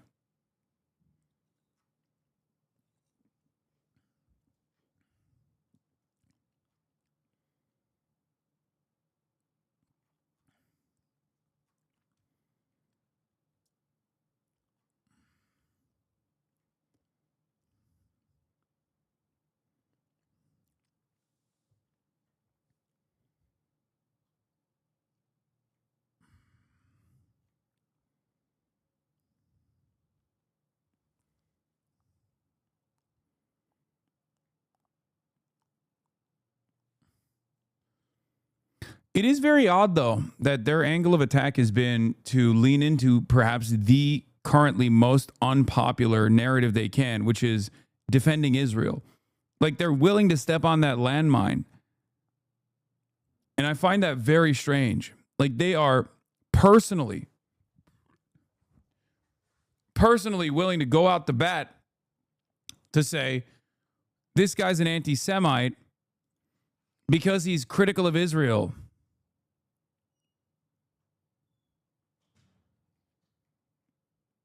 And we don't want that to happen. And it's like, have you looked outside? My question is, have you looked outside? Have you listened to one normal person that isn't a straight up lobbyist? Because if you were to do that, you would very quickly realize that the overwhelming majority of people not only agree with my worldview, but some of them actually are also anti-Semitic. Dude, you aren't critical of Israel? You literally think they're evil? What do you mean? Yes, I do. Yes. Yes. What? Bitch, what the fuck are you talking about? Yeah, I do. Hello? Again, look outside. Wake up. Yes, a country that does genocide is evil, okay? A country that maintains an apartheid is evil. Yes, I also, do you want to hear about all the other countries that I think historically, other countries that I've also considered to be evil? They're the only democracy in the Middle East? Ain't no fucking way he said that. Hey, chatter. Look at how democratically they tortured this 1-year-old. Was reunited with his family in Al-Maghazi refugee camp. Hours after witnesses say he and his father were detained by Israeli forces. His family says there was blood on his clothes. When we first received him, we noticed blood. Guys, at least they're democratically maintaining this apartheid. Yeah, you know that means the criticism extends to the population too, right? To the ideology itself. You know? That's my argument. My argument is Zionism, the underpinning ideology that developed the nation state of Israel, is a fascist ideology. It's a Jewish supremacist, religious ethno supremacist ideology that is exterminationist, that believes that all of the people in the outgroup are not real human beings at all, but parasites that must be ripped from the land, destroyed, pushed aside. And that's precisely what Israel's done for the past 80 years. So yeah, no, it is evil. Do you have a counter to that? Are you going to tell me this 18-year-old deserves it? No, you're probably going to say that's fake, right? It's Al Jazeera. It's fake terrorist news. There are thousands of stories, some more heinous somehow, and some less heinous than this, but tens of thousands of people, or tens of thousands of children that have been slaughtered in the hands of Israel with my tax dollars. Oh, this guy's just fucking baiting. Oh, shut up. 18-month-old.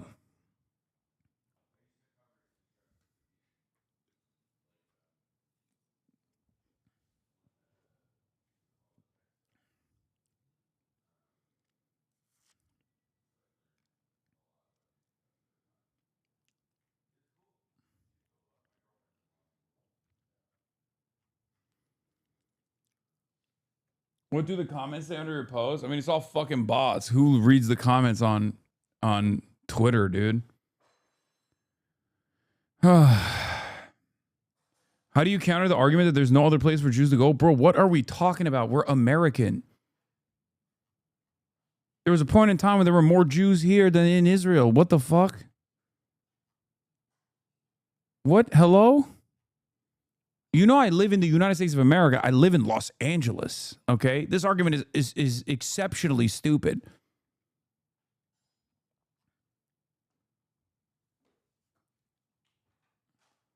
Is this shit affecting your mental health? I hope you're talking to someone. No, I don't give a fuck. I mean, I've dealt with this for fucking the past 3 years, and it felt a lot lonelier back then. Now at least I know I have the majority approval on my side. Do you understand?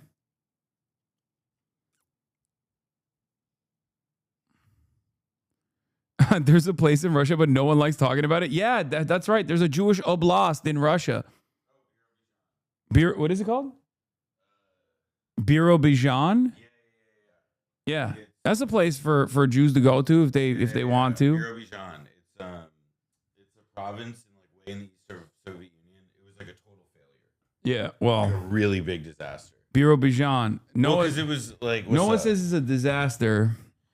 I mean, it was because he's saying it's just like it didn't work out. Because he's saying it's much better to do it in Israel instead, the land known as Israel. Yeah. Well, it's Have you been seeing what the fuck's going on the timeline? Like, no, I'll be honest. I was like in meetings and off. I was doing stuff. Yeah. Well, let me tell you. What's going on? People are losing their fucking minds today. They've gotten every single person on the timeline that's like pro-Israel has just been like, Hassan is literally the biggest anti-Semite that has ever existed in the history of anti-Semites. Hassan taught Adolf Hitler what to do with the Jews. Like, you did? Just, crazy stuff. Okay, maybe I'm exaggerating the last part, but we'll get there. I mean, give it a couple more days. Well, I mean, we'll if you did, I mean, we have to talk about that. Yeah. Well, that's Alyssa Slotkin and Haley Stevens. Yeah. Wow.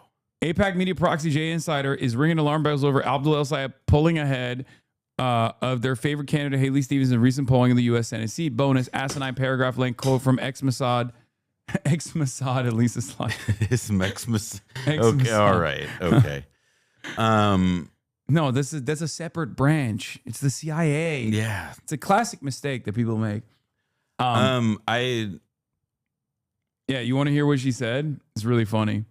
Senator Slotkin said she's not familiar with much of Piker's language, but that what she knows of his rhetoric raises concerns. I'm sorry. Wait, what? Hold on. I want to repeat. I'm gonna run that back real quick. Sorry, Senator. No, go back to that tweet. That's insane. Sorry, that was. She said she's not familiar with the language, but what she knows of his rhetoric. What the fuck does that mean? That doesn't make it. I'm not familiar. Listen, I'm not familiar with your language. Well, fuck you. But your rhetoric. I don't know what to say. No, because I think the rhetoric is like he's anti-Israel. What, like, your vibe? Yeah. Do words not mean anything anymore? What the fuck is going on, man? I can read that in a different way. It's called the Israeli lobby handler gave me a boss call, and I'm here. What do you want me to say? Yeah, he sucks, I guess. I don't fucking know. I didn't even go through the talking points as to why he does.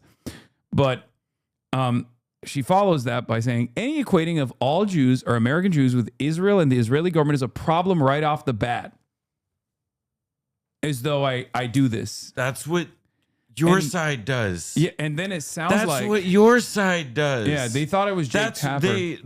You're the ones who insist on that identification. That's like the dogmatic association. Like, yeah. Why? That's your problem. That's not mine. That's your problem. No, she thought I was Jake Tapper. That's what it is. I don't know what to say, man. I mean, I do. I have a lot to say, but wow. Yeah, cascading set of, and then it sounds like from there a cascading set of anti-Semitic tropes and just the kind of rhetoric that is.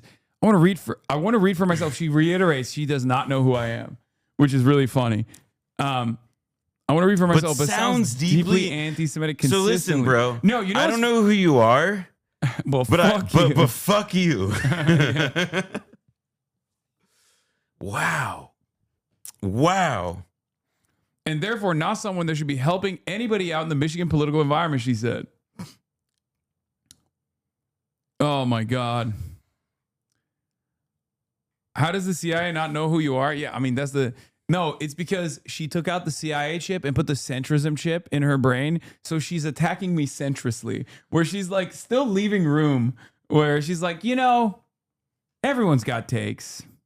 And we're beginning the phase of researching what those takes are. Also, wait, it's March 25th. In like November, there was like this whole thing about how, listen, like we can't be such purists anymore.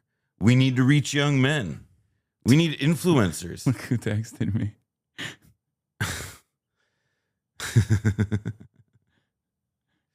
I posted a Trey Easton dunk. I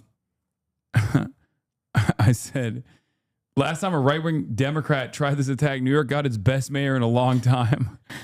Dude is on tape saying America deserved 9/11. Do y'all want to fucking win elections or not? God damn.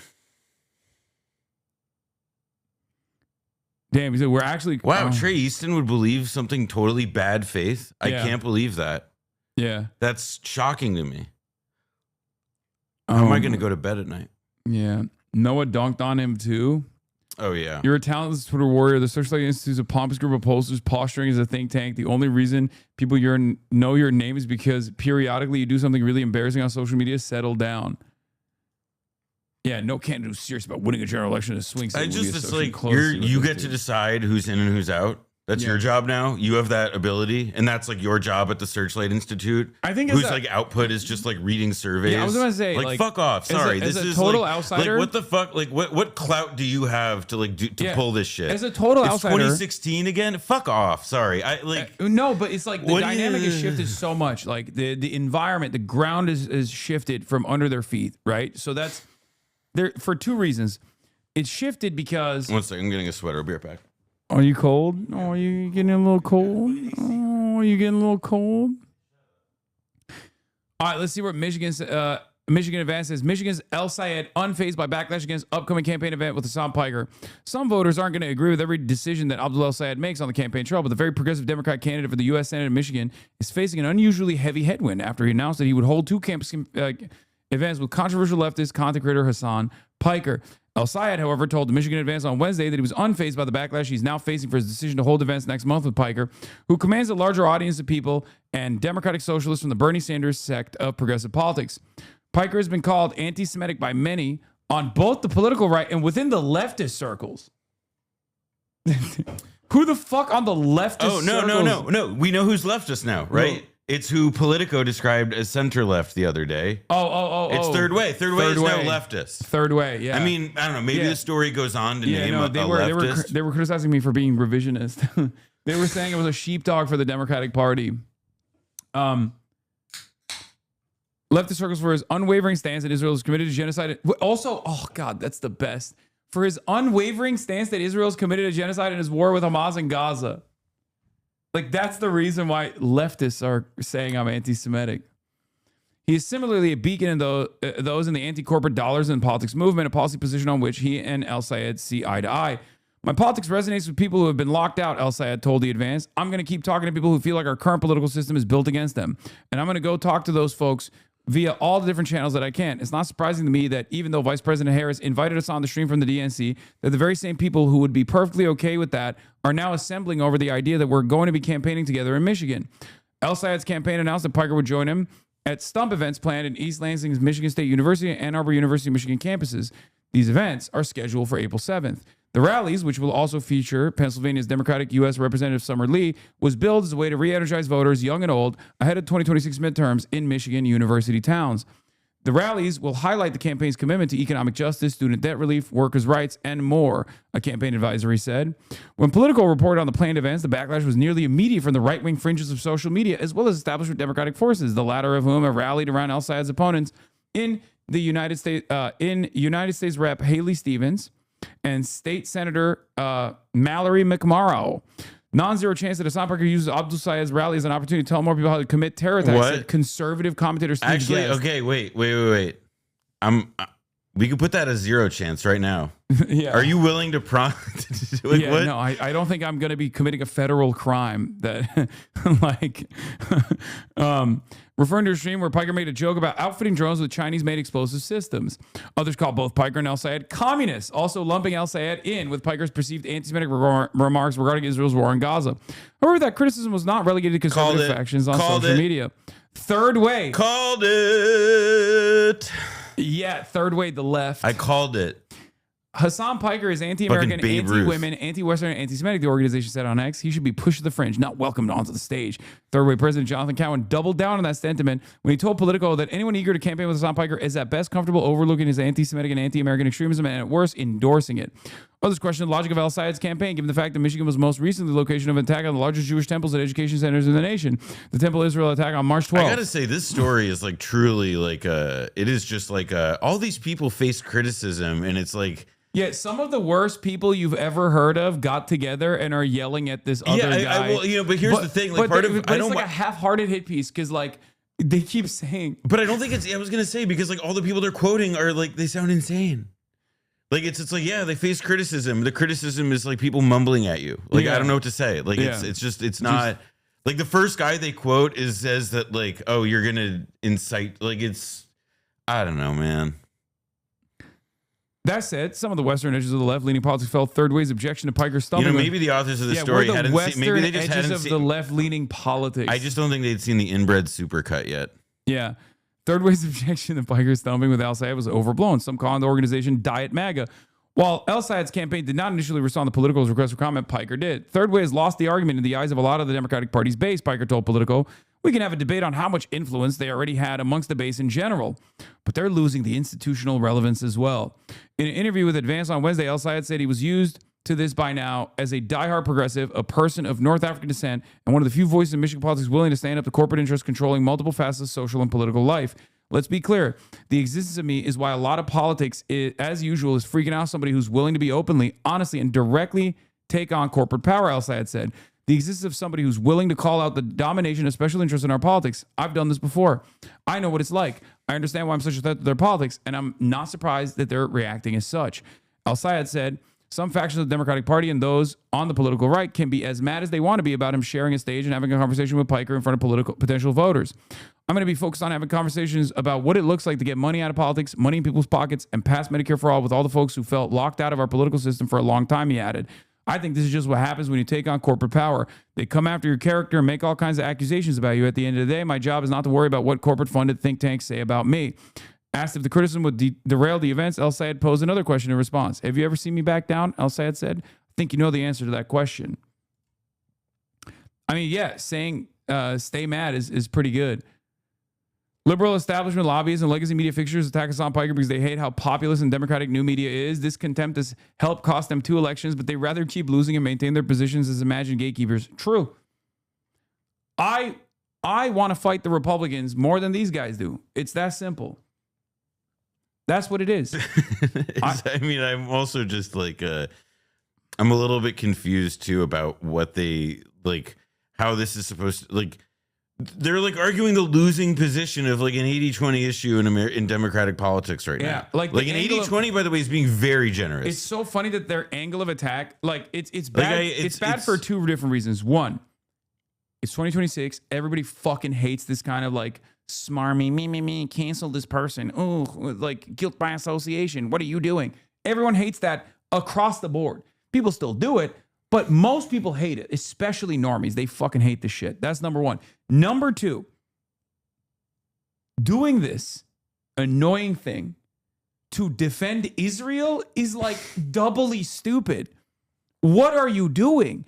Like, having an issue with me is one thing, but I probably just would shut the fuck up instead of just actively presenting myself as like an ultra Zionist. Okay? It's so crazy. It's so crazy, especially in Michigan, where this exact reluctance to address the very reasonable demands that the voters were making turned Michigan into a red state. Are we fucking forgetting that? Anyway, exactly right, and that's why the Zionists push the censor media and grab hold of MSM tighter will only hasten its irrelevance for the average person. There's also the other side of this. So this is coming out. All these attacks are coming out. Abdul Al-Sayed released this announcement, and then people freaked the fuck out, right? But then afterwards, some internal polling came out from Haley Stevens' side. I saw this. Yeah, I saw this stuff. Internal polling, like the polling, like really that showed like a triple deadlock, basically, with Abdul Al-Sayed close to Haley Stevens as well. And these are numbers that are supposed to be the most favorable numbers that you could get. They're internals. Yeah, they're internals. And what's really crazy is those very same numbers showed that once voters actually got to know the candidates, Abdul Al-Sayed won. Why would Stevens release an internal showing Al-Sayed up 3 points on the informed ballot? Given equal information about each candidate, undecided voters are drawn to Haley Stevens and Abdul Al-Sayed, while Mallory McMorrow struggles to connect. Stevens gains 7 points to reach 35%. Al-Sayed gains 12 points to reach 38%. And McMorrow loses ground. Earnest question that this makes me wonder is there like to like try and seriously answer the question posed. Is it like, you know, they're shooting up a flare and being like, hey, hey, listen, AIPAC, please shoot us with the money gun. Please, pretty please, please, please, please, please.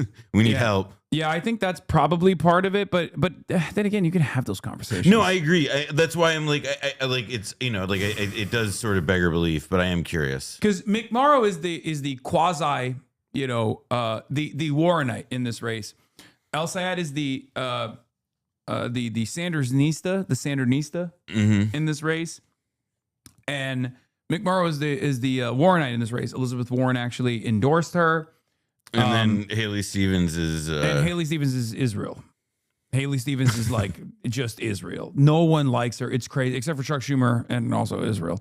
Oh, I saw this feed. I didn't look. I like didn't even read it because I drive, but and I don't look at my phone. Yeah, don't ever look at your phone when you drive. Anyway, I love this. Oh, and UMich voter is obviously a big booster. Sure. Big booster. As is, you know, like he's for them. Yeah. He's a big booster of McMorrow, so he's just like constantly mad about this shit. I love this informed ballot poll by Haley Stevens' team. Haley Stevens, Obama, healthcare, McMorrow, will cut your taxes and invest in job training. Oh, sleepy. Abdul El Sayed, canceled medical debt. Only candidate who hasn't taken corporate PAC money. Bernie. What? Why are they? What's the problem? Well, no, because it's like I feel like it's about like just trying to get to the idea of like the straight runoff or something. I don't know. I mean, it's so I don't know how you plan for a 3 like I'm not like a campaign person. I don't know how you navigate like determining the difference in one 3-point in one 3 race versus another, like who is the edge and who you should be trying to denigrate and who you should be trying to lift up or whatever in terms of like trying to siphon support or boost or throw support to. Like to give yourself the advantage. I have no idea. You mocking Noah for being cold is pure toxic masculinity. This is why you're the left's Joe Rogan, you ape. Yeah, that's right. Yeah. Tell him. That's funny. That's right. Not a person of carbonara. You said it. Yeah, I think he has a different bone to pick with me. His name is not a person of carbonara, so he's mad that I'm freightophobic. Anyway, Abdul, let's see what they wrote. I don't care about what they wrote about Haley Stevens. I mean, all these things. She's irrelevant. She's not going to win. Mallory McGuire is a state senator in the Detroit area who grew up in the small town values and worked as a manager at a local family-run grocery store. As a state senator, McMorrow helped families keep more than what they earn by cutting income tax on working families, eliminating the retirement tax on seniors, and investing in job training. She says we need a new generation of leadership in Washington and real change because DC politicians of both parties aren't doing anything to fix the real. Okay, that's like such a boilerplate, like. I'm actually a progressive, but I'm not willing to like entertain this being just gets truly. Like I'm already reading ahead of the Haley Stevens one, and it's just like these are so fucking boring. Like they split hairs, and then like the Abdul El Sayed one is like he like takes kittens out of trees. You know, his community, like you know, like also is named every street after him. This is a good take from Michael from Pennsylvania. He says, this shows that the AIPAC team is very professional. They're giving fair bios that the campaign team would use. They're testing messaging. This is why they get the millions. Yeah. All good campaign pollsters test the messaging the other side would use. It is an attempt to simulate the campaign so they can see what but messaging here's the is question to resonating. me, and this is like, and again, an earnest question as somebody who's like I do not claim to have like particular knowledge about how like people make these kinds of decisions in campaigns. Why do I know it? Why am I reading about this on Twitter? Why is this public? Like, to what end was this made public? I don't know, but I like it because I mean, look, it shows Abdul Sayed's in a position of strength, and the only thing I can think again of is that like they want to send up the money gun, or they want to draw, they want like you know the fucking death, whatever. You get the idea. I don't need more metaphors for it. I just don't know. McMorrow released her own internal, and El Sayed is in second. They're both. Everyone is saying El Sayed is coming in hot. Yeah, this was the. Look at the shift. Is there any chance of like rapprochement between McMorrow and Stevens? You know, like would they? They're losing to McMorrow and are trying to convince all pro-Israel donors that she can't win. I mean, I don't think it's about. I mean, like I know that they're trying to like in on Twitter and stuff, and the insults and the slurs and the Hassan stuff. Like they want to insult Abdul El Sayed, but I'm like all these like when I just see a bunch of internal campaign stuff on Twitter, I just start wondering like what is like. I feel a little bowled over. Competitors' implicit messaging without saying it out loud. If you don't vote for me, the Arab will win. In Michigan? I mean, if there were a state, I think they've given up on winning the Arab vote in Michigan because Abdullah al-Sayed is from that area, right? No. So they've given up on that. They're trying to get the white ruraloids to garner support. I just there's like they're gonna turn around and do a rally with like Nick Shirley, who went to the my fucking God. anti-Islam rally with Jake Lang. Haley Stevens comes out with another asset of Israel, Jake Lang. They're speaking to pro-Israel donors and billionaires. They love anti-Arab hate. Yeah. We have a lot of Arabs here. Well, I had no idea. It's more likely McMorrow and El-Sayed joined together than McMorrow and Stevens. They've both done events and joint statements together and regularly call out Stevens for not showing up with them. Yeah, I know. And but I don't think here's the problem. I don't know enough about Mallory McMorrow, but she is the candidate with the highest chance of winning right now. Like from all the polls that I've seen. That was all I knew about this race from a glance. But the reality is Abdul El-Sayed is better than McMorrow. He's more earnest. Like I think McMorrow is just like adopting more of a progressive framework now, right? Because she's like reading the room, and she will be like a Daniel Biss, right? She will be like a Daniel Biss, where she's more of a controllable entity, as opposed to someone like Abdul El-Sayed, who is through and through like pro Medicare for all this stuff. And part of the reason, I mean, that was my suspicion from the jump, right? But so if you think that like McMorrow is going to like drop out because let's say Abdul El-Sayed is like cooking in the polls, and then McMorrow, if you expecting her to drop out and like push support to El-Sayed, you're delusional. It's not going to happen, right? She is going to sit there as a spoiler and potentially allow Stevens to gain more momentum.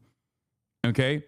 The race currently is a statistical tie. Yes, I know. And it's also, it's all in the margin of error currently. And it's like there's over 2 months to go. Yeah. And also on top of that, El-Sayed has like little name recognition, and whenever people learn about him, they like him quite a bit. Okay? But here was the memo that was circulating. Drop site news obtained a private donor call where McMorrow campaign discussed her strong pro-Israel stance. Volunteer Rob Kalman praised their outstanding AIPAC position paper. Oh, wow. That to me sounds like... Which he has said has not been made public. Okay, that has to be... Okay. Kind of makes me feel like she's in it to like cut away at the progressive momentum that Abdul El-Sayed might have. And if she wins... I'm just curious about also like... That sounds,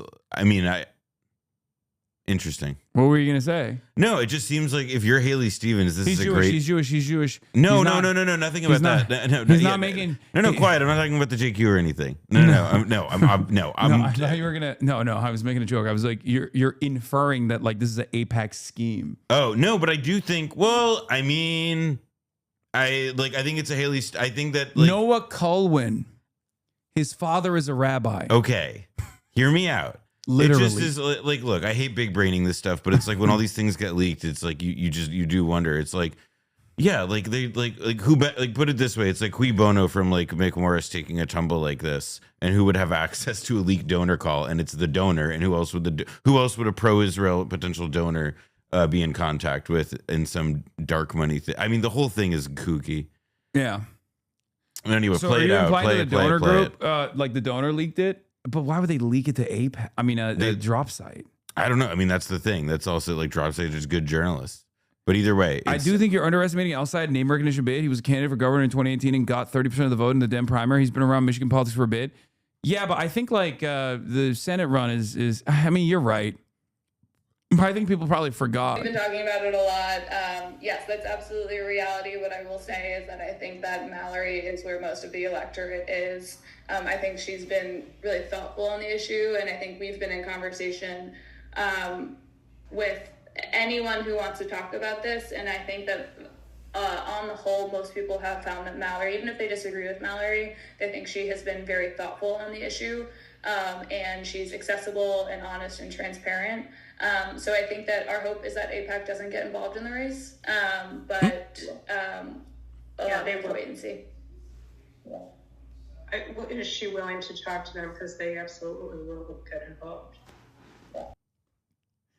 Dude, it's like, it's so ominous. Like, I mean, I was about to say, like, play, like, I feel like I just heard like the music from The Godfather. Yeah. It's just like Jesus. It's so fucking ominous and strange to just like have this like constant presence, right? This is this fucking unlimited money cannon. They're like, well, it's gonna happen, right? So you better play ball. It's gonna happen.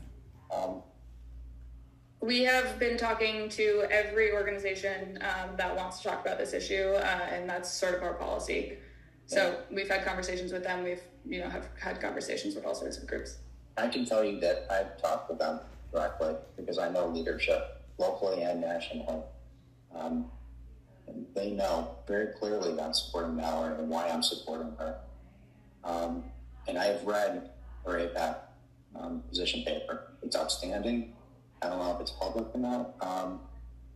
Mallory will benefit, I believe, because Abdul is going to hit Haley very hard over it. And so there might be that spend, but Abdul is going to provide some cover on that. But I'll tell you that I was concerned with the Bernie vote and some of the public comments that were made, especially like a Punchbowl article this morning. What Punchbowl? Mallory gets it. She understands it. Do we know what the article that he's referring to there, Chad? Yeah. From Punchbowl? What was the comment that was concerning from Punchbowl? Do we have any idea? I'm going to provide some cover on that. An AIPAC position paper is like the paper that a campaign would give AIPAC to say, like, here's our position on the issue. Yeah. Israel. And yeah, it's we do not. I think this is old, and I think she called it a genocide. It doesn't matter. I think you're not going to see Abdul El-Sayed go to AIPAC with a position paper.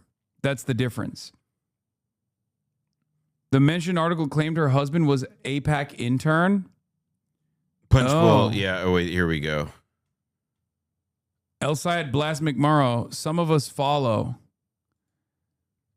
No, this is older, you guys said. This is from February 9th. This one? Oh, yeah, it is that. I mean, I guess Michigan it is Democratic Senate candidate so it's not from last expressed year. frustration with Mallory McMurrow during a private organizing call last week, complaining that his primary opponent copies my homework just poorly on key issue positions. Oh, yeah, I remember this. The other opponent waits until I take a position and then takes a halfway position like 2 months later, El-Sayed, referencing McMurrow, said on a February 4th private call. So some of us lead and some of us follow, and I guess some of us get out of the way. Punchbowl had one from August 2025 too. I mean, that article is from last year, yeah. Yeah, this is McMurrow's husband is a lobbyist for Peter Thiel-backed nuclear energy company. Oh.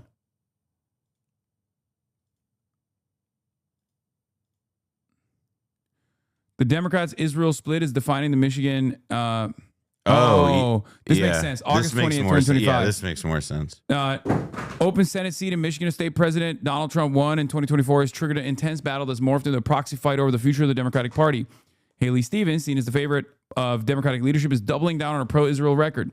State Senator Mallory McMurrow and former Michigan health official Abdul El-Sayed, to varying degrees, say Democratic voters want their leaders to reconsider what's been a reflexively pro-Israel stance by both parties in Washington for decades. El-Sayed, a 40-year-old physician who ran unsuccessfully for governor in 2018, was a prominent booster of the uncommitted movement during the Democratic presidential primary last year. El-Sayed saw it as a way to pressure then-President Joe Biden to change his support for Israel's war in Gaza following October 7 terror attacks by Hamas, although he backed Democrats in the general election. But the move reflected the anger at Democratic Party leaders among Michigan's prominent Arab American community. El-Sayed insists his position isn't only smart politics in a Democratic primary, but also in a general election. There's an opportunity to take back the voters we lost in 2024, who, by the way, happen to be Arab voters and young men, El-Sayed told the crowd here, describing himself. Trump is, for whatever reason, someone who comes off as being authentic, El-Sayed added in an interview. People are going to look at me and be like, that man believes what he says. The bigger picture, back in Washington, Democratic support for Israel slowly slipping as the war in Gaza grinds on. Okay. The Senate Democratic Caucus is bitterly divided over Israel's war against Hamas in Gaza and the tidal wave of Palestinian civilian casualties. This is evidenced by recent Senate votes on resolutions to block offensive weapon sales to Israel. I mean, the article doesn't say that much. I don't think the article is actually that big of a deal. Yeah. I think it's more that like it was drawing attention to these divisions. But I think that there's something kind of interesting more generally in this, which is that like we've seen now, and I think we can sort of observe a pretty more general trend. Like AIPAC is getting involved like nakedly and visibly in congressional races in a pretty novel way. Like I gotta say, you know, I've covered AIPAC. I remember my first AIPAC policy conference was probably like in the mid 2010s. You know, it's like they have typically wielded influence in much more subtle ways, and like have typically shied away from wanting to be in trouble in this, you know, be observed this way. And like we're now getting, you know, we have in the Michigan race, they're now, I mean, look, they're now trying to make that a race about, pretty impressively, it's becoming a race about Hassan Piker at this particular juncture. But it's also, you know, in some measure, like AIPAC is involved. They're now part of the story. The New Jersey 11th, you know, like race, like they're involved in that. Daniel Biss and his opponent, like they're involved in that. Like there's a bunch of races all over the country, and it's not just that we know that they're involved, but like they're visibly involved. They're defending their involvement, and it's, you know, they're not really shying away from showing that they have this kind of influence, which is a pretty interesting development. I mean, the reason why they had that call with AIPAC right at this article coming out means that she's like secretly pro-Israel or pro-Israel enough. I think. I mean, it's, you know, I think it'll be I think that there's the possibility, like it's I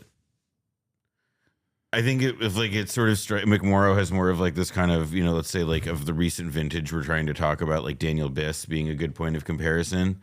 Like it seems that like what, you know, like the tone of that call to me was way more like, you know, hostage call, where it was like the McMorrow people were just trying to be like, no, listen, we're fine. Like, no need for you guys to get involved. Like, please stay away. McMorrow is publicly urging AIPAC to stay out of the Michigan primary, adding that she's been in touch with the organization directly as well as other pro-Israel groups.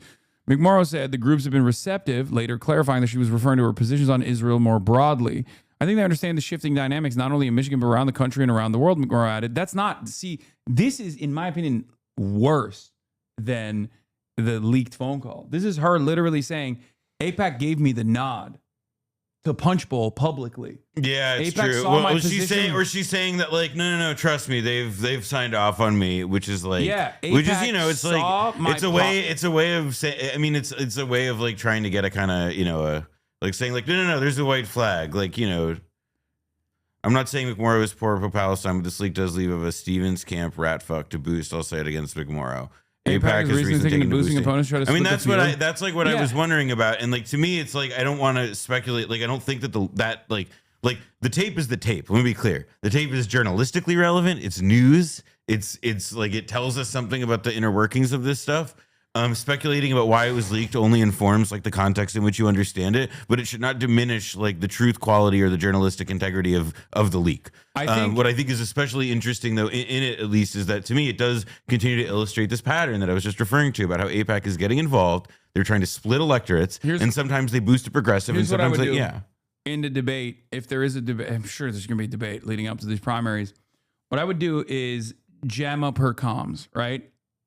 I would get her to identify 3 positions that distinguish you that the public is on board with. 1, will you commit to no funds to Israel as long as it continues as genocide and apartheid?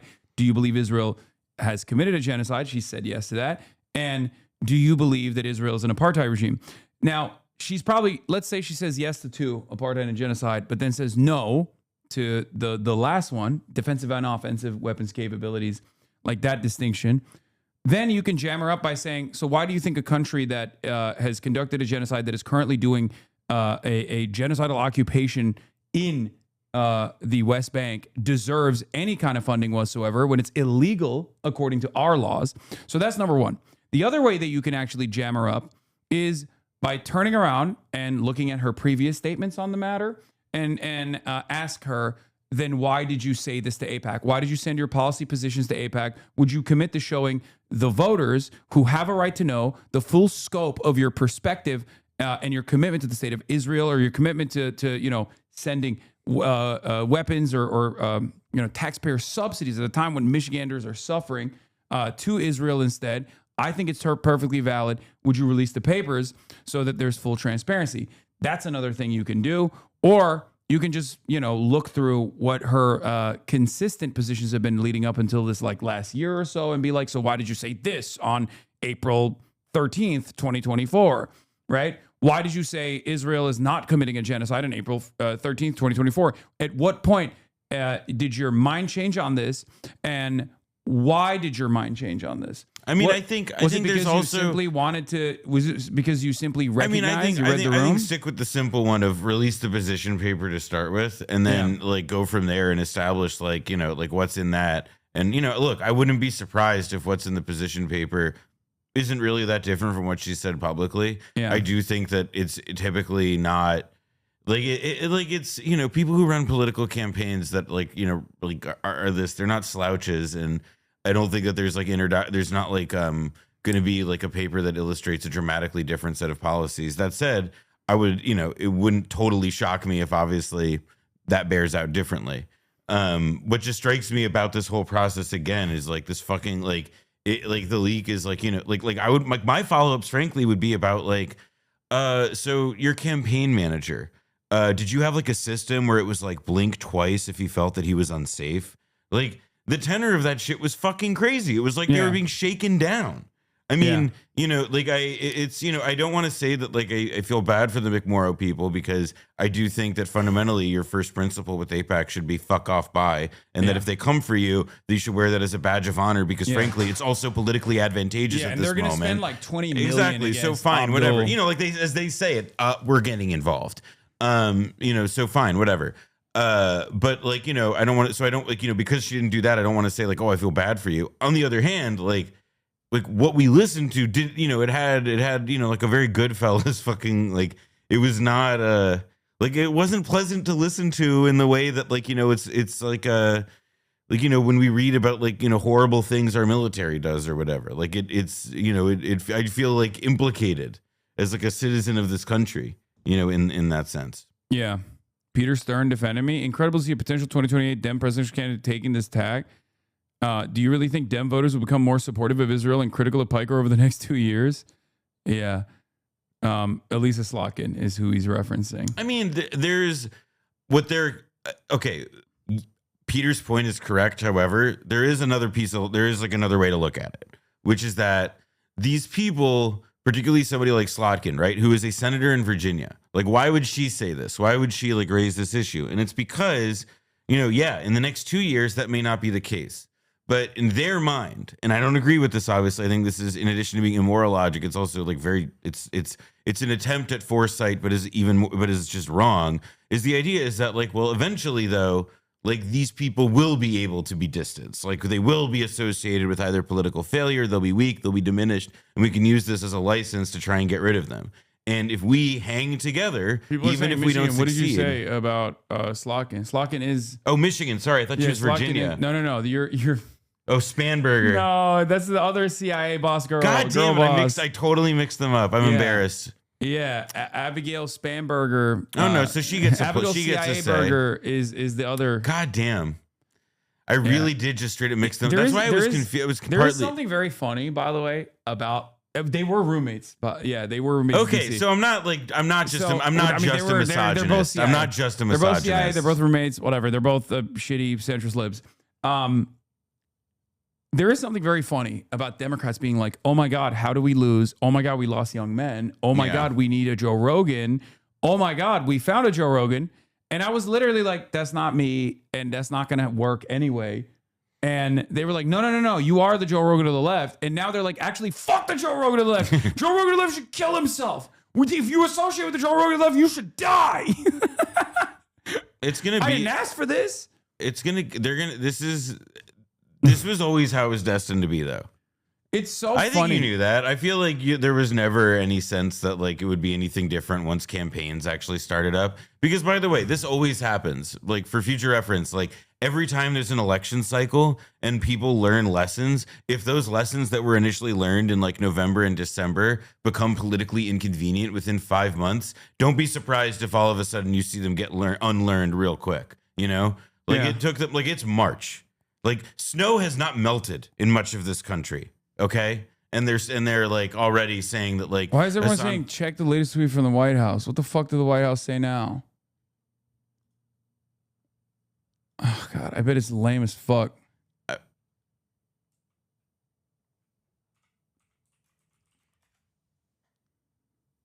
What? I don't even. Can someone just link me what the fucking tweet is? Jesus Christ! Subscribe to the Parker Broadcasting Service. Crying Hassan's real voice been coming out, lady. What's going on? Is this it? No. It's launching soon, right? It's launching soon, right? What? What the fuck is some gay, mysterious, like awful, mysterious advertising thing? I don't know. It's the bullshit. Like, did you see the thing with her and the robot? No. There was a robot and her walking down the street. Oh, she was chasing Summer Lee, demanding a quote because I call Trump voters cattle. That's my favorite thing when they like, bro, come on, when they get mad at like very good takes, like takes that I totally 100% unconditionally stand by. Like when they always love bringing up the Hamas tweet where they're like, I'm a lesser evil voter. And as a lesser evil voter, I'm a harm reduction voter. I would vote for Hamas over Israel. I would vote for Hamas over Israel. Objectively, Hamas is the lesser evil here in the two parties. And they get so mad about that because there's like, it's like so perfectly designed, I think, to like, if you're anti-Israel liberal, you hear that and you're like, wait, that kind of makes sense. It causes a lot of people to like, reconfirm or check their biases on the matter. And anyone who's pro-Israel loses their fucking minds because that's like the big no-no. Actually, you know what the other thing this reminds you of? It just hit me is that this is like they're trying to do deplorables again. Yeah. Except the thing is that like Hillary Clinton, like basket of deplorables, like what the fuck? Like just call them cattle. Call them barely sentient peasant brain losers. I think if Hillary had just said that, that probably would have gone over better than basket of deplorables. Yeah. Oh, Rep Lee, how's it going? Oh, this is the funniest guy. Charles Downs. Have you ever seen this guy? He looks Charles Downs. He looks like a baby that wasn't supposed to make it. Well, I'm gonna need some evidence of this. No. Sometimes he loves doing the self cam videos, so I need to find it. What is this? Representative Summer Lee wouldn't disavow Hassan Piker legislation impeachment articles. Hassan Piker's praised Massey and will appear at an event with Representative Lee and Abdul El Sayed. Even worse, Trump. Wait, what? They're mad that I've praised Thomas Massey. Isn't that good for like? No, because Loomer is Loomer unleashed. Jesus. I think Loomer has like her own. She's in Trump. Oh my god! Doesn't he look like whoa, full screen, motherfucker? Doesn't he look like Give me that. I need to see more. Like I need to see more. Like an abortion survivor. Whoa. How's it going, everyone? It was an eye-opening day on Capitol Hill today. I'll be honest. He actually has he has an actor's face. I'm not kidding. I'm not being he should be in a Coen Brothers movie, dude.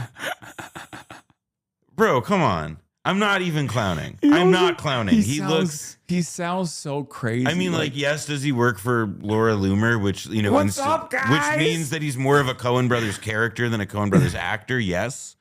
But something crazy happened in the Capitol today.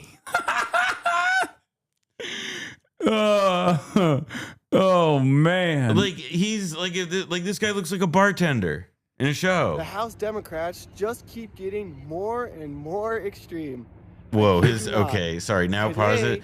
He's like smiling and then frowning, and his voice is going up and then down. Like it's getting more and more. It's a lot. There's a lot. Why doesn't he just try again? Like he's just like first try. I mean, I do. There is like it would also. This is one of those guys where it's like kind of touch and go. Where you're like, am I being ableist for making fun of the way he looks? like I feel bad, dude. It's like when I learned. Do you remember back before she became evil when Dasha did the Sailor Socialism thing, and it was with the influencer the Infowars interview or whatever. And that Infowars lady, I felt really bad for. Like her vibe was like, oh, like you're not like all with it. And that's like a little bit of what I'm getting from this, which is to say, if you are his talent agent and you're watching this, like he should be on HBO. Like Noah said it. You got a face for the movies, my man. For the man. For the silver screen. I'm serious. Like Jim Jarmusch would totally cast Jim Jarmusch. Yeah, this is the first video I ever saw of him on stream. Well, the media. Wow. Wow. Oh, he's awesome. If there needs to be like a fan cam for this you're guy. A star, kid. He is, dude. He's gonna act like there was some major. He's like Bill. It's like Bill Paxton. Like got it's like Project Veritas. Bill Paxton. I know, but like, why does his voice change so much? Like he sounds like a xylophone. Look, anti-Trump protest in Washington D.C. And his eyebrows. Look at his eyebrows. It's fake. They were all busting on buses, like right. He sounds also his intonation is like an AI, like those like AI voice reels, of like two cats or whatever. Yeah. He's awesome. Yeah, he looks so British. Like this is like if that's actually his country. He does have that. He just has like a very British face. Oh man! I mean, he could be like Nick Cave's understudy. He looks like a child who was made old. Oh, I love this guy. Apparently, this video is about me. Let's House see. Democrats couldn't disavow Hassan Piker and his insane claims. Sorry, this is great, bro. Like, if it's coming from you, I doubt anyone is gonna.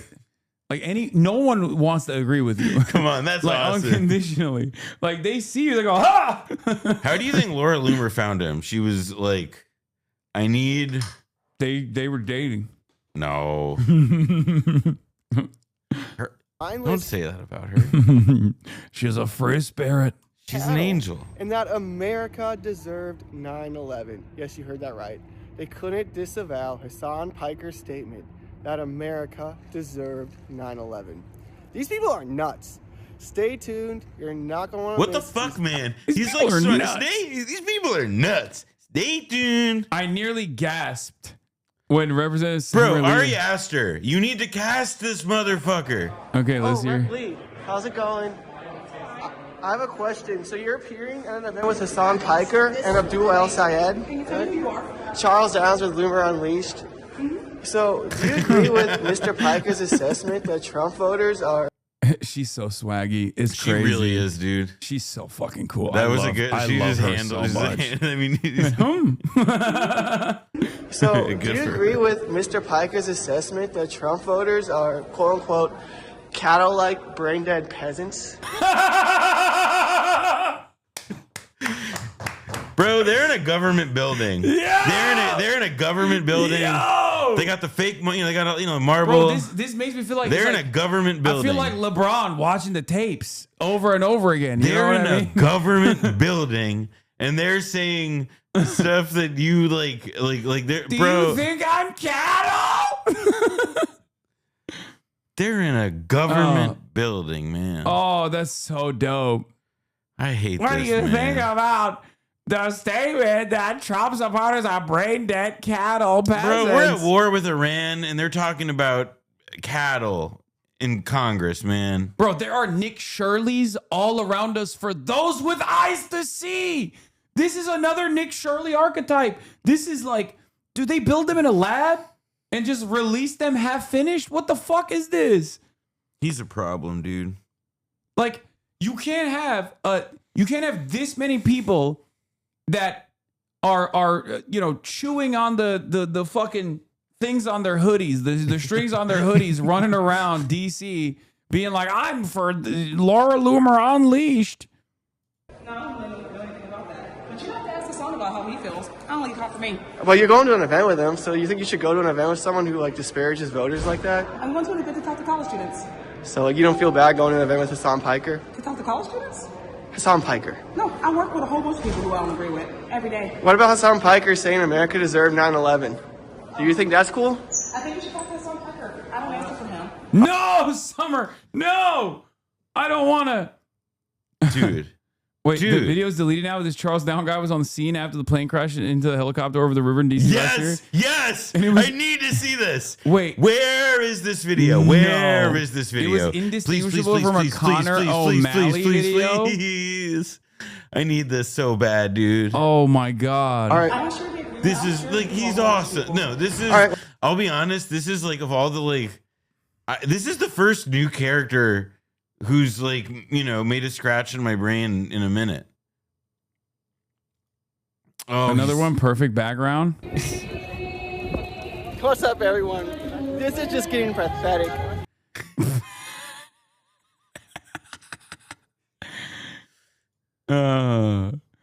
Oh God, I wish we had that video. I want to see it. All right. I'm sure we agree. All right. I'm sure because of a whole bunch of people. All right, well, thank you. Bro, she's missed like 2 elevators. She was so nice to him. Yeah. She was so nice to him. And listen, if he does get in touch with you, Here's because some of his crash coverage. Oh my God, at the Gateway Pundit. I haven't seen that in a minute. Oh, is this him? Hold on. Patty McMurray. Conservative No. Charles A. Downs Oh, these were his lives near- tweets. These were his tweets. I live close to National and recently heard a massive boom. Now it's reported that all flights are canceled. I hope I am wrong. I will be heading out soon to investigate. Stay tuned and pray. Update. Oh no! Oh it's God! Nick Sorter, who Ugh. also sounds like a fucking freak, if we're being honest. This one is perfect. Oh wait. Well, everybody really loves sending you Drewski links. I know. They It's just, really no, funny. it's the Erica Kirk video. I already watched it. Oh, I'm. Just read this tweet. He's genuinely medically Wow, stupid. James Fishback was banned from Mar-a-Lago just days after Fishback was pressed by me about his false. I just realized it. It's the Kenneth the Page like cadence. Yes. Was pressed by me about his false claims that Trump was a pedophile protector. This is a Drewski bot, I think. Take a day off, Drewski bot. In our exchange, Fishback also. Yes. It is wild out here. I'm gonna walk on over. I'm literally right outside DCA. There's a large presence of EMS, emergency vehicles, and I would say security. You're about to see there's fire trucks all over there. Right over there is the Potomac River. The DCA runway is probably around like a few miles that way. As you can see, like Sorry, massive the DCA amounts of runway emergency is probably vehicles about a are few continuing miles just, like, that calm way. down. Just calm down the street. They're saying it's a small plane. It was not a small plane. This was a huge jet, I think, that went down. Okay, he was right though. I mean, he was Something right about terrible, that, but it's like, this is terrible why has it's Eddington. happened. This is As why I he needs to be reported an Ari earlier, I heard an Aster thing. explosion. Because I live down the street. he is like So I decided to communicating come down a to see what was truth, happening. but he's like totally And fucking crazy. A tragedy is unfolding. A tragedy is unfolding. Oh. And then he doesn't even. Like, what I love is like He doesn't even edit the end. Exactly, he doesn't know. Like it's maybe he doesn't. Like well, he's on the scene, so you know he's rushing. He's trying to get it out. He's trying to be first. He's trying to do well. You know, it's a little Nightcrawler. Oh my God. He looks like the guy on TikTok that's like 40 years old from like Brazil that says he's 17. Yeah, that guy. Oh yeah, I love that guy. Everybody thinks I'm 17. Yeah. I found it. Is this the same one? It's the same one, right? Yeah. Oh no, there's another. Better one. So right behind me, they're literally putting rescue boats into the river and taking them out. So something really, really, really bad happened. They're saying it's a small plane. I don't know. There's a very, very, very large law enforcement response. Let's pray for the firefighters. Let's pray for everyone on the flight. Let's pray for the firefighters. Everything. Because I think something terrible has happened. I have lived here for 6 years. Never seen anything like this in my life. Ever. Stay tuned for more. He's awesome. I need this. He's so dope. I'm lightheaded, dude. He's so fucking goated, dude. He really wanted you to watch his video. He's a fan. Oh my God. Hello, Hassan. Oh, I watched it. Oh, brother, we are watching. Oh, we're watching. I love seeing his face. I was not familiar with your game. It is one of those. He just has a very unique look. Let's say. No, this is like this is special, man. Saying I think something really bad happened. Really like after witnessing a mid-air plane collision is very funny. Like that's like this is, and he works for Laura Loomer. Yeah, it's. I mean, of course. I don't know what to say, man. Of course, he works for Laura Loomer. There's no. My sources tell me the plane is stable. Please, God. Nobody loves you quite like your haters is true. I mean, he's more than just a Hassan hater, though. No, he's on his own journey, man. Yeah. Give him the respect. Give him the grace. I don't think he has enough. Give him the grace. I don't think he has enough processing power to be a fully fleshed hater of mine. Why are we circulating Adam Carlson? Oh my God! If ever there is like a more moderate position on Israel, Adam Carlson's gonna dial in on it. Why were we circulating a recording that leaked September? McMorrow was not on and presenting his news beyond me. But since then, she said Israel's committing a genocide on AIPAC's shit list and shares Bernie and Yossi's position on blocking the sales of offensive weapons. Yeah, I mean, I don't look. I think it's news. I think that's why it's circulating. But as I said, I still think the most salient thing from it, frankly, isn't something that makes McMorrow look that bad, which is just that like she was getting shaken down by AIPAC, and that it's a mark on your record that you ever entertained them. Yeah. To begin with, and you can just move on. Yeah. That's it. I mean, I just don't trust her. I don't like, and this is part of the reason why. I just don't think that someone who is going to AIPAC to be like, can you please stay out of the race? Here's our position paper is going to be trustworthy on the issue of Israel. And I think there's a very easy way to just like be firm in your convictions and expose that they are not. Because like, obviously, this is the most significant crime of our generation that we watched unfold. And because of that, there's going to be a lot of politicians that are going to switch their stances around to make it as to make it as appealing as possible to like the largest number of voters, from what they perceive as the largest number of voters, without ruffling too many feathers, right? And I will say that as long as you have your convictions, you can absolutely jam up people like this, because they're going to be retriangulating in real time. They're going to be retriangulating in real time. And yeah, this is another thing. New Mallory McMorrow has endorsed Jordan Acker, a vocally pro-Israel candidate for re-election. Oh yeah, I remember this. Yeah. I remember this. And when this happened. The region is the one who like prosecuted the anti-genocide student protesters. Oh yeah, no. Right? I mean, look, if there's anybody who we want to make sure is vocally pro-Israel, it's the people who do governance at universities, for fucking sure. Great call. Yeah. Jay Mershon says she literally submitted a position paper to AIPAC that apparently was highly praised by AIPAC. I mean, she's just a part of the new wave of highly praised by AIPAC is like we don't I haven't seen evidence of that. People I will say that their candidate in the race is Stevens. Like that's for sure. Stevens is like unconditionally, unapologetically, openly pro-Israel. Yeah, it's. But it does make me think like, are they? Well, I know how AIPAC operates. I don't think they're sophisticated enough to. Well, they are very sophisticated, but I don't think they're like gonna position anti-Israel candidates to like suck up some of the votes, only to then have them turn once they're elected.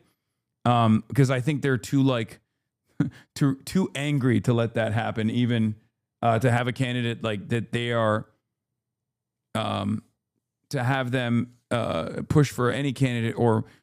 Move numbers in the direction of any candidate that could be even remotely anti-Israel. Like, that's why they came after Malinowski. Malinowski is super pro-Israel. But I mean, I still think that there is like that race, especially. I really wonder both about like, because some of this is like, look, right, like. How much of this is driven by regional stuff? Like how much of this is like super nationally coordinated? How much of, it's competing incentives? Because I do wonder, right? Like, is there some reason that Malinowski was selected, even though he was an extremely mild critic of Israel, et cetera? That just has to do with, because AIPAC did eventually enter their own candidate in that race, and it ended up going like totally sideways for them. I don't know. Yeah, AIPAC makes actually a good point. Presidential candidates disavowing AIPAC practically means nothing. What really matters is presidential candidates' policy positions. This is an argument that I make all the time as well. Now that AIPAC has become like the magnet, and people think that it's like, oh, that's the end all be all of all things Israel. It's turned into like the NRA basically. And I try to explain to people, like, a lot of these politicians that get money from the NRA get that money so they make the tough decision when in a moment that matters, right? They're still pro guns, like personally and individually. And some of these candidates are pro Israel personally and individually, but will, make a tough call because they'll be reminded that AIPAC was there funding their campaign. So that's the reason why I always say you got to ask candidates what their positions are. Like you got to make them tell you that they're honest, they're earnest about their positions. You got to make them convince you. I still think what'll be very interesting to see unfold is how because look, all of this stuff that's happening right now in the Democratic Party, what this is really going to ultimately mean in the long run. And we're sort of just like waiting to see when, not waiting, but we don't know at which point it'll happen. Israel will become a partisan issue. And what'll become much more substantial will be the extent to which AIPAC becomes an and the pro-Israel causes become, their largest political interventions become mediated through the Republican Party. God, Haley Stevens. She's so bad. Also saying it's a genocide and being anti-offensive weapons is the most basic acceptable position on Israel right now. It's not like acknowledging basic realities, particularly progressive or pro-Palestinian either, for voters who care about those issues. Yeah, that's why I'm saying like a distinction between offensive and defensive weapons is actually a good way to jam up people who are trying to present themselves as like pro-Palestine when they're not. I think the offensive weapon stuff, I will say that I do think that in general, on this issue more than anything, I've been getting pretty it's like you just shouldn't qualify this stuff. Like we should get out of the habit of letting people arrive at what they think are really impressive and sounding Solomonic thing, some special solution. Just go with the the G word one is a pretty good one, for example. Disco Brian Davis on Blue Sky. Ken Martin, Democrats.org. Stop normalizing Hassan Piker. The left of center doesn't need a Joe Rogan. We've never needed Rush Limbaugh. The Democratic Coalition has superstar heroes Taylor, Sharpton, Sharpton. All right. Oh, okay. Oh, wait, is that is there? Are we thinking of the same one? No, just keep reading because these names don't get any better, brother. Beyonce, and they're also just not Springsteen, Oprah, and Kimmel. Yeah, Kamala Harris got endorsed by all of them. Also, that doesn't matter. They don't do that. That's not their job. That's not their job. Joe Rogan is a talker for a living. Rush Limbaugh was a talker for a living. I don't know. None of those fucking people talk. I don't know why he snuck Al Sharpton in between Taylor Swift and Beyonce. That is crazy to me. These other people are actually just straight up billionaire superstar celebrities, and then fucking Al Sharpton. Also, wait, who's Taylor? Taylor Swift. Oh, Swift. I was thinking James Taylor. Shit. This guy goes Insano style underneath almost every Juniper post on Blue Sky. It's Taylor because they're all last names with the exception of Beyonce and Oprah, which are one names I know. Taylor's, I guess, still Taylor Swift to me. The White House is vague, posing about something launching soon. It's that whatever that robot bullshit that Melania is doing. It's just stop. Just leave it alone. Stop. You guys are literally, you're fucking rubes, man. Oh my God. Don't worry. The Swifties are gonna get me, Noah. No, they're not. I'm sorry. I can't stand Blue Sky. I don't know what goes on there, and I'm very happy about it. I mainly know that Will Stansel's not having a good time, but that's about it. Is he? I haven't even paid attention to Will Stansel since he became a leftist hero and then got canceled and fell from grace once again. Well, he's mad.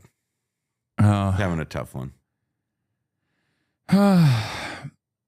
Anyway, this was the last Code Pink thing that I was gonna look at. Oh. And then I gotta go. Let's take a look. Okay, a lot of people are talking about Hassan Piker's $20,000 sunglasses and his champagne socialist trip to Cuba. I actually wanted to weigh in on that because all these people from the US got on that flight to Cuba. My friend in Havana, her son has asthma meds now. Her son has medication to help treat his asthma and a nebulizer that he didn't have access to before because our country, the United States, is blockading medical. Those are 20K glasses. Jesus, man, why? She's joking, man. What the fuck is wrong with some That's of right. you? They're 50K. Yeah, she's actually. You think yeah. he's some poor? Come on. Yeah, dude. 20,000? No, it's $100,000, dude. Equipment into Cuba. Cuba cannot buy. Cuba can't just buy medicine and have it shipped to their country because of the United States blockade. And power is going out around the country because of the U.S. fuel blockade.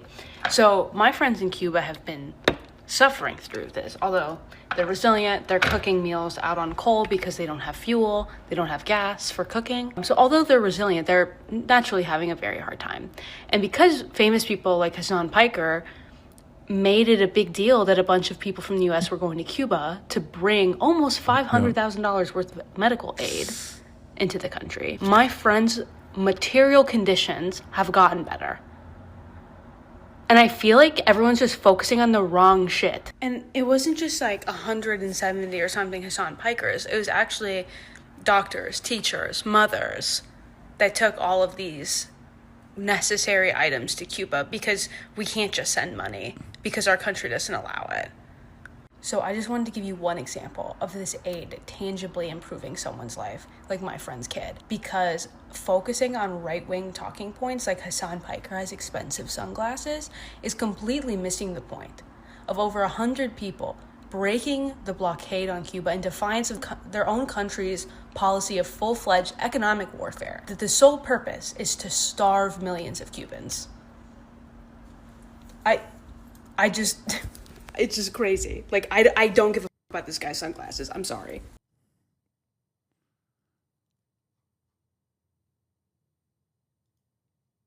What is this? Israeli media is reporting that Netanyahu expects a ceasefire announcement from Trump this Saturday. Translation, ground invasion coming this weekend. Yeah, 100%. It's the weekend wars. That's like that song, like that MGMT song. Why does she keep calling them sunglasses? Yeah, they're not even sunglasses. They're transition lenses. They're transition lenses. But yeah, all right, that'll be all for tonight. We're one day closer to Trump doing the unthinkable alongside Israel. Who knows where we go from here, right? It's fucking unbelievable, but woo! And also Friday I'm gonna be in New York. Saturday I'm gonna be in New York, and then Sunday I'm gonna be with Ana Lilia Mejia in the ancestral homeland of New Jersey, alongside Noah Colwin, as a matter of fact. So, get ready for that. Get excited for that. Yeah, that's it. That's all I got for the day. Atlanta when? I don't know. Why do you keep asking me when I'm going to Atlanta? Anyway, bye everybody. Peace. Stunning lo-fi introduction, starting off the day.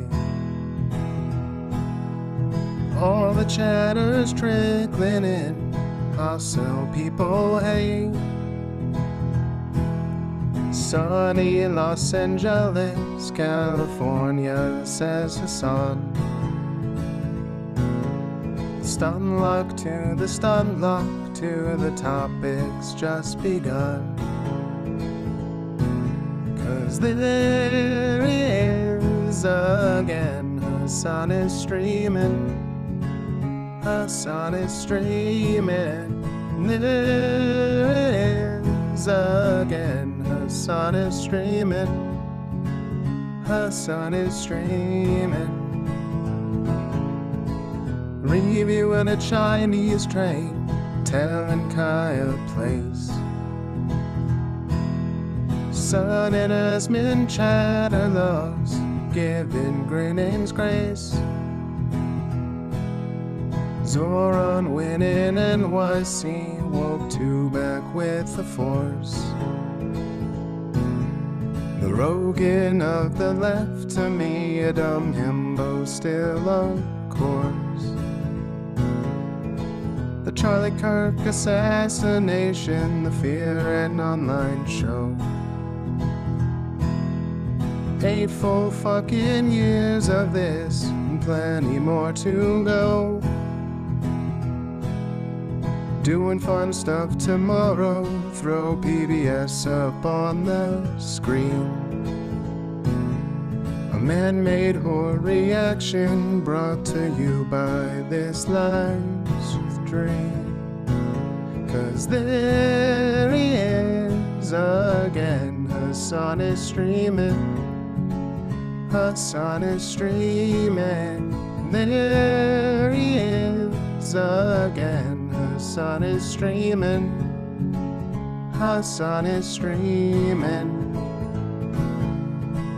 Kicked out of the DNC, IRL with March the Goat. Combating the propaganda that shoved down people's throats. CBS Israeli news, a coup, a regime falls. A full-blown fascist takeover, and still the duty calls. Total radicalization coming out to sea. The system will always fail, it's up to you and me. On these daily streets, whether short or whether long, have helped millions of people keep it moving right along. 'Cause there he is again, Hassan is streaming. Hassan is streaming. There he is again, Hassan is streaming. Hassan is streaming. But hey, what can you say? That's PBS for you. But he'll play games real soon. Just you wait. Say, hey, what can you say? That's PBS for you. But he'll move on real soon.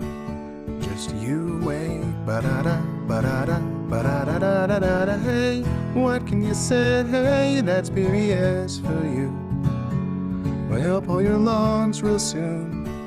Just you wait. Sha-da-da, sha-da-da, sha-da-da-da-da-da. Hey, what can you say? Hey, that's PBS for you. But he'll do Jet Vice real soon. Just you wait. But hey, what can you say? That's PBS for you. Brought on by viewers like you. Just you wait. Just you wait.